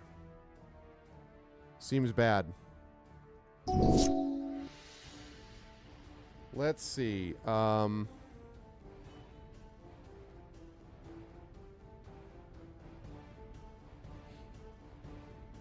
The question is, do I have enough of these flying creatures?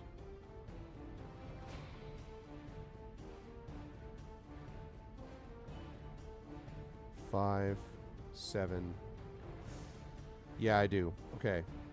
So here's how this is going to work.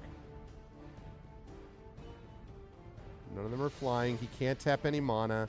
Yeah, I got the guy. Here's how this is going to work.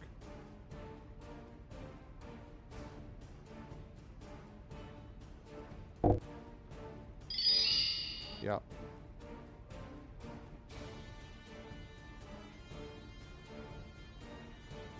Four, 8, 13. You can't do a damn thing about it. Let's go. Booyah. I won. Blazing Peak Arena. I am the winner.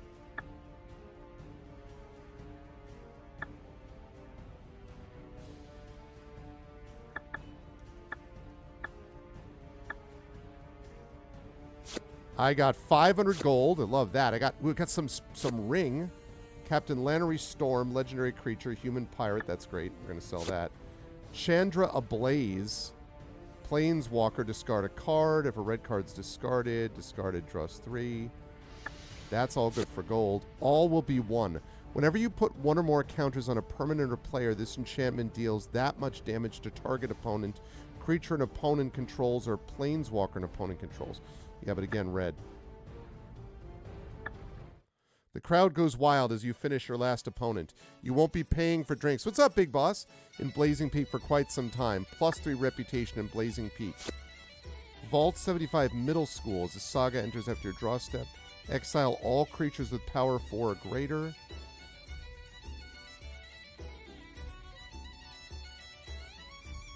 Put a +1/+1 counter on each creature you control.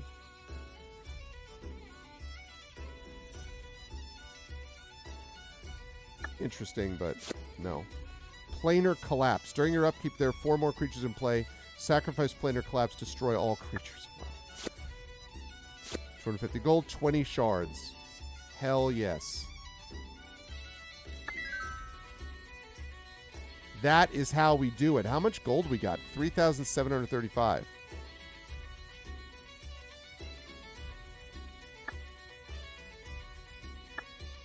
How you doing, Big Boss? Okay, so now that I've done that... Oh, wait, and I also have equipment, too. I forgot about that. Aladdin's Ring. Let's go. We get Aladdin's Ring right from the beginning. Right from the jump.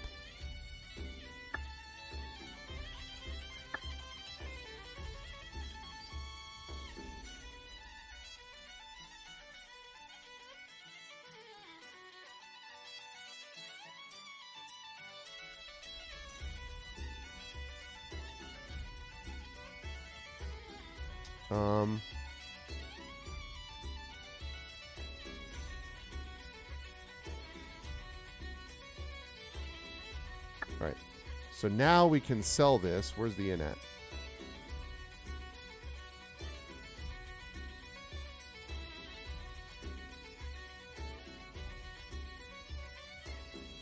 Wait. There is a... Okay, good. I was going to say, I was like, there is one, right?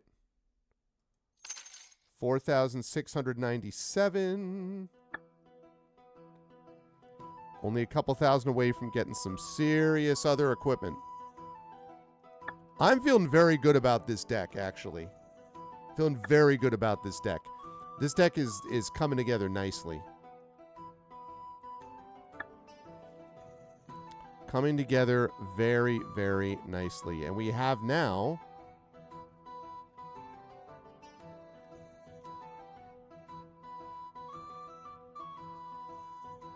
Yeah, it's coming together beautifully. Walking to the old village, an old man looks up as if expecting you and rushes over to the extent that he's able. Arvin Elrond, I need you to turn around and leave, now.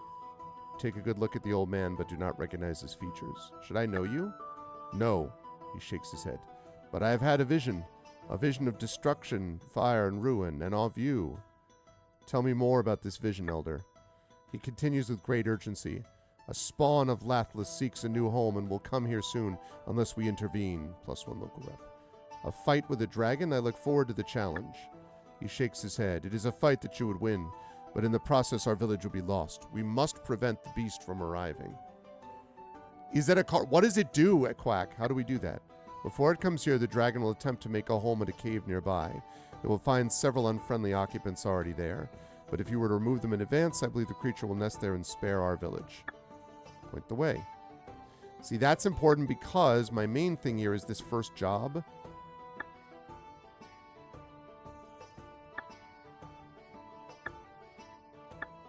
I don't know why there were two, but okay. Okay.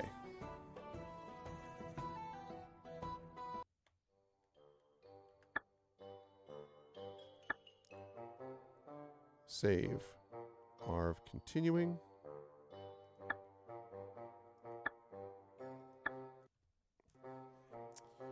All right.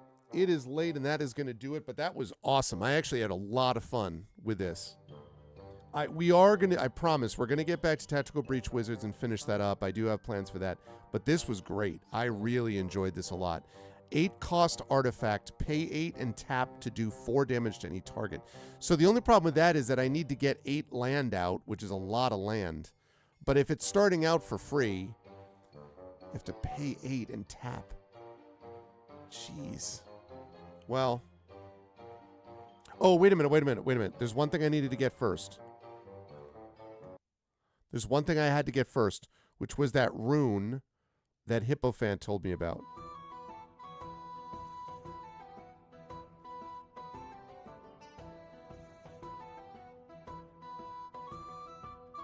Which is this one? No.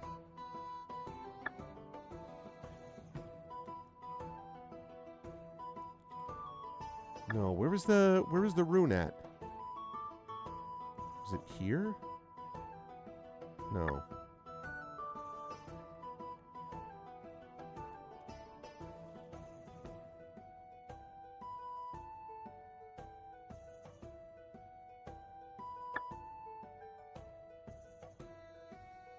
Oh, yeah. I mean, yeah. If I have resources, for sure. I mean, listen, since I'm getting it for free anyway, you know, like, of course, I'm all about it, but that's the one we were talking about. For 98, sure. Abso-frickin-lutely. Colorless rune. So that teleports us to the mountain. Or teleports us to the center. Nice. That's awesome. And I've got 20... What do I have? 47 of these. So I got plenty to be able to teleport around. Oh, you're right. It adds 1 life. You know what? You're right. I should get that now. It's a good point. Like, I can get that back.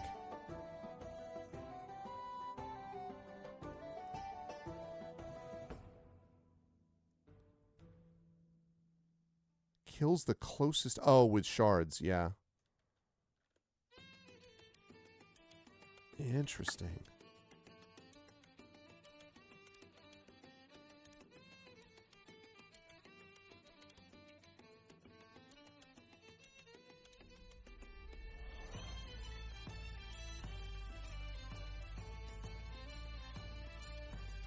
Nice.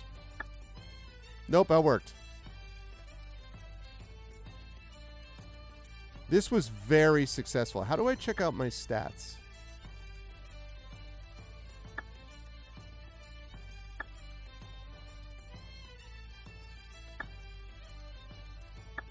There we go. So, I am 10-0. There is no save scumming at all. 2-0 against Merfolk Soldiers, 1-0 against Efreet, 1-0 against Minotaur Flare, 1-0 against Apprentice Red Wizard, 1-0 against Apprentice Blue Wizard, 1-0 against a Worm, 1-0 against a Merfolk Fighter, 1-0 against a Merfolk Elite, 1-0 against a Dwarven Grunt, and oh, by the way, I also won the arena fight. 13 out of 13 health, 47 shards, 4,109 gold. I do not have a blessing. I have double quests. I'm not sure why I have both of these here, but okay. And presumably when I finish 1 or 2 more of these side quests, this guy will be complete as well. I don't have enough for the boss fight yet, but I'm getting there. Yeah, haven't lost one ever, Quack. You know what I'm saying? Like, I've been, you know. But I have to say, I really had fun doing this. I had a feeling looking at it that I was going to like it because I liked Chandelar, the old Chandelar, so much. And like, it is proven to be correct. I really enjoyed that a lot. It's good times. We are going to play that more, for sure. I am definitely going to play that more. And again, that is a fan mod, so you can pick that up right now for free. It's a GitHub install, but it's actually really easy to install. Yeah, we're going to play that some more down the line. As I say, I am going to finish Tactical Breach Wizards 2 as well. I've also got plans for other things, so don't worry. But that was so fun. I really, really had a lot of fun with it. Yeah, I'm glad you enjoyed it, Tim. I really liked it. And part of it was just getting to sort of the combination of adventuring and also, at the same time managing to get stuff that I need for various cards and stuff like that and building the deck over time. I was happy too. I didn't do it pre-constructed. I did a pile. I built that stuff together. So, yeah. Like I say, this is starting to work out the way I wanted. Like the blue-white deck is coming together really nicely, despite the fact that I still don't have, besides the lands, more than one of any of these. I don't have any doubles, I don't think.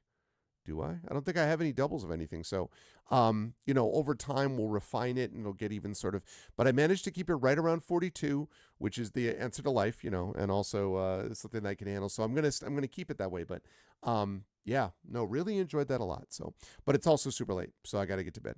I hope you folks enjoyed that as much as I did. And if so, I hope you will consider following us here on the channel. I hope you will consider checking out our YouTube with !ArvTube. Thanks for everyone who was watching me over there. Please subscribe there. It's free for you to do that. Discord is !ArvCord. You can hang out with the Arvanauts in between streams. Blue Sky, !ArvSky. The website for this, arvanelloron.com. Financially, !ArvShop. That's the merchandise area. Cool stuff for yourself and swag for you to wear that also helps out the channel. !ArvTrayon is that Patreon sitting right over there. You can get those custom sub badges and emotes to use here, there, and everywhere across Twitch if you sub to the channel as well. In the Patreon, we're going to be making some adjustments too, but you can still get some unique stuff there that you can't get by subbing, and vice versa. You can get unique stuff from each one.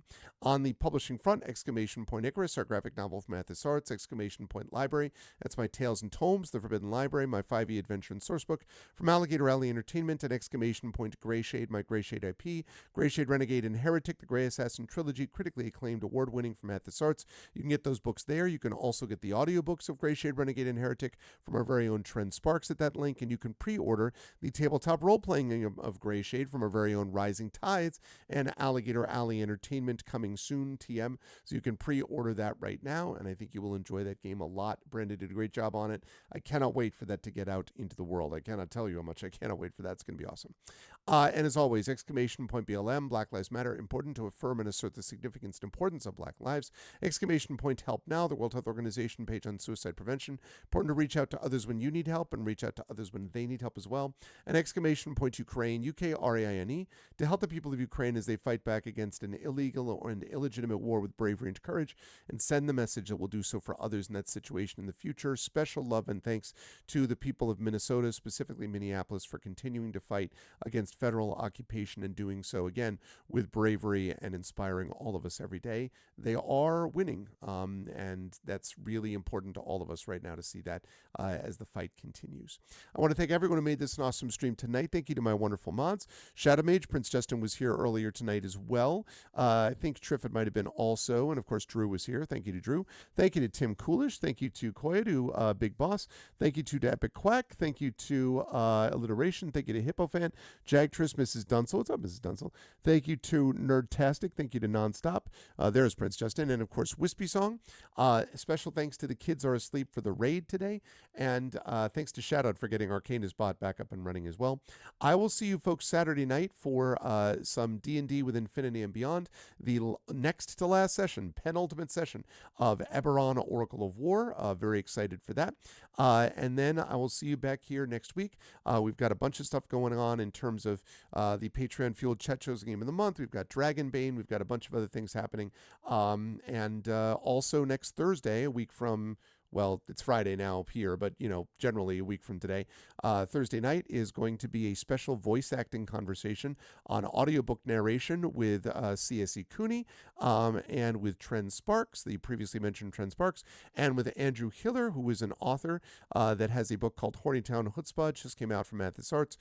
He also did the audiobook for that along with his sister, who does audiobook narration. So I am very excited to talk with all of them in this conversation that's happening next Thursday at, I believe it is either 7 or 8 p.m. And then Gloomhaven with Zach Clay will be coming right up after that. So very excited about that. It's going to be good times. Goes to Quinware Co., formerly known as Trollware.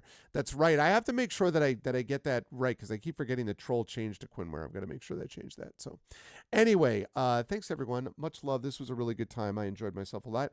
And more of this to come. I really enjoyed this. So you will get some more of it down the line. But that's it for now. See you on Saturday for some D&D. Until then, everyone, please be good to each other and have a good night.